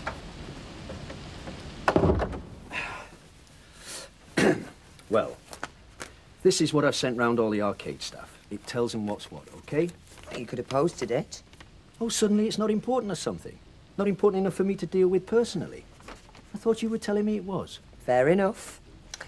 Well, if I'm going to tell you off, you better go through. You don't believe the kids stay off school because of my arcade, do you? I mean, I used to wag it when there weren't any. It's just lucky that my arcade happens to keep them off the streets. Lucky for you. Whose money do you think they're spending in there? Close the arcades and they'll be on a cross somewhere shooting drugs. And do you not think these arcade games are a drug? Do you know, the Yanks found that the kids who scored highest on Space Invaders make the best recruits for jet pilots. No, they're not junkies. I'm not sure that stories about jet pilots are very relevant. Well, is this relevant? The minute someone proves to me that my business is arming the kids, I'll close the arcade. You won't have to do it, I'll do it. But nobody's proved it to me yet. Keep going, you'll be claiming charitable status for good works among the poor. Well, if Daddy was a duke, they'd be out shooting grouse. But they're ordinary kids. They shoot Space Invaders. What's the difference? Except that my customers don't go around killing things. There is a difference between healthy leisure and idle distraction. And until you show some interest in the former, I will be showing a keen interest in the latter, in the form of your arcades. And if they are in any way out of line, be sure of this. I'll not rest till my council takes action. And that's all I've got to say. And I'll tell you this. If it ever came to a fight, I don't believe I'd care to take you on. Oh, you didn't chuck him in the bin then? I've got no objection to flowers, even if they were sent by the biggest rogue going. Oh, I could introduce you to some real rogues in this town. Sure you could. I don't necessarily want to meet all your friends, though. Well, you being a councillor, you probably know them better than I do. No, I'm sorry. I didn't mean all councillors are bent. By the same token, neither is everybody in my business. Look, I'm going to go before we have a row. You have a read of that and tell me I'm not trying.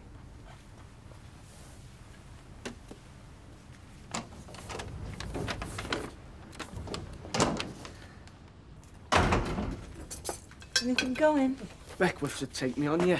Only the money's garbage. I mean, the fact that I've been running my own shop seems to count for nothing. Oh, it should, Kevin. You know, I got the feeling he didn't believe me, you know, when I said, oh, I've been doing this, that and the other. I could see him looking at me as I was just laying it on. They're going to start saying that Mark sacked you. They better not. Yeah, well, they don't have to say it, do they? They only have to think it. Oh, don't be daft, Kevin. Go back to work after you've had your dinner.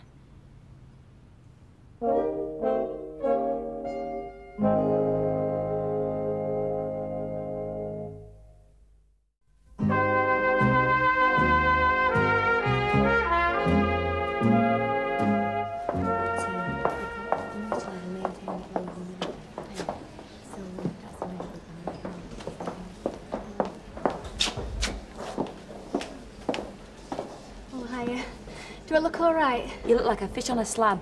Of course you look all right. Now, do you know how to get a job at an interview? Oh, well, no one's ever told me. I'm telling you. Go in with your head up.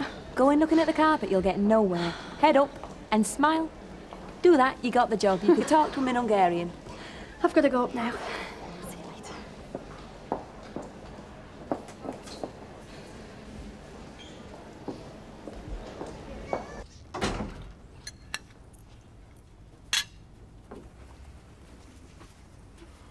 I've just come round to see what's bothering you.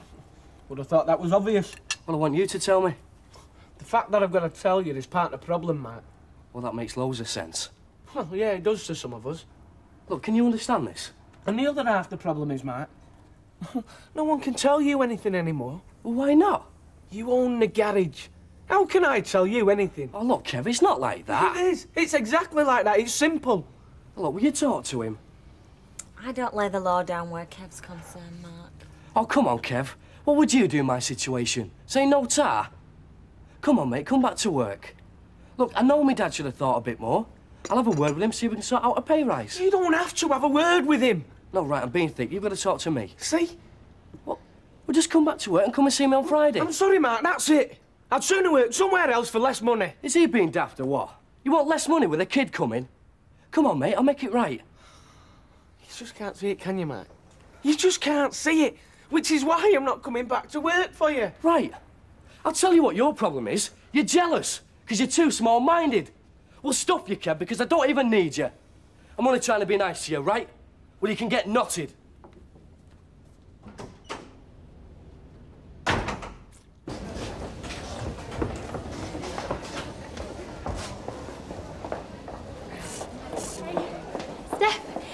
Yes, it does. I did exactly what you said. You did? Yeah. Waffled on in Hungarian. Didn't understand a word I said. But you got the job? Yeah, start tomorrow. Magic. I'll see you tonight, all right? Sorry about that, madam. She's Hungarian. They're very excitable.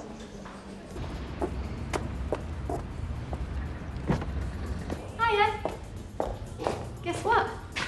I've got a job. Oh, great. Well, ask me what it is. Well, look, if you're going to tell me, tell me. Oh, great. You sound really interested. Oh, I'm sorry. So go on, what is it? Well, if you're going to be like that, it doesn't sound so fantastic anymore. Just selling perfume with Steph. Well, that sounds all right. Yeah, till Christmas. I don't suppose you fancy working here as a mechanic? Something wrong? Yeah. Kev's quit. Why? Well, a simple explanation is he's brassed off. Because my dad's given me this place and not told him. But he really thinks I'm a Burke.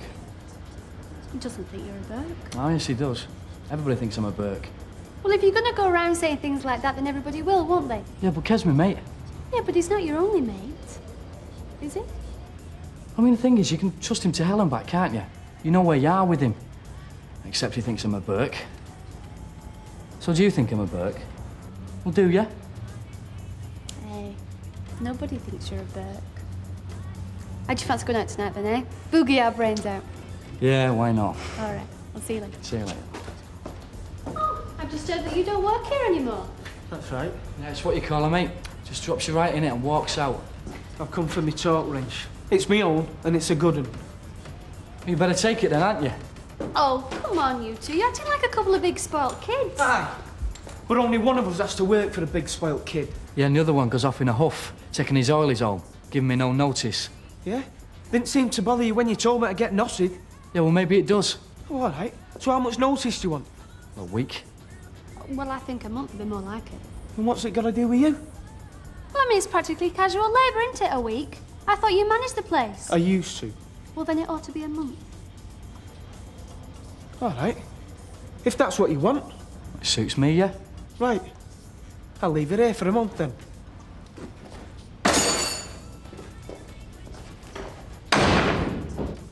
Well, I think I handled that pretty well, don't you? There you are, love. Cheers, Don't mate. worry about it. Yeah.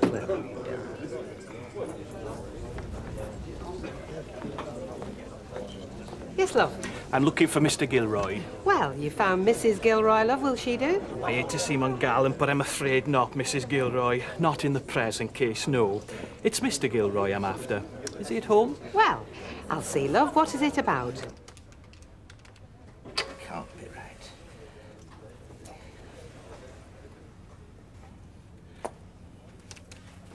There's a fella in the bar wants to see you. He says something about you could be looking for a tenner.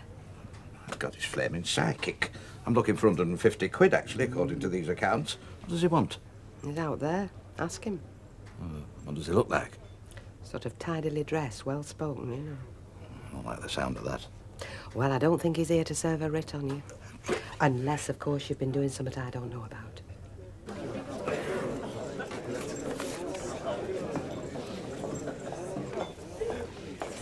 He's tied up at the moment, love. He says, can you give him a bit of an idea what it is you want? Oh, I'm quite happy to dance attendance.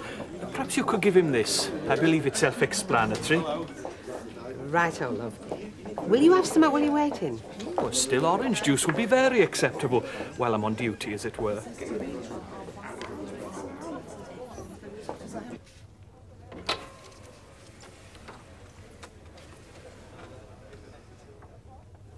He sent this into you.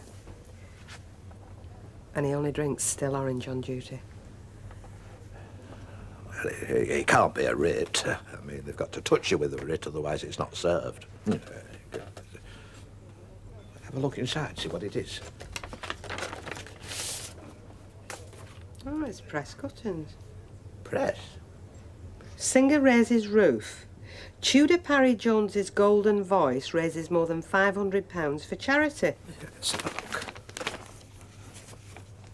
Tenor Tudor challenges 2-ton Pavarotti. Here's a singer. Oh, thank you. Yes, thank you, Bet. Yes, that's all I need, isn't it, at this point in time with my ear? It's Caruso touch. Mind you, I'm always on the lookout for a good act.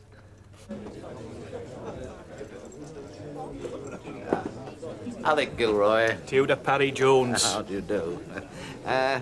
Who exactly sent you? Neville Thomas it was.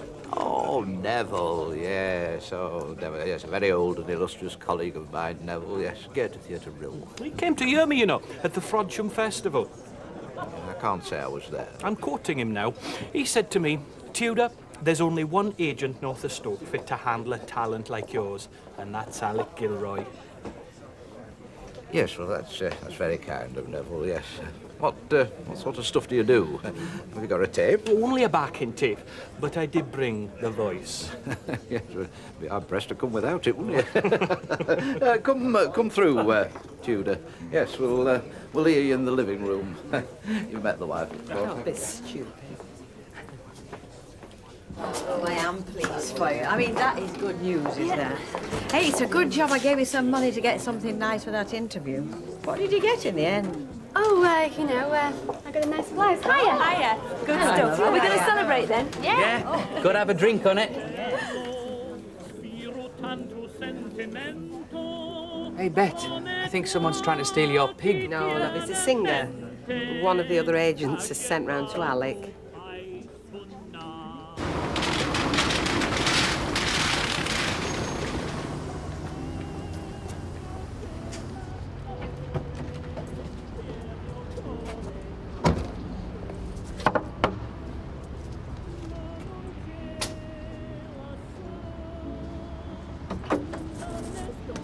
Thinking about what you said. I'm very glad to hear it. Well, I hope you'll be glad to hear what I come up with. All right, then I'll listen. Come in. Thank you.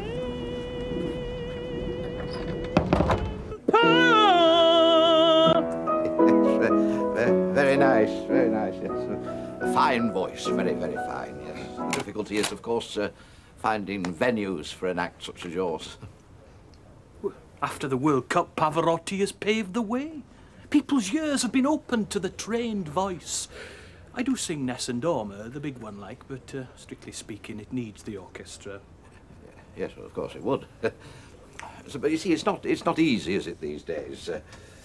For instance, I've got an act on my books now. I mean, I find difficulty getting bookings for mouth organ player, virtuoso stuff, you know. There's nothing like it. Hasn't worked for a year. No, it needs thinking about. Thank you very much. Oh, let me give you another one. Well, if you feel you must. Mind you, could you keep the volume down a bit? Only it's this ear trouble, you see. If you feel any top C's coming on, try not to shatter any glasses. Remember, you're working in a pub. Right.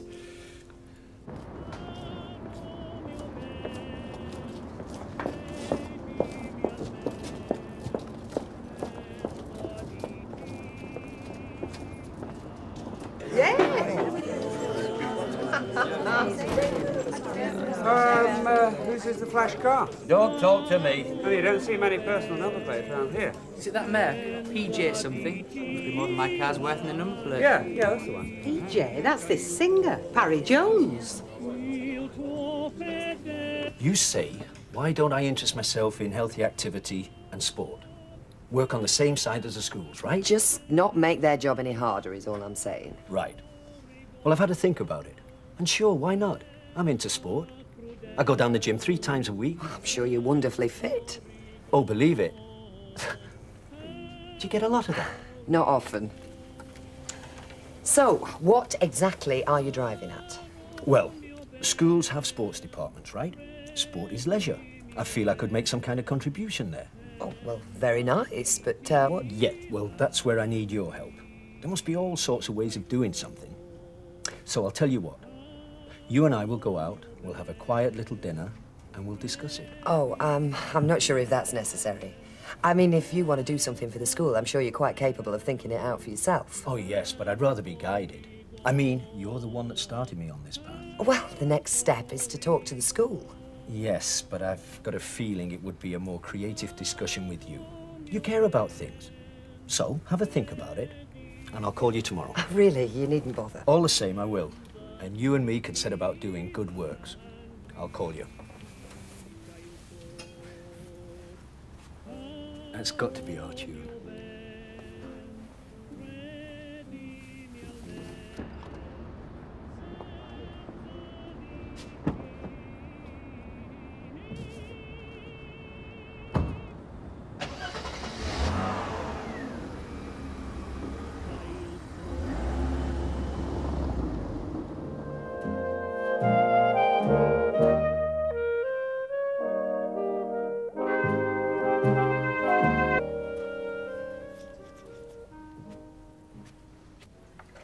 something to say?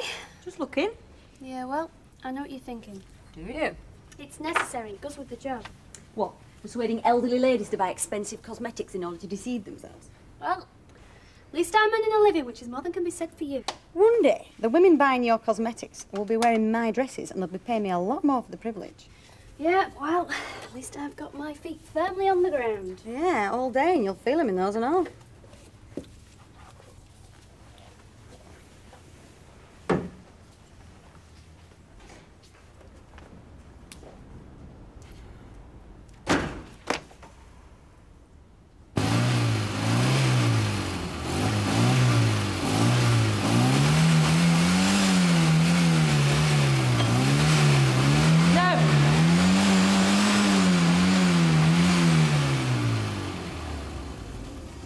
What'd you do that for? Because I want to talk to you.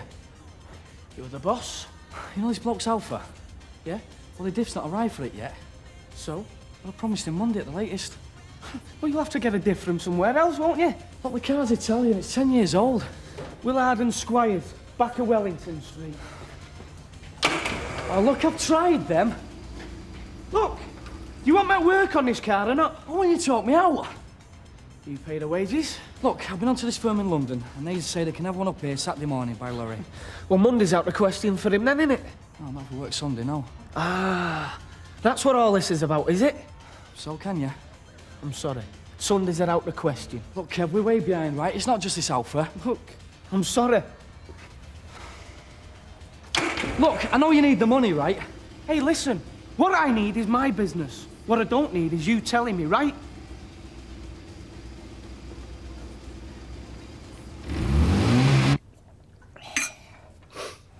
Do you know, I thought you'd drop down, Bog. Yeah, fat lot you'd care if I did or not. Oh, my poor little lamb, are you not feeling too well? No, I'm not. Well, sit down and I'll make you a nicey breakfast. I want a nicey breakfast. Well, you should eat breakfast. It's the most important meal of the day is breakfast. Ah, that why you have a cup of tea and a fag? Cup of tea and 2 fags. Yeah, well, then you should follow your own advice, shouldn't you? There's nothing wrong with me, is there, Alec? I know you think I'm swinging the lead. Oh, no, Alec, I know you're suffering. I could see that as soon as I showed you all those new clothes I bought to wear on my holidays. I don't think you realise just how painful earache can be. Oh, I don't know. Living with you gives me a pretty good idea. You've no compassion, have you? None at all. You'd have emptied Thoyle out of Florence Nightingale's lamp and sold it if there'd been a dress shop in Scutari. Only if you'd have been in Ward. Well, I'm glad you think that's funny. Alec, if you're ill, ring the doctor. Yes, well, that is exactly what I'm going to do. You turned him down? I just didn't say yes. Why? Sort of reflex reaction, I suppose. Don't you fancy him? I just didn't like the way he almost made the donation to the school conditional on me accepting his dinner invitation. Listen, the guy fancies you. You can't blame him for trying. Morning. Morning.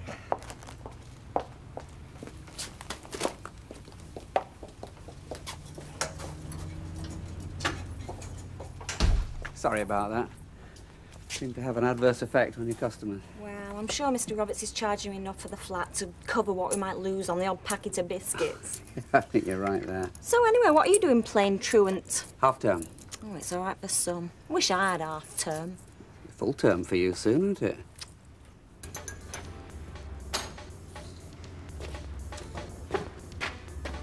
See up. Kept time for the break, mate. I'll drink it while I work. Come on, have a breather.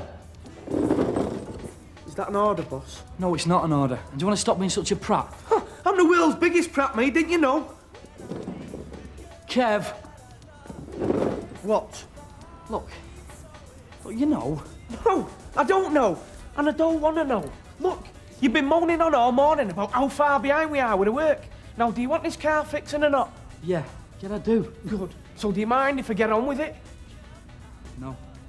Right.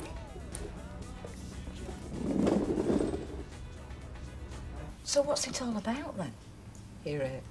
Oh, can be nasty, that. Can if it's brought on by spenditis. What's that? Well, the symptoms are great irritation caused by the handing over of large cheques. You mean Alec paying for the holiday? No, love. I mean me Buying 3 new summer frocks, 5 tops, 2 pairs of shorts, a swimming cosy and a load of accessories. Oh, I see. So he's not ill at all, then? I don't know. He's rung, Doctor. Yes, he has. And a right kerfuffle it was and all. They should call them guard dogs, you know, not receptionists.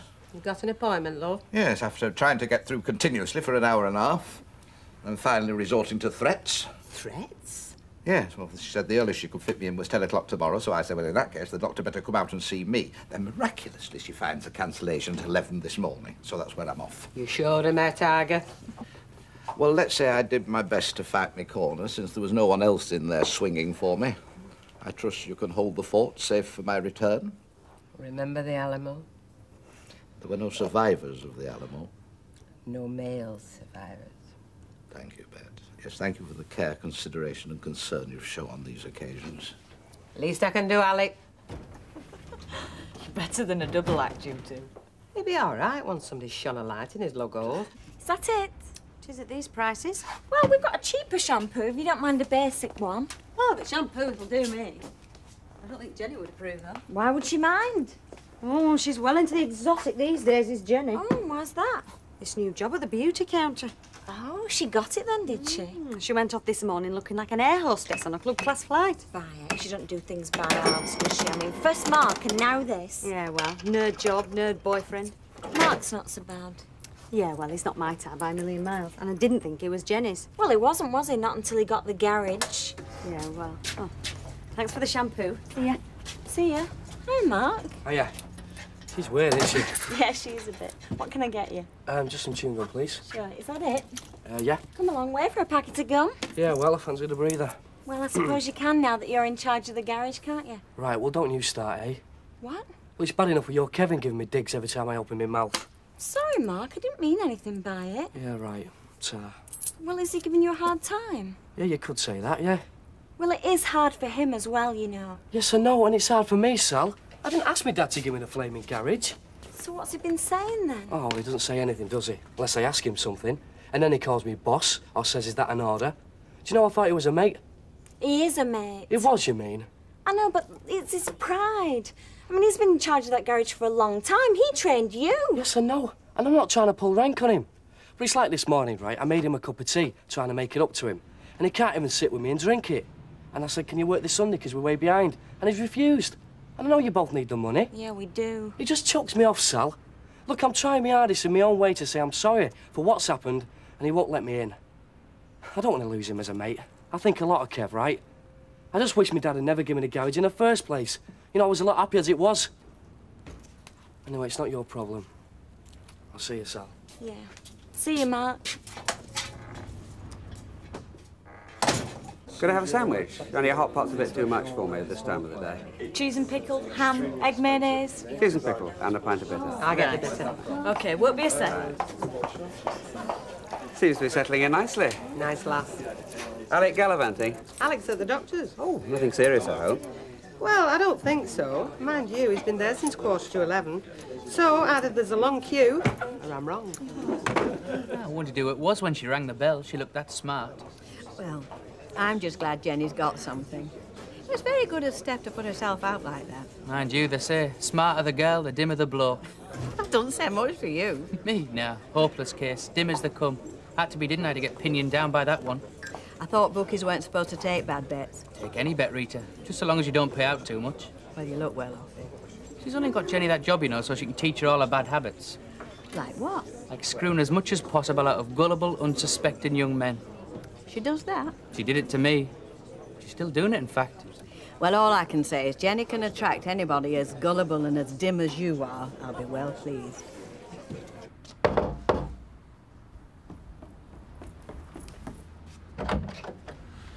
Come in.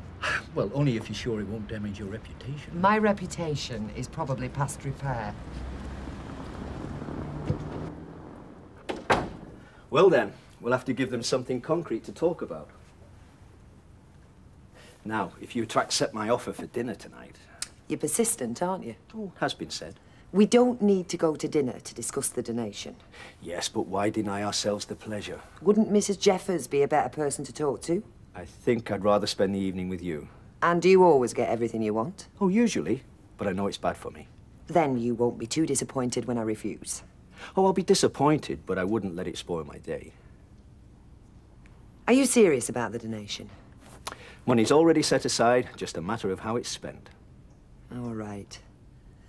What time and where? You look as if you enjoyed that, Ken. Yeah, well, does you good to eat out now and then, doesn't it? Next week I shall be eating out every morning, every lunchtime and every evening. Now, where did you say you were going? Madeira. Ah, Madeira. Do you know it? Famous for its wines and beauty. Just like you, Bet. Say it a bit louder, Ken. Alex just walked in. Oh, hello, Alec. How are you? Bet tells me not very well. Yes, Bet's right then, isn't she? Got you sorted, did he, love? Oh, yes, he's got me sorted. He's given me these pills. You see, I told you there were nothing to worry about. Get them down, you bit of sun on your back, you'll be as right as rain. Yes, well, it's not quite that simple, Bet. What do you mean? You're saying it's serious? Serious enough to stop me flying. Eh? Yeah, that's right. I've been advised not to fly, so I'm sorry. The holiday's off.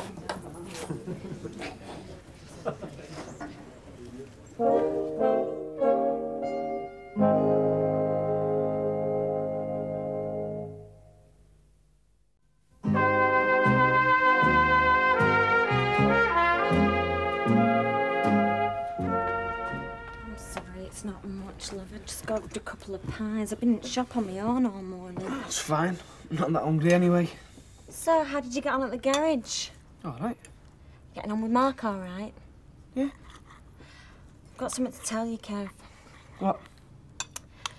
Mark came in the shop this morning. Oh, that's where he went. Telling you they won't work Sunday.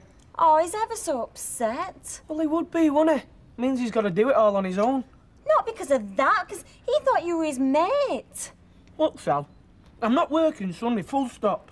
It's nothing to do with Sundays, it's about you and him. He says that you keep going round calling him the boss. So? Well, that's a bit childish, isn't it? It's the way I feel. I know how you feel, love. But think how Mark feels. Rich. He does not. He'd give that garage back to his dad if he thought you'd be his friend again. He said that? Yes, he did. He's very fond of you, Kevin, and it's not his fault that he's fallen on his feet, is it? Suppose not. And you should have seen him. Yeah, I know. He's ever so upset. Yeah. So? So? I'll make it up to him, all right? Oh, yeah. You'll get meat pie all over your face. I don't care. I'm glad I married you. Yeah? I don't own a garage, you know. I know, but you'll always have me. Oh, well, that's got to be worth a garage. So you'll have a word with him then? Yes, I'll have a word with him. Why didn't you invite him to Rovers tonight? And we'll have a celebration. OK. But it can't be that bad, surely, Alec. Well, then why has he given me these? These are antibiotics, Bet. Very strong antibiotics. I've got a severe infection of the middle ear. And that stops you flying? You say that as though you don't believe me. I've just never heard of it before, that's all. Look, me eustachian tube's blocked and infected.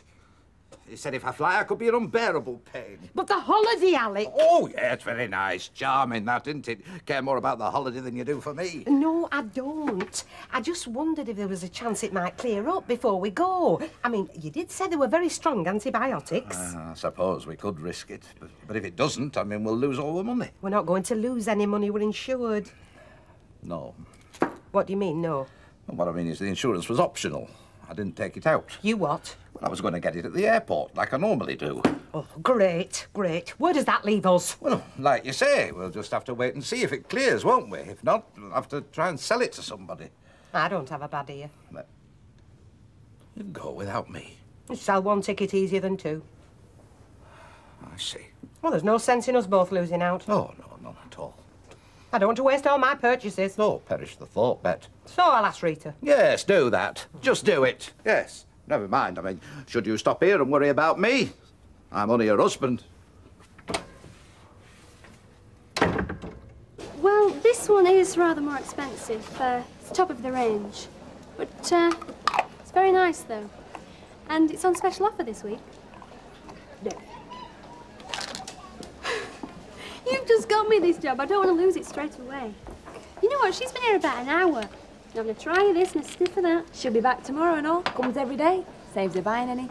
The miserable devil. Well, I suppose it fills her day. Which reminds me, Sunday, what are you doing? Recovering, probably. Well, how about some nice fresh air in Bakewell? Bakewell? Me and Des are off up, pub lunch, that sort of thing. Fancy it? Yeah, sounds nice. Bring Mark. Make a day of it. Oh, yes, ma'am.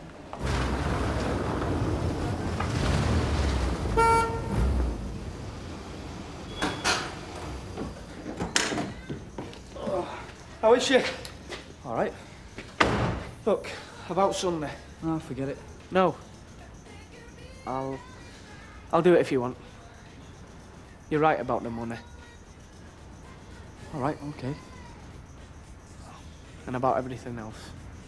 I'm sorry, okay? Yeah, okay. It's just me being stupid. Fancy a brew? Yeah, no problem. I'll do it. Oh, and me and Sal are going for a drink tonight, if you fancy it. I'd love to. Hey, can I bring Jenny? Great. Say about 7, 8-ish? Yeah. Nice one. Yeah, well, that's a positive improvement. Don't know about that. Hey, you were right about the shoes, though. It's definitely low heels tomorrow. You going back then? Yep. Looking for punishment. So it's Boy Wonder and the local boozer tonight, then, is it? Yeah. Why? Do you want to come? Not exactly my scene. No. Well, each to her own, eh? It might not be your taste, but one day it's going to cover me in diamonds. I wouldn't know your breath.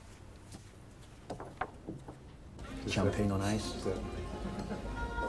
She's here. Well, well, well, you look fantastic. Thank you. Come and meet Cheerio. Cheerio, this is Councillor Barlow, who will have a white lady. Gin and tonic will be fine. Well, if you like gin, you'll love a white lady. Well, I'll have the gin and tonic now and the Cointreau later. I'm not much of a one for mixing my drinks. Sorry, I didn't mean to be patronising. That's all right, no offence taken. Here, look. I promise I won't try to translate the menu for you. Oh, well, I don't know. I might need a bit of help there. I only got grade C for O-level languages, and that was a long time ago. So glad you've made it up with Mark, Kev. Yeah, well, it wasn't his fault, was it? Just wish he was coming on his own tonight and he didn't have Jenny dangling on his arm. Yeah, she's all right, Jenny. Yeah, is she though?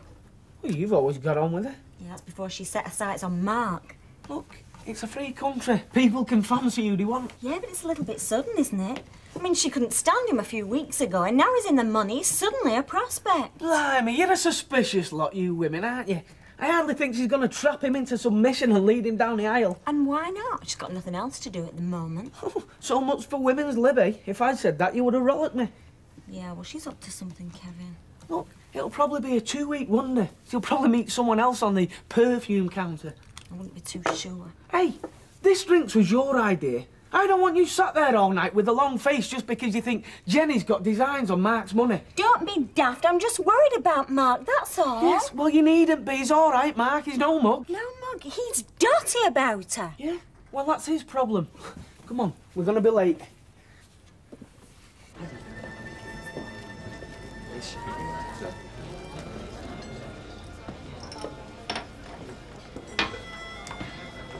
Your language isn't my assumptions. This food should be an interesting experience. I'm sure it'll be delicious.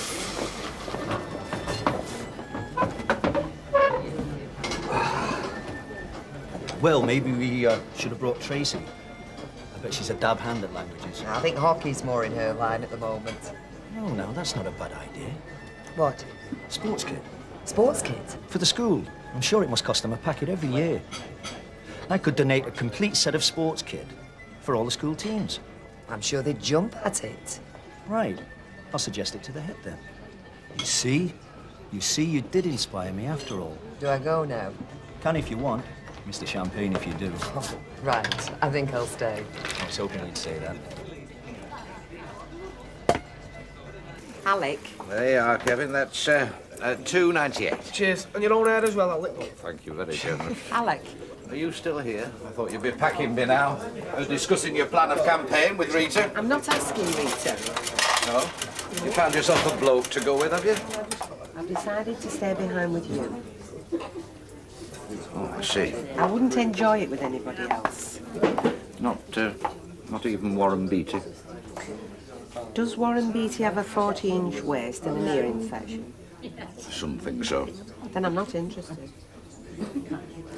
Don't be swayed by what I said earlier. I mean, you don't have to stay. You're right what you said. It'd be easier to get rid of one ticket than the whole package. Nope.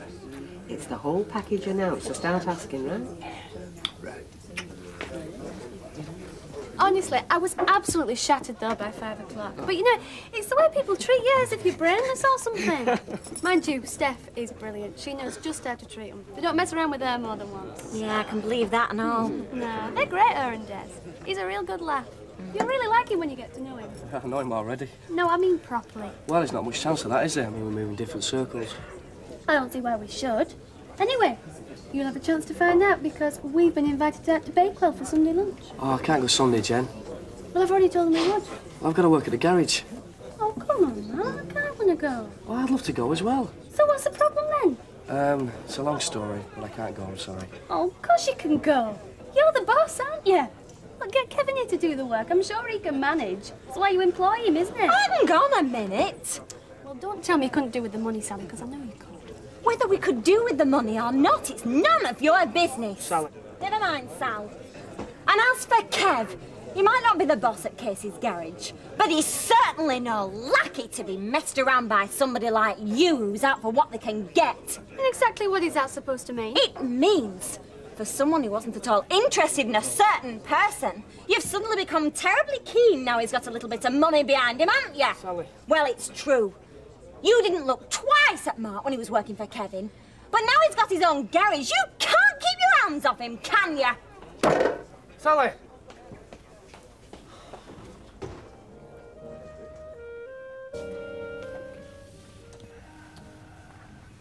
How's your ear?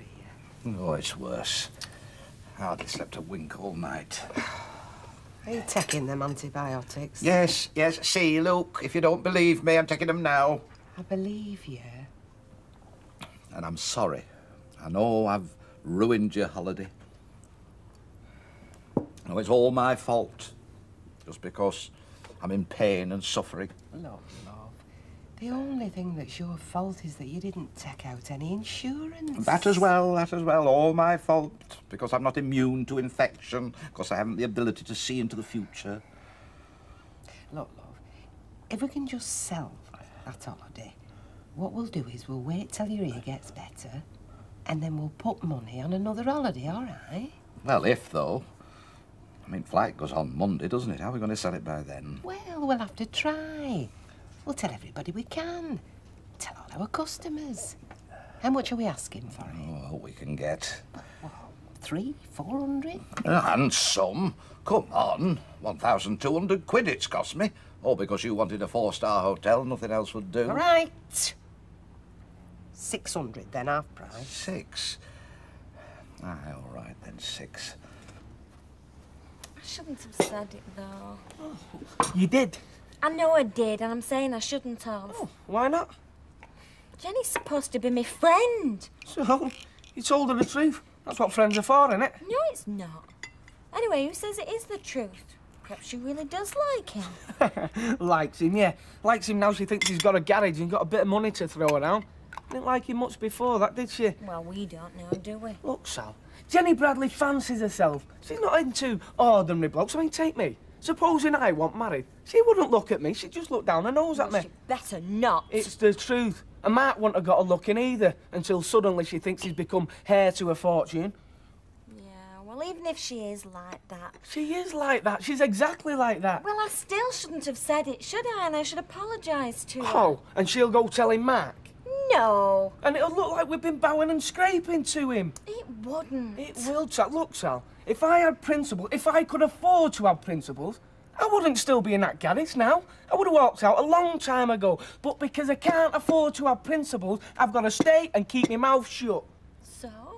So, don't go making matters worse by apologising to him. It wouldn't be to him. All right, his girlfriend then. So don't do it, eh? For my sake. So anyway, we're not going. Oh, what a shame. Well, what happens if his ear clears up before Monday? Well, will he admit it if it does? I mean, whatever that doctor said, it's put the fear of God up him.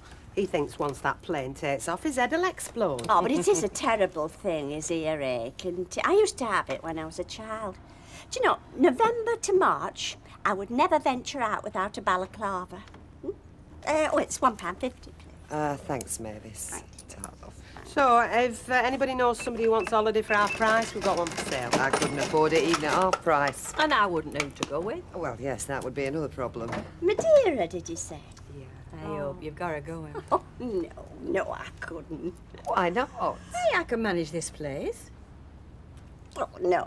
Oh, I thought you were going to surprise us all then, Mary. I nearly surprised myself. Oh, anyway, I'll see you. All right, love. Ta-da. See you, dear. Ta-da, love. Bye. So that's 9:35 at the end of this week, love. Well, I suppose I could just ring Derek. I mean, I'm quite sure he won't say yes, but I could try. No harm in trying. Where's the wreck? And it's how much? To you, Maeve, 600 quid. That's a 4-star hotel, bed, breakfast, evening meal, flights there and back, and I'll chuck in a tube of sun oil as well. Oh, I'm quite sure he'll say no.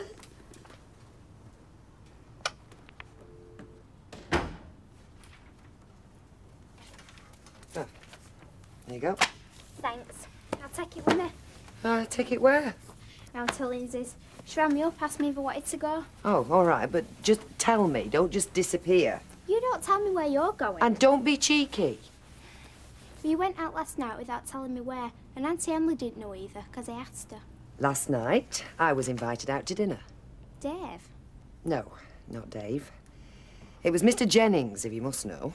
Him that was here? Yeah, that's right. And the reason he asked me out was to discuss school business. School? Don't worry, nothing to do with you, but school, yes. Now then, is there anything else you'd like to know? Not if it's about school, no. See ya. See you later, love. So she rang Derek, and much to everybody's surprise, he sounded quite keen on the idea. Mind you, he's still got to see if he can get time off work. Yeah, but you told her. You told her it goes on Monday. I told her everything, including the price. How much? Like we said, 600. See, that 600, that were minimum. 600 were minimum. You should have started higher than that. Do you get this where you can't do right for doing wrong? All the time. Well, listen, if they do decide they want it, you leave the talking to me. I'll tell them you got it wrong and it should have been 7. Alec, that's dishonest. Well, they're still getting a bargain. Wouldn't you be happy paying 700 quid for a holiday that costs 12? I can't afford 700. No, but I mean, assuming you could. I mean, they can afford it, can't they? Well, they're both working. Yeah, and you can't call them big spenders, my word, you can't. He blanches if he has to buy a packet of crisps between them. But, Alec, I mean, if they do come back, you will give them first refusal, because I did promise, mate. Yes. They probably won't. Spend all day dithering, then decide on a weekend in Morecambe. I have done the impossible. What? From next Monday for 2 weeks, I've managed to cover every appointment, every meeting, everything. From next Monday, Mavis, I am free. So we can go... We can. Oh, Derek! Oh, it's all happening in here today, isn't it? Oh, well, we can. We really can go to Madeira. Definitely. Now, Bet said what? £600? Yes, for a holiday that costs them 12. That's what she said, didn't she? She did, Well, yes. it's an offer that's too good to miss. I shall go over there this minute. And won't be tied to anybody who gets in the way. Exactly. I shall go over there, complete the deal, and I'll see you home for lunch. All right. And next week, the scented Isle of Madeira. A fragrant tropical paradise where the bougainvillea and the hibiscus jostle for pride of place. Go on, we don't want that kind of talk in here. I'll see you soon. Oh, it's like a dream. So they're having to stop here and try and find somebody to buy the holiday off them. That's bad news, that. You see, it does pay to have insurance because you never know when illness will strike, especially at their age. I wouldn't let him hear you say that. 135, There you please. go. Thank you. Cheers, young man. So, what are you asking for it now, then? It's all about half of what they paid for it. But they've already got a buyer, I think. Yes, Derek. I've come about the holiday. Oh, I'll fetch his nibs. He'll tell you all about it. Mark said anything to you about last night? No. No. What do you expect him to say? Well, didn't he mention it? No. Well, how does he seem? Is he friendly with you or what? Look, fellas don't take these things as seriously as women do. I mean, why should he be bothered about what you think about his girlfriend? Well, he didn't seem too happy about it last night, did he? Well, that was last night, wasn't it? Today he's forgot all about it. And I bet Jenny has as well. It's only you who hasn't. Derek. Oh, you know, I've heard of pubs where they sell car radios and one thing or another, but I've never heard of one where they sell holidays before. No, well, it's not something we're intending making a habit of. Now then, feast your eyes over that while I get you a drink. What would you have? Oh, half a lager, thank you. Hello, pint please, Liz. Right. Oh, half term. Beg your pardon? I was just thinking what you were doing in here, but of course it's half term. Yeah, that's right. Oh, yes. Well, I remember from my school crossing days, you see, because it used to be my half term then. Well, yes, it would. Oh, while you're here, can I ask you something? What's this core curriculum they keep going on about? Do you understand that? Oh, I'd made a study of it, no. There you are, Derek, on the house. Oh, that's very kind. So, what do you think then, eh? Madeira.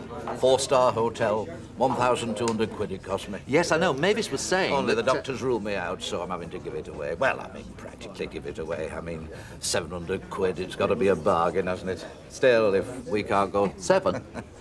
Pardon? No, you said 700, only Mavis had said 6. 6? Yes. Oh, I see. I see, you're trying to force me down, that's No. I was genuinely under the impression You know when you've got a man against the wall and you're trying to take full advantage. No, I'm sure she said 6 because Bet had said... No, it's 7. It's got to be 7. I mean, look at the loss I'm standing as it is. 750. What? Look, do you mind? We're just... I'll give you 750. You will? Yeah, I'll have it in cash for you this afternoon. Oh. Well, this puts rather a different complexion on things. Look, I wasn't aware this was going to be some kind of auction. Look, Des has offered 750. Are you prepared to increase that? Well, no. I mean, you were asking for 700. All right, I'll agree on 700. Oh, I'm sorry. No, you've missed the boat with 700. We've moved on a pace No, I since really then. must protest. I was under the impression that Bet had as good as promised. Yes. Right, going, garden. And I hope you and your lovely wife have a wonderful holiday. Thank you very much.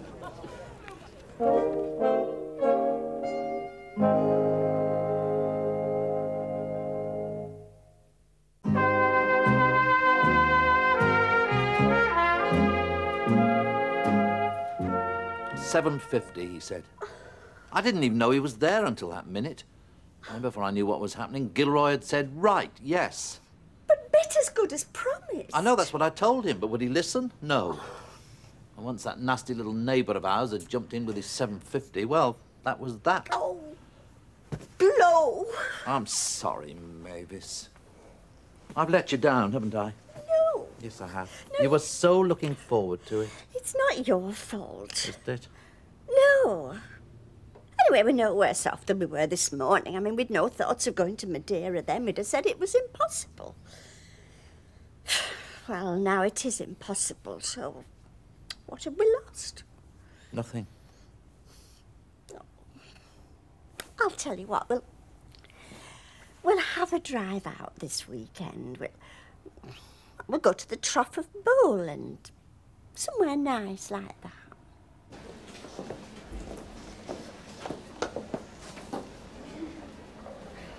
Hiya. I'm sorry about them things I said last night. I shouldn't have said them, and I'm sorry. And if you never want to speak to me again, Jenny, well, I understand. It's all right. I don't even know why I said it. It's just that, well, once I got started, I didn't seem to be able to stop. Doesn't matter. Hey, I got my weeks off. Oh, hi, Sal. Hi. I've just been to the manager to persuade him to bring the holiday forward, and he has done. So come Monday, me and Des are off to Madeira. Oh, great. Is it Des Barnes? Yeah. So what happened to Derek?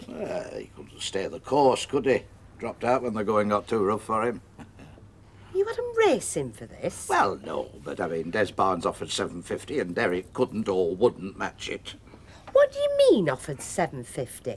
Was this some sort of auction you were holding? I was holding nothing. I just stood back and let them sort it out between them. Market forces, that's what it were.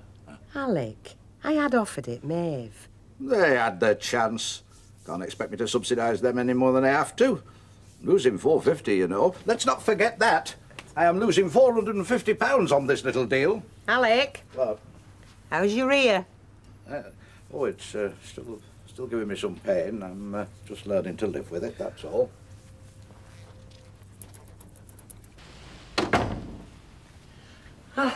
Sit down. Would you like a cup of tea or anything? No, thanks, I'm fine. Well, when I say fine, I'm a ruined man, really. Yeah? Oh, yes, and it all dates from when I met you. From that minute on, things have gone from bad to worse. Tracy? Yeah? How are you? You timed that well, love. We just nip to the corner shop, get us a loaf of bread, any kind you like. Yeah, okay. Thanks, love. I'll bet you do most of the work in this house, don't you? I do. Yeah, but she doesn't mind. No one asks whether I mind or not. So, come on, let's be hearing how I've ruined you. Well, people used to tell me I was a hard-headed businessman, and I don't think they meant it as a compliment either. But now, they wouldn't recognise me. I've turned into a one-man charity. What, just because you took me out to dinner? No, that wasn't altogether charity. There was a degree of self-interest in that. Oh, was there? But this school stuff... Well, that wasn't my idea. No, but I was under your influence. That's why I had the idea. I mean, you're making me soft. What about the school? Well, I went to see the head. School was closed, she was in, and we had a little chat. And she was most agreeable, as well she might be. Agreeable to what, though? I'm going to provide... No. My company is going to provide all the school teams with a new strip. Soccer teams, hockey teams, they all get brand new, in school colours, courtesy of PJ Leisure. Oh, very good. Well, it is for them. What about me? No, you're having a terrible effect on me, you are. I'm going to have to be very, very careful.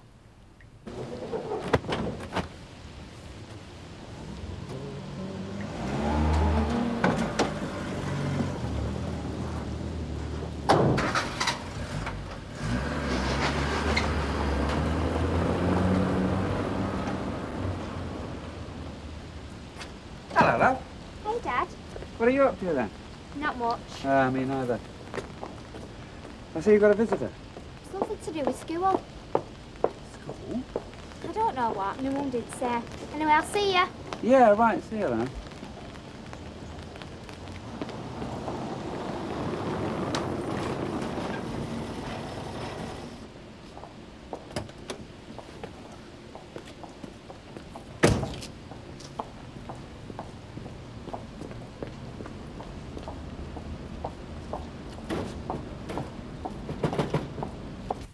I swear that was Derek. Well, you should know. Well, it must have been him. It was his car. Well, perhaps he's gone to give Alec Gilroy the kick up the backside he deserves. Oh, I hope not. I don't want there to be any unpleasantness. Well, there wants to be some unpleasantness. Tricks they've played on you today. No, I just want to forget all about it. Do you think perhaps I should go around? And do what? Whatever Derek's up to, you'll hear about it soon enough. There we are. Well, I'm glad we've been able to sort that little thing out. I am too. Mavis was so upset. Yes, well, so was I, Derek. So was I. In fact, I was going to come and see you, actually, if you hadn't have come to see me first. Yes. Anyway, I think everybody's happy now, aren't they? Oh, I think so, yes. Yes. Now, I haven't actually got the tickets themselves because they're to be collected at the airport, you know, because it was a late booking. Oh, I see, yes. But what I have got is a receipt and a letter of confirmation. Oh. Now, that's Can I all you'll just need interrupt? when you get down there. Yes, of course you can. And I'm sure you'll be delighted to know that Mavis and Derek are buying the holiday after all. They are? Yes. Yes. Well, like you said, we owed them a certain moral responsibility after what you told Mavis. Well, yes, I know, but I thought you'd... Oh, well, I know things haven't been altogether straightforward, but I think we managed to get there in the end, didn't we, Derek? Oh, yes. Yes. Tell me about it Well, later. you might tell me, Alec, but I think Des might want telling now. What? What's happened? Kev, I've got something to confess to you. What? Well, promise you won't be mad at me. I won't be mad, what? Well, I went to see Jenny Bradley today to apologise to her for what I said last night. And I know you didn't want me to, but... Well, I'm glad I did, because I think it's cleared the air. Well, aren't you going to say something? What do you expect me to say? You've gone and done exactly what I asked you not to. Well, I didn't see any reason in telling you. I mean, this is nothing to do with you. It's between Jenny and I. Oh, yeah?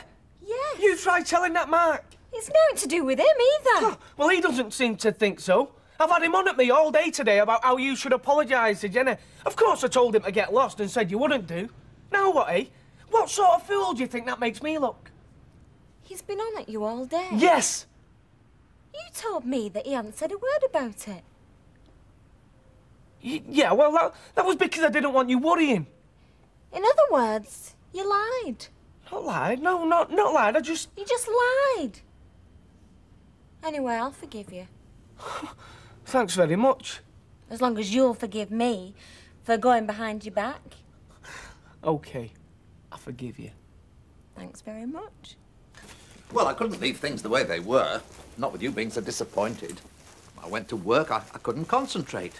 I just couldn't think of anything but your poor little face when I told you we hadn't got the holiday. Oh. So I thought, right, Wilton, get back in there, take the bull by the horns. And you did? Yes. Well, he's all right, he's Alec. You just have to know how to talk to him, get on his wavelength. You turn the immersion off? Yeah. Right, well, it's off to the Rovers for our little celebration. Won't be long, Harry. Yeah, I've always thought it'd be a nice place to visit, Madeira. I mean, it just sounds so exotic without being threatening. Well, we'll get Alec to show you the brochure. A floating garden. That's one of the phrases Excuse I me. remember. Oh, Stephanie. Looking forward to your holiday, are you? Well, yes. One that we should be going on till you snatched it from under our noses. Oh, no, I don't think that's quite fair. I'm sure that holiday was as good as ours before you went and pulled your old pal act. Come on, I've got 2 weeks off work with nowhere to go thanks to you two. Well, I'm sorry, but that holiday was promised to us in the first place. Yes, well, that's not the way I've heard it. Who was it promised to? You or him? There's no point in going through all that now, is there? No, I don't think there is. Come along, Mavis. Oh, you think you can just walk off, do you? Yeah, well, go on. And if you know what's good for you, you'll want to stop in Madeira. Come on. Whose side are you on, anyway? It's no good having a go at them. Well, no, it's you I should be having a go at, isn't it? Because it's you that got me hopes up and they made a mess of everything. We can always book somewhere else. Oh, we can we? Yes. Well, go on then, book it. And when you've booked it, tell me where you're going so that I can be sure to book for somewhere different. Steph!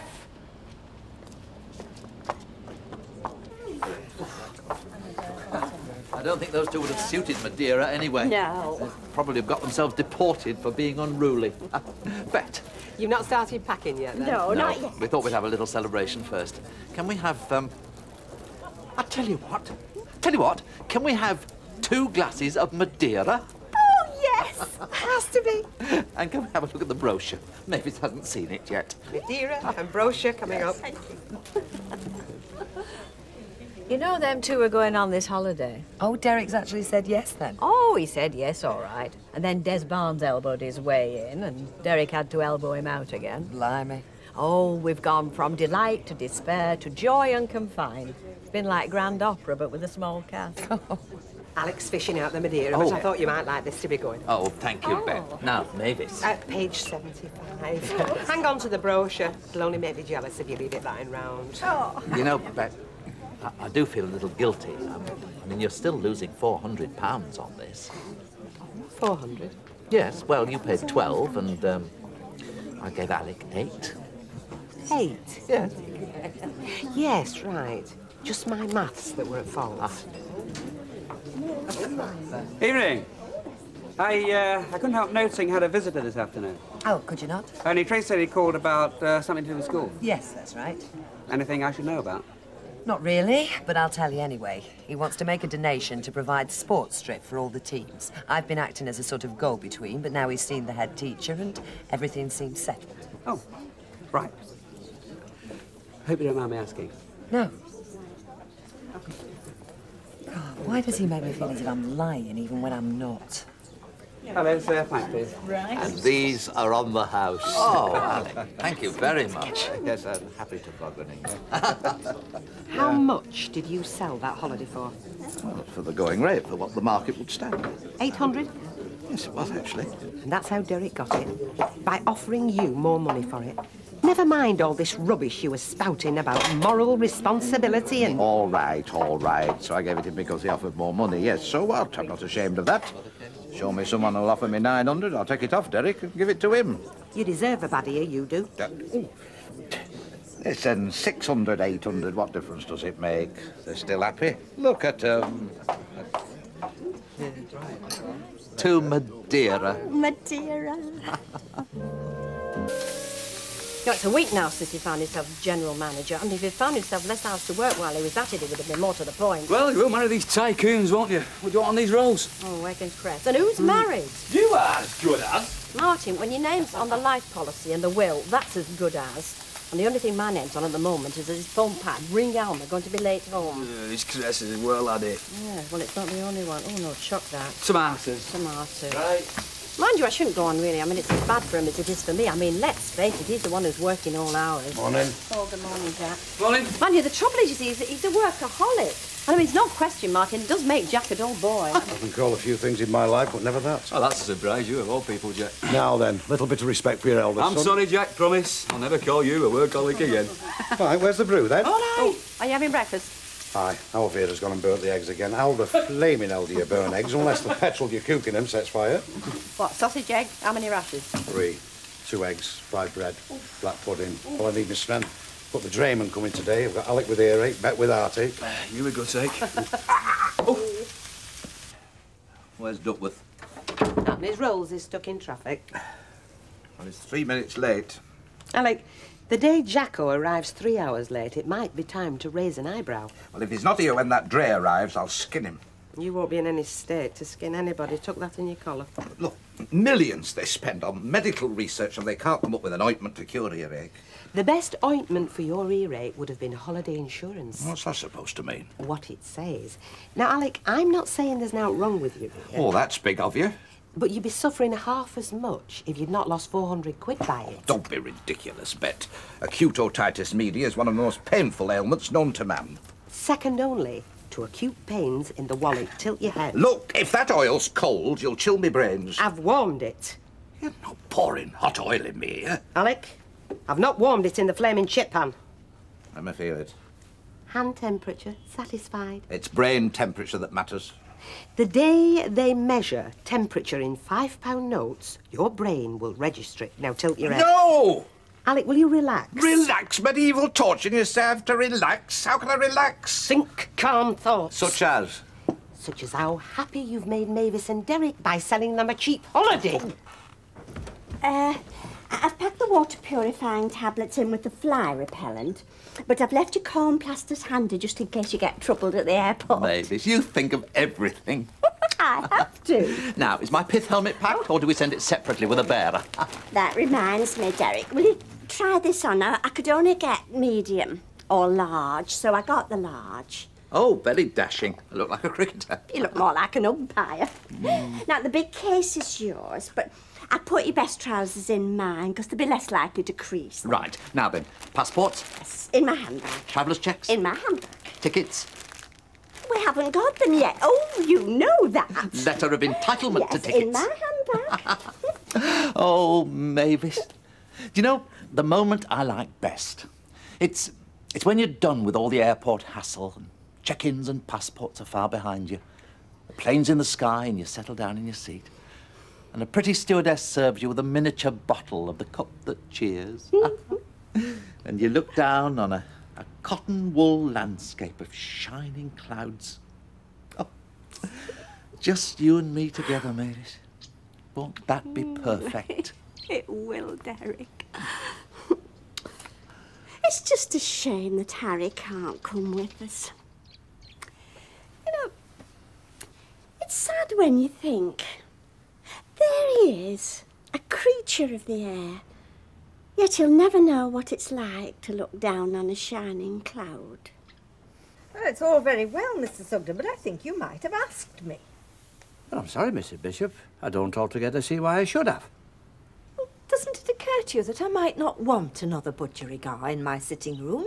Oh, I see. Well, that's my fault. I obviously haven't made myself clear. No, I shan't be bringing the budgie across here. I'll be going across to number 4 and seeing to it there. Let it, you know, feeding it, watering it, letting it out for a flight, etc. Oh, I see. Yes, so well, I'd have thought after all this time, you know, I wouldn't bring another budgie in here without your express permission. Of course. No, he'll have the custody of Mr. and Mrs. Wilton's key while they're in Madeira. Yes, I see now, Mr. Sugden. I'm sorry I misunderstood. Well, I do try and be considerate in all things, Mrs. Bishop. Yes, I know you do. I wouldn't like to be accused of lack of respect for your home and your hospitality. No, of course not. It's always uppermost in my mind, you know. I owe you a debt of gratitude. And if I thought I'd outstayed my welcome, I'd go out through that door. And you need never see me again if you so wished. Mr. Sugden, I'm sorry. It was a misunderstanding. I don't feel you show a lack of respect or that you outstay your welcome. Well, I'm very pleased to hear you say that, Mrs. Bishop. You're very welcome. Thank you. Would you pass me pyjama bottoms, please?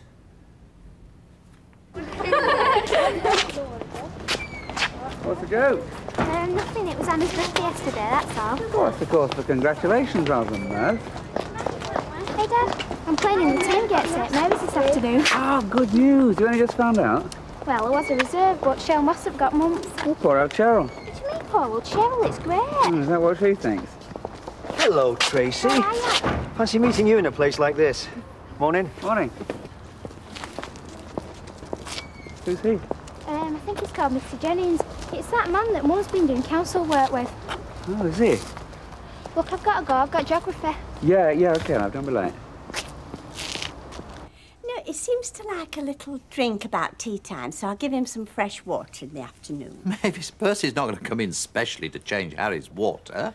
Oh, it's no trouble. No, it's the same with budgies as it is with humans. You've got to have a regular routine. You disturb that routine, you disturb the bird.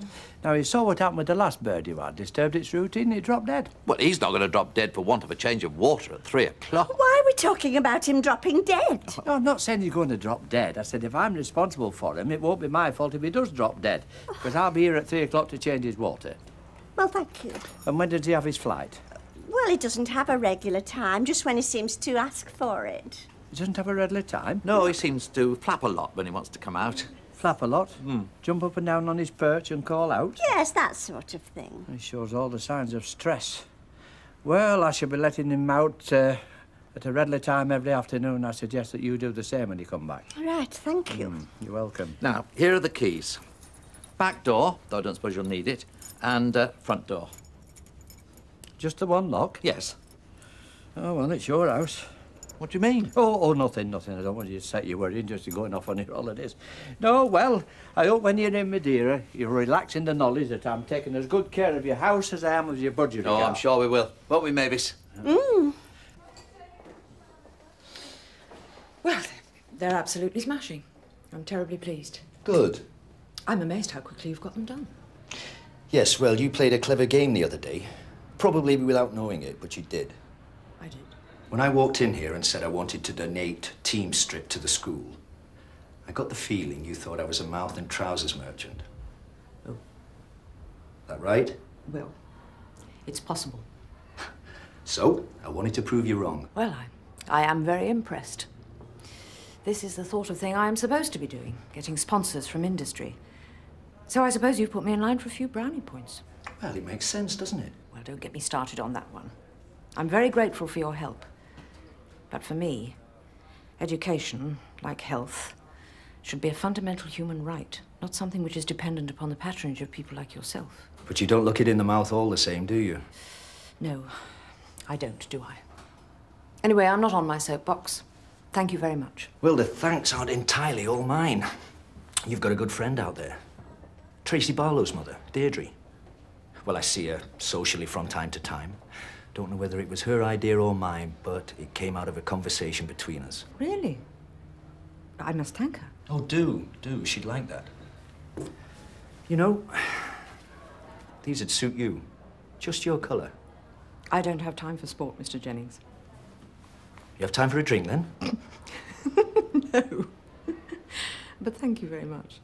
You must be sick as the proverbial parrot. Come on, Deirdre, don't be so daft. If you had a choice of sitting on a beach in Madeira, sipping champagne and watching the sun go down across the ocean, or stopping here with Alec and his earache, which would you choose? Oh, here, every time. Of course you would. How can you compare the sun going down across the ocean with beer stains on a bar top? I'm as happy as Larry. Anybody'd think I got earache on purpose. Oh, they wouldn't, boss. They know it cost you. So I said, look, Martin, I mean, what is the point of being a partner in this cafe if I can't take half an hour off for me dinner? Well, he can't. Well, of course not. That's what he's paid for, isn't he? I mean, don't keep a dog and bark yourself. Do you, Mike? Sorry? Do you know, I swear, before he comes home, he leaves his brains on the desk. Yeah, I'm sorry, what? Well, come on, where were you? I was just thinking. Jack has decided she's not going to buy Thorngrove. Oh, Oh, Jackie has, has she? Oh, well, good for Jackie. Well, what's that with you? Nothing, it's just if you're not at work, you're talking about it. Her. Yeah, I can't be much fun, can I? I'm sorry. You need a holiday. Yeah, probably. You should have brought Ben and Alex. Oh, do you know, that would have suited me down to the ground. Well, I can't do that, can I? I'm not like you. I've got to give notice. I can't just swan off. Well, how much notice? I don't know, a month, 3 months. Anyway, I can't think of a holiday at the moment. I'm at my wit's end. Well, that's because you need a holiday. Yeah, well, that's irrelevant. Anyway, I've got to go. See you. See you, Audrey. Bye, mate. No, sometimes. Just go and get the brochures. Work on them at home. Mr. Baldwin? Percy? I just thought you might like to know that Mr. and Mrs. Wilton are just going off on their holidays. What good news, Percy? I bet it was someone like you that brought news of the Black Death.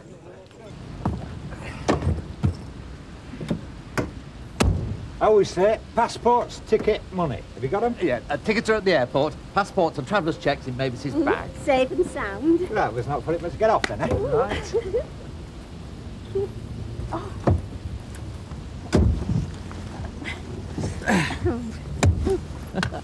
And tonight, Mavis, cocktails on our balcony under a tropical sky. Oh, Derek, my knees are trembling.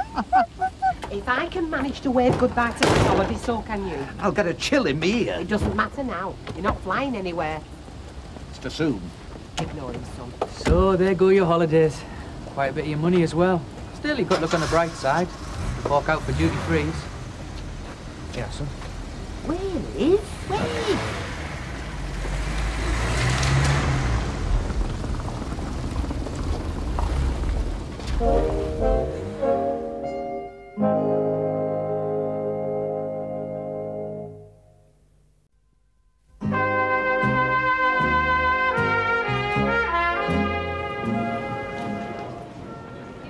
There's no need to panic, Mavis. I'm not panicking, Derek. It's just that I was sure the man from Rosamond Travel said we had to get our tickets from the tour operator. No check-in, Mavis. Check-in deals with tickets, tour operators with problems. We don't have a problem. We just need our tickets. Well, I'm still sure you're wrong. No, leave it to me, Mavis. I've much more experience of international travel than you have. Good afternoon. Good afternoon. Can I have your tickets and your passports, please? Yes, we're Mr. and Mrs. Wilton, and we're booked on flight NNA 843 to Funchal. We understand the tickets are with you. It was a late booking, you see. I'm sorry, sir. They'll be with your tour operator. Who are you booked with? Well... Sunrise Tours. The Sunrise Tour desk is over there. I'm sure they'll be pleased to help you. Thank you very much. It's a pleasure. Excuse me. Come on. Now then, young man.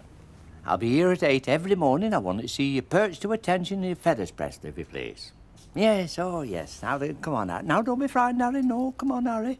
I'm going to be your best friend for a fortnight. I am that, yes. Oh, we'll have to get a new piece of cuttlefish, won't we? My name's Percy. Can you say that? Percy. Percy. Percy! Oh, God! You're damn fool in here. Give me a heart attack. The blaming front door's open. What kind of caretaker are you? All the doors open. Anybody could have walked in. I'd have heard him. You didn't hear me. Oh, yes, I did. Why didn't you turn round then? Because I was talking to something that had enough sense to listen. Have you wiped your feet? But they must be here. We sorted it all out on Saturday. Was that when you booked? No, not exactly. You see, it was an exchange. The tickets were originally booked in the name of Gilroy, but they couldn't go, so they sold the tickets to us. And Saturday was when we went to the travel agent. So what name are the tickets under? Wilton. We went in on Saturday and gave them all our details. They were changing the names on the tickets. When were the tickets booked? Well, I don't know exactly. No, we didn't book them. Yes, all right, Mavis. There are no tickets here for Wilton. Well, they must still be under Gilroy. That travel agent can't have changed them. Well, he must have changed them, Mavis. We couldn't have made it more clear. But, Derek, they won't let us on the plane with the wrong name on the tickets. Don't worry, Mrs. Gilroy. That won't be a problem. This is not Mrs. Gilroy. No, will you just look under the name Gilroy? Gilroy.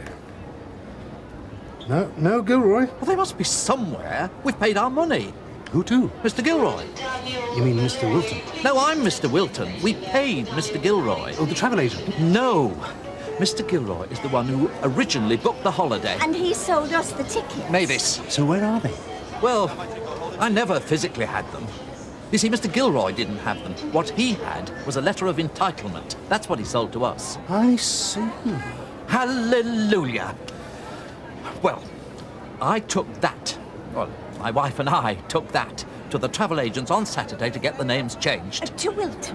I see. So who was the travel agent? It's Rosamond Travel. Yes, of Rosamond Street, Weatherfield. Right, well, I think I better give them a ring. Now, if I quote the name Gilroy at them, they'll know what I'm talking about, won't they? Certainly. Right. Well, now, if you just wait over there, Mr. Wilton.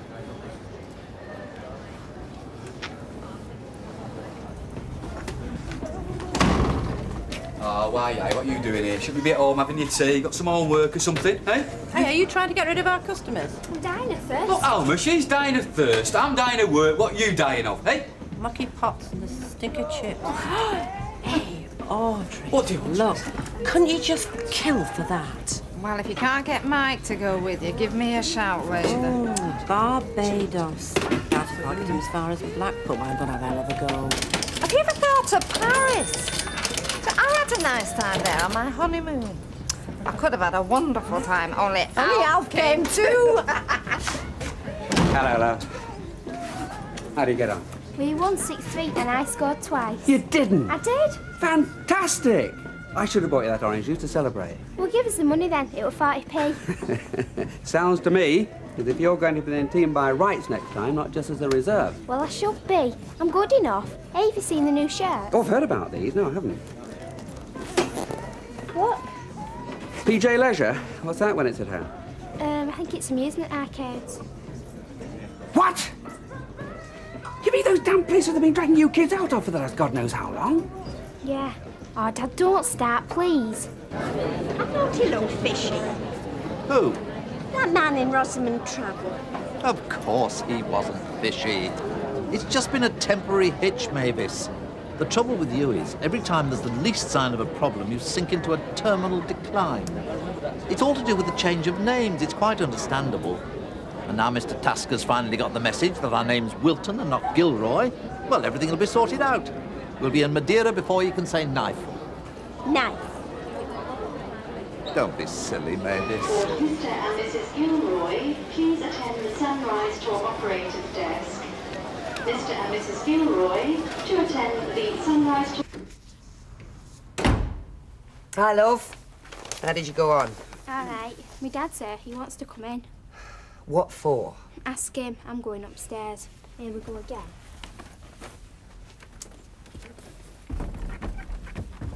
Well? Do you mind if I come in? Tracy needs a tea. 10 minutes.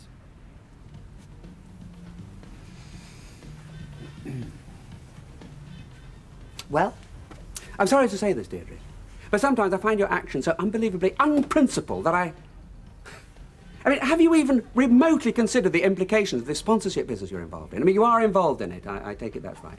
You mean the sports shirts? Yes, I mean the sports shirts. Kids from the age of 11 to 18 running around, plastered in adverts, for the same bloody arcades we've been trying to keep them out of. I mean, just what kind of a message do you think we're giving Tracy? We tell her these places are evil, she's got to keep out of them, but the minute we slip a hand out, we're around there cap in hand. It's monstrous. You're telling me the sports shirts have got adverts on them? Of course I am. What do they say? Tracy? What? Come down here a minute, will you? I mean, whatever you say, Deirdre, if we put kids in shirts with adverts on, we endorse the product. You can't escape that. I mean, that really suggests something admirable, doesn't it? I didn't know they had adverts on them. But you knew who you were dealing with. You knew where the money came Well, from. yes, of course I did. But as far as I was concerned, it was being put to good use. It's a shame about the advert. But I'd rather the money went on something like that than on a new Mercedes or gold bath tap. So if the money had come from gun running or crack dealing, so long as Weatherfield Comp got its hockey shirts, you wouldn't bat an eyelid. Well, it hasn't, has it? No, you don't understand, Tracy. Of course I understand. You don't like amusement arcades. We all know that, don't we? Well, I do. There's nothing wrong with them. And if they're giving money to the school, then I think they're great. I rest my case. Right, now then. Now, can I make one thing clear? Absolutely and finally clear. Our name is Wilton. Me, Derek. She, Mavis. Wilton. Not Gilroy. Wilton. Wilton. Wilton.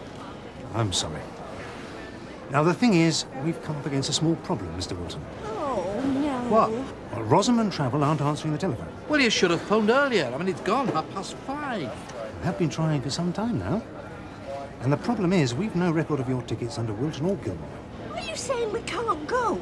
If we can find your payments, Mrs. Wilton, there's no question. You can go and we'll change the tickets accordingly.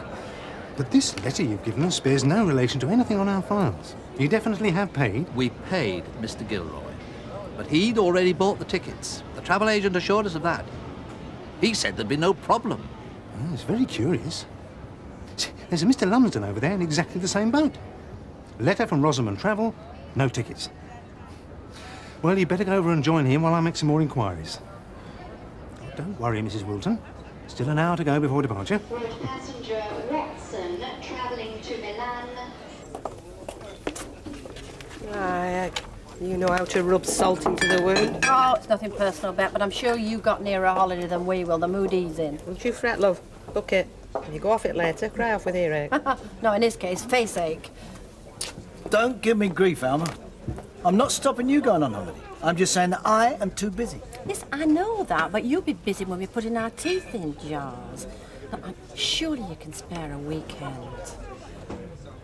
Yeah, of course I can. A long weekend. A mini break in Paris. Well, how long will that take? Oh, did you think I was offering Wormwood Scrubs? 4 days, and I promise you, you will be a new man. Yeah, okay. What? I said okay, a mini break in Paris. Yes, okay.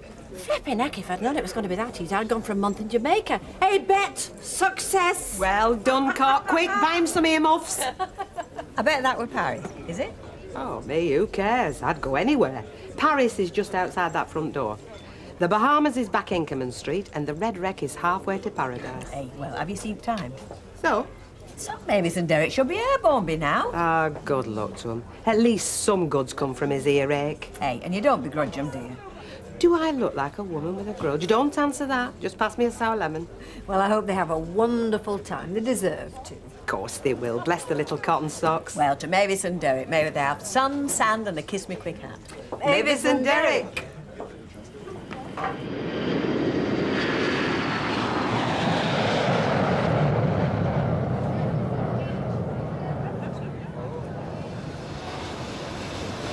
Flight NNA 843 en route to Funchal, Madeira.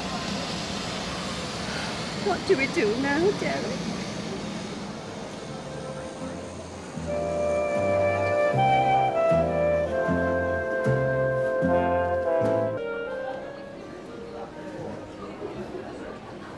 Oh, it's all right. It's only me, Mavis. Oh, I thought it was all a bad dream. No, I'm afraid not. Here, get this down you. You'll feel better.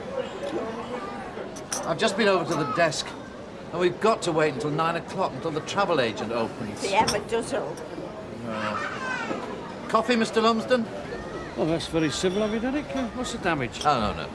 Prost. Oh, by the way, it's early. Let's drop the formalities, eh?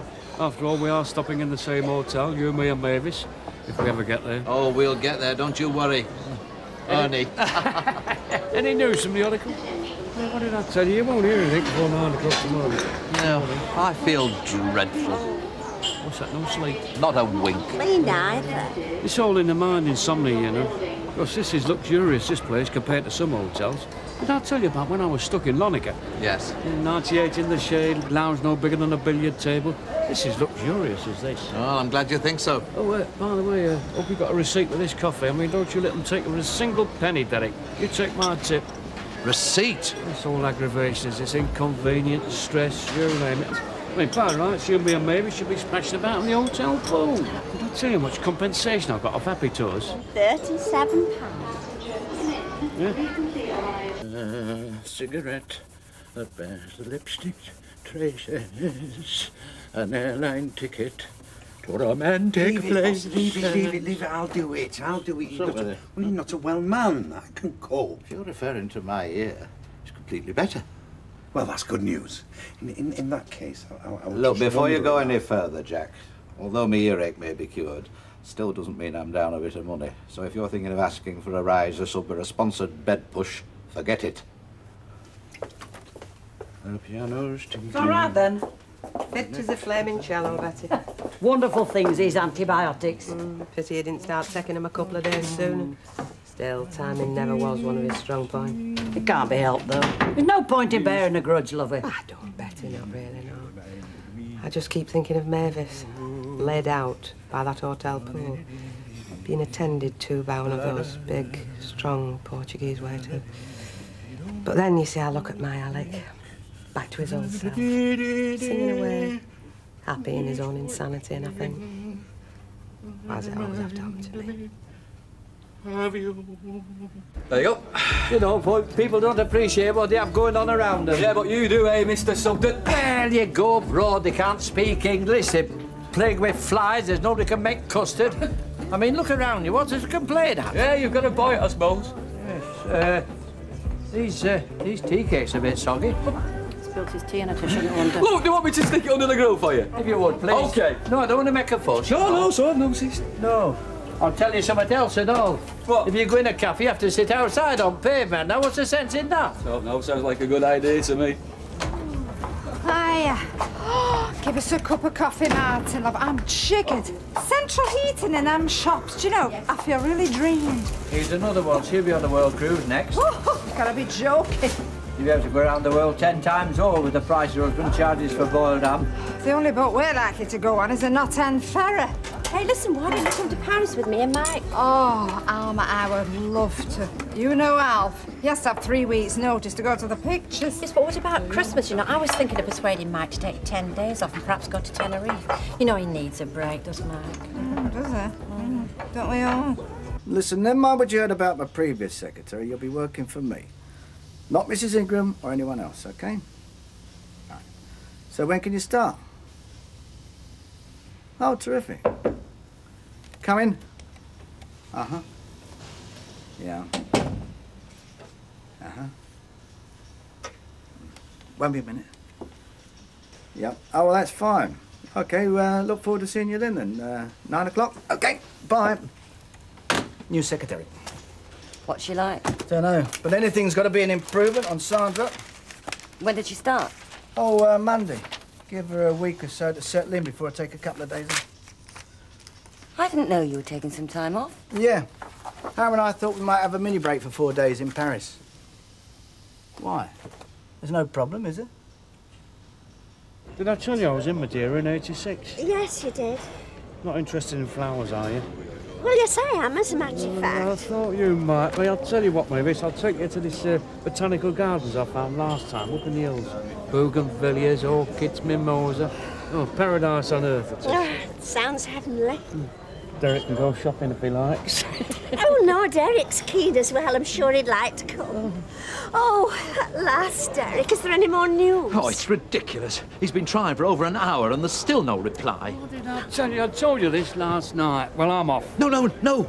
We must stay together. If we disperse, they'll forget all about us. What do you think, Mavis? She agrees with me, don't you? Do you want me to stay? Of course she does. Well, I think perhaps it would be better.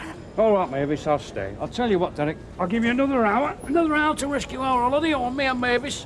We'll go off to Thailand together, won't we? Right, come on. Don't run, walk, don't run. Have you seen them? It's obscene. I haven't actually. But tell you the truth, I've been saying this in the staff room ever since you got it. Mrs. Jeffers, you mean? I said don't run! We've only been in the job a couple of weeks before we had a sponsored ping-pongathon. I told her that's all very well, I said. Why should I give up my weekend to dole out pop and ping-pong balls to a group of third years just because the overhead projector's knackered? I wouldn't have volunteered for that one, Fred. Don't worry, I didn't. Come on! The bell's gone! What other job do you have to have jumble sales to buy office equipment? Yeah, but this one caps it all. I mean, it's like Al Capone sponsoring the Brownies. Well, that's what it's all about, isn't it? Buying a clean image. Yeah, but it makes me spit blood. I mean, what kind of an example is this to show impressionable kids? That every ideal has its price. Is that what we're supposed to be teaching them? Yeah, if that's the way you think about it, why didn't you speak to her? I'm sure you'd find plenty in the staff room who'd back you up. You think so? Yeah, if it came to a confrontation, yeah. Thanks, Fred. I will. Now, to be fair, Stephanie, they are due a holiday, Mavis and Derek. Good luck to 'em. Des is fixing us up one of them bucket jobs. Plenty of bargains this time of year. Ah, well, I hope you get somewhere nice. No, I don't bear them any malice. But that Gilroy fella definitely wants watching. Funny how he always comes up smelling of roses. Never mind. Perhaps we'll be able to fix up a caravan at Cleveland's. Just have to take what's going since we both taken time off work. I suppose that's for my benefit. If the cap fits. Don't forget, that holiday was promised to Mavis and Derek in the first place. I mean, what happened after that was just a bit of a misunderstanding. That right, Alec? Absolutely. You might call it a misunderstanding. Other folks would call it sharp practice. Hey, I'm doing my best for you, Alec. Come in. You wanted 4C's English assessment? Oh, thank you, Mr. Barlow. I'll let you have them back by the end of the week. I hope I'm not out of order, but... Well, I have to say, I find Mr. Jennings' donation in rather bad taste, and it's not just me, I'm afraid. Oh, really? I mean, where's it going to end? Tobacco firms, breweries, drug barons? Mr. Barlow, do sit down. You've been out of the job for how long? 16 years. I'm very pleased to have you on the staff. You've settled in very well, and you've built up a very good relationship with the children. But 16 years, the job isn't the same anymore. I'm aware of that. No one told me 30 years ago that my career would culminate in running a business, or that I would be wooing parents with glossy brochures and promotional videos. And of course, parents and pupils are a thing of the past. Sorry, I'm not with you. For parents and pupils, Mr. Barlow, read clients and customers, and I don't like it any more than you do. But it's my job to keep the school open, even if it's at the expense of St. David's or Parkview. And that is why I have to go out and find money. But in this case, wouldn't it be better to make do with the old hockey strips? It's hypocrisy to accept money from Jennings. It's people like him who encourage the youngsters to steal in order to feed his damn machines. Well, perhaps he's trying to make amends. But he's buying you, Mrs. Jeffers. You really don't like him, do you? Too darn right I don't. Is your anger and resentment entirely objective? How do you mean? Well, couldn't it have something to do with the fact that Mr. Jennings is a friend of your wife?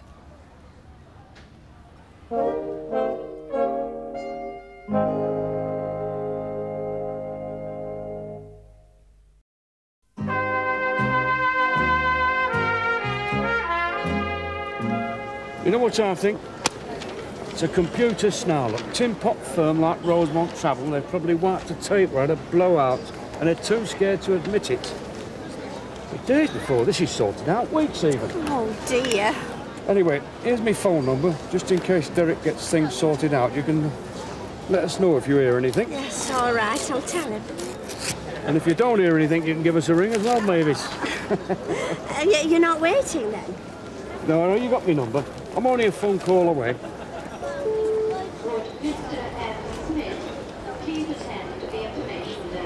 Where's Ernie? He's gone. He said it was a waste of time. He's left his telephone number. Did you let him go? Couldn't you have delayed him till I got back? What's the point, Derek? Maybe he's right. Oh, let's go home, Derek. Go home?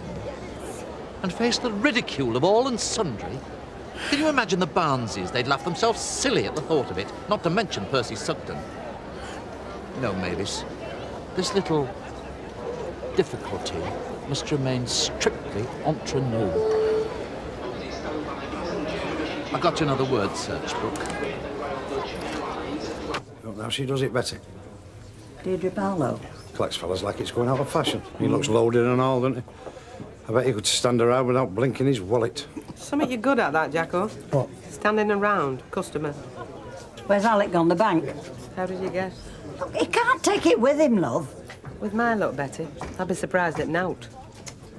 Did they find out about it? Because I told them, of course. Why do you think I made the donation? Oh, come on, Phil, you're not that cynical. You don't know a businessman who keeps quiet about giving money away, do you? You never said anything about all this publicity the other day.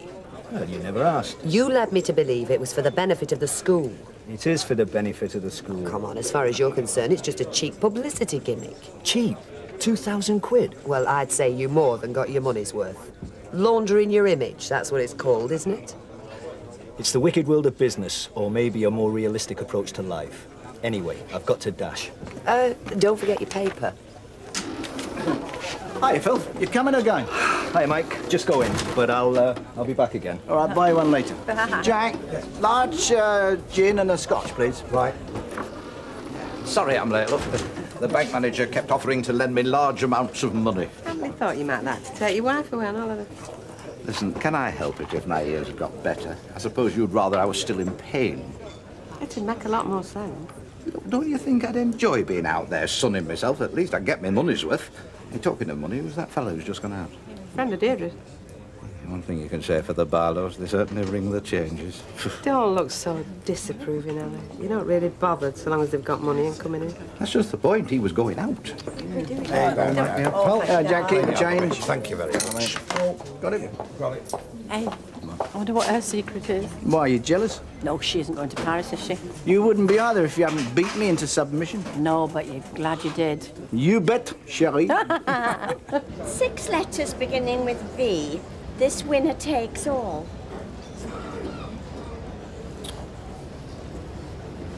What's 3 down? 3 down, let's see. Mr. and Mrs. Wilton travelling to Madeira under the name of Gilroy. Please attend the Sunrise Tour Operator's Desk. Mr. and Mrs. Wilton. Who's this Davies? Davis, that'd be Mike Davis, head buyer for Textile UK Limited. Why, when's he coming? Oh, Tuesday, 10:30. Tuesday. Oops. No can do. Do you want to see him? What's he like? Flash as a rat with a gold tooth. But you can handle him. Can't you see him? What about later in the week? No, I want to keep Thursday and Friday free. Might be in Paris. Have you booked? No, why? Any problem? I mean, do you want me to go later in the month? Do you have to go? Do I have to take a holiday? I mean, it's only 4 days. Come on, be fair. I mean, it's not as if I don't put the time in at the weekends. I know, I'm sorry. Well, I'll tell you what I do. I work round you. I mean, it's only 4 days. There must be loads of flights to Paris. We can go any time, OK? Well, what's your problem?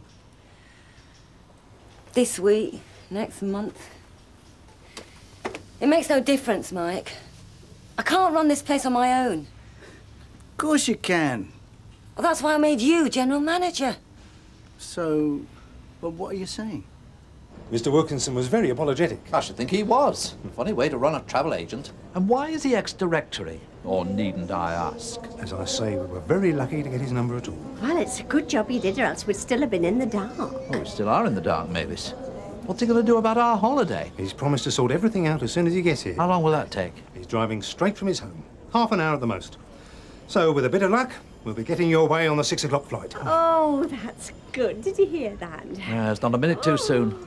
Well, it just goes to show, patience is its own reward. There was a Mr. Lumsden, also booked with Rosamond Travel. That's right, there was. But he wasn't prepared to wait like us. Oh, Mavis. Not long now. Derek, you were right. It was worth waiting. Oh, we're going to have a wonderful holiday, I know we are. Are you sure you don't mind? He's going into town anyway. Oh, it's just been one of those days, I'm afraid. Looks smashing on the rail. I'm sorry to lumber you with all my other problems. Oh, don't apologise. That's what friends are for. Besides, how were you to know this Jennings chap had ulterior motives? Oh, I must be as green as grass. Well, next time you'll be on your guard. Next time. There won't be a next time. What's the idea, Ken? What do you want? Oh, sorry, Emily. I didn't know you were here. I was just going anyway. Listen, if they haven't got it in Navy, I'll have a refund. Right. Thanks very much, love. Bye. Bye. Well, I take it this isn't a social call. You're darn right it's not. I suppose you realise you brought the whole school into disrepute. I've done what? I just wish you'd given the matter a little more thought before accepting his money on our behalf. I take it you're referring to Mr. Jennings' donation. But what else do you think I'm talking about? Don't you realise where most of his money comes from? School kids. Our daughter, for one. And he thinks he can give some of it away and con everybody into thinking he's Mr. Nice Guy. Well, he doesn't con me, and I'm surprised he's taken you in. But, then, of course, there's more to that than meets the eye, isn't there? What exactly do you mean by that? Well, you're going out with him, aren't you? Going out with him? No, I am not. But I tell you this, Ken. Even if I was, it's no business whatsoever of yours. And now I'd like you to leave, please. I'm going. But remember this, Deirdre, you're a counsellor. People expect you to set a moral example. Can't you see that? You've got a nerve. How dare you? What right have you got to lecture me on setting moral examples? Just go, Ken. Oh, don't worry, I'm going. Good. And if you're not emotionally involved with a man, you must be pretty darn naive to fall for his tricks. The same for you. Now Thank be you. careful and don't eat them with them daft false teeth in, will you? Bye, Mrs. Fairclough. Bye. Enjoy yourself.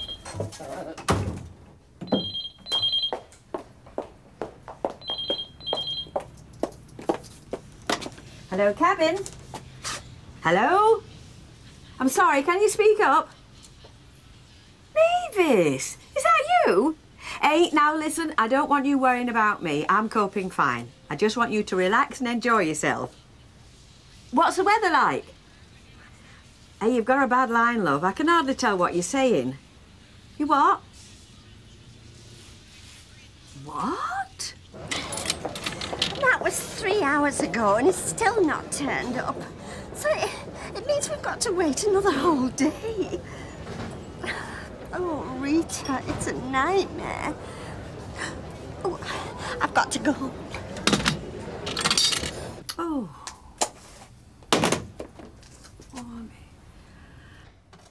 And this is casserole or what? Beurre Parisienne, or in our case, Weatherfield stew. Oh, here. Hey, do you mind? No, says I don't help with the cooking.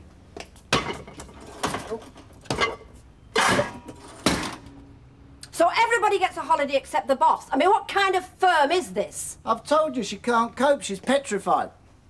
Well, she had the guts to walk into this flat pretending she was after a job. Yeah, but she's a changed creature. She's taken a hell of a beating, you know. I know, but a couple of days. She couldn't manage that place for a couple of minutes. Of course she could. I know that, you know that, but she doesn't. Her bottle's gone. She relies on me every minute of the day. Mike, she is asking too much. In normal circumstances, I would agree with you, but it was me, us, who decided it will be in our interests to make myself indispensable. Now, the good news is, I am. And the bad news is, we are not going to Paris. No, I'm afraid not. Well, I don't think that'll do any good. Oh, don't you?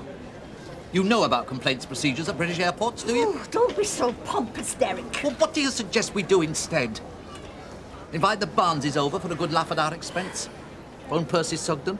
And everybody else into the bargain? Look, Rita is a friend. Did I ask you to keep this to ourselves? Everybody's going to know sooner or later. We can't wait here forever. We're not going to wait here forever. Just for as long as it takes the powers that be to realise that I won't stand for deception and inefficiency. Then we'll see who's going to Madeira or not. Mr. Gilroy. Wilton. Yes, sorry. Could I have a word? Well, yes. Perhaps we could sit down. Mrs. Pamela Roberts, please attend the information desk.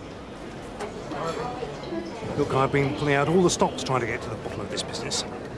I don't suppose it's any consolation, but there are quite a few tour operators asking questions about Rosamond Travel. Yes, well, why isn't he here? It's Mr. Wilkinson. That's who I want an explanation from. Don't we all? Well, the word is, and it does seem to be official, I'm afraid, he's disappeared. That's not good enough. I've got a receipt. I have paid for my holiday, and I am going to Madeira. Not unless you get your money back, I'm afraid. Oh, don't you worry about that. I will. Well, why shouldn't we get our money back? I think you'll find you've no protection. What's this, then? Rosamond Travel, member of BOTA. BOTA. I shall contact them. I doubt it. I've been in this trade a long time. I've never heard of BOTA. Doesn't mean a thing. Have we lost our money, then? All of it? If it had been AMTA, you would have been covered. Oh, Derek. This friend of yours, Mr. Gilroy, must have been born under a lucky star. You say he had earache. Gilroy. Gilroy. New or not? Wait till I get my hands on him. Derek! You had fruit machines at the graffiti, didn't you? Oh, one of the things that kept the place going. Haven't come across anyone called Phil Jennings, have you? You mean him that was in here at lunchtime? Was he with Deirdre? It's okay, I know what's going on. Of course, fruit machines. I knew I recognised him from somewhere. His name wasn't Jennings, though, when he used to come in the graffiti. Mind you, the crowd he hung around with. I suppose all of them have changed their names by now. And faces, I shouldn't wonder. Do you know, I bet they're not giving a thought to that little budgie. No, they'll be pandering to the body beautiful. That's what they'll be doing. Well, good luck to him, because they won't get a decent cup of tea. Hey, he said he weren't coming in here. Yep. Oh, my God, look what's crawled back again. Shall I refuse to serve him? Things he's been saying about using a scoundrel. Now then, Alec, what'll you have? Go on, I owe you one. Get me a large Irish. And pint of lager for me, please, Jack. What's broke this turnabout? Saving me 750 quid, mate. Palming that holiday off on Mavis and Derek. What do you mean, palming it off? I'm well out of pocket. He's a mate of yours, is he, this bloke that runs Rosamond Travel? Good job he went bust before we bought our tickets. Gone bust? Oh, yes. All boarded up. Neatly done, Alec. You crafty old crow. But Alec didn't know that was going to happen, did you, Alec? Poor Mavis and Derek, they'll be stranded in Madeira. I think of worse places to be stranded, love. Like Manchester Airport, for one. I've just had her on the phone, Alec. She's absolutely heartbroken. Oh, don't look at me. You mean they've not took off yet? And not likely to, either. By Alec Gilroy, you pulled some stunts when I was singing in the club. But this caps the lot.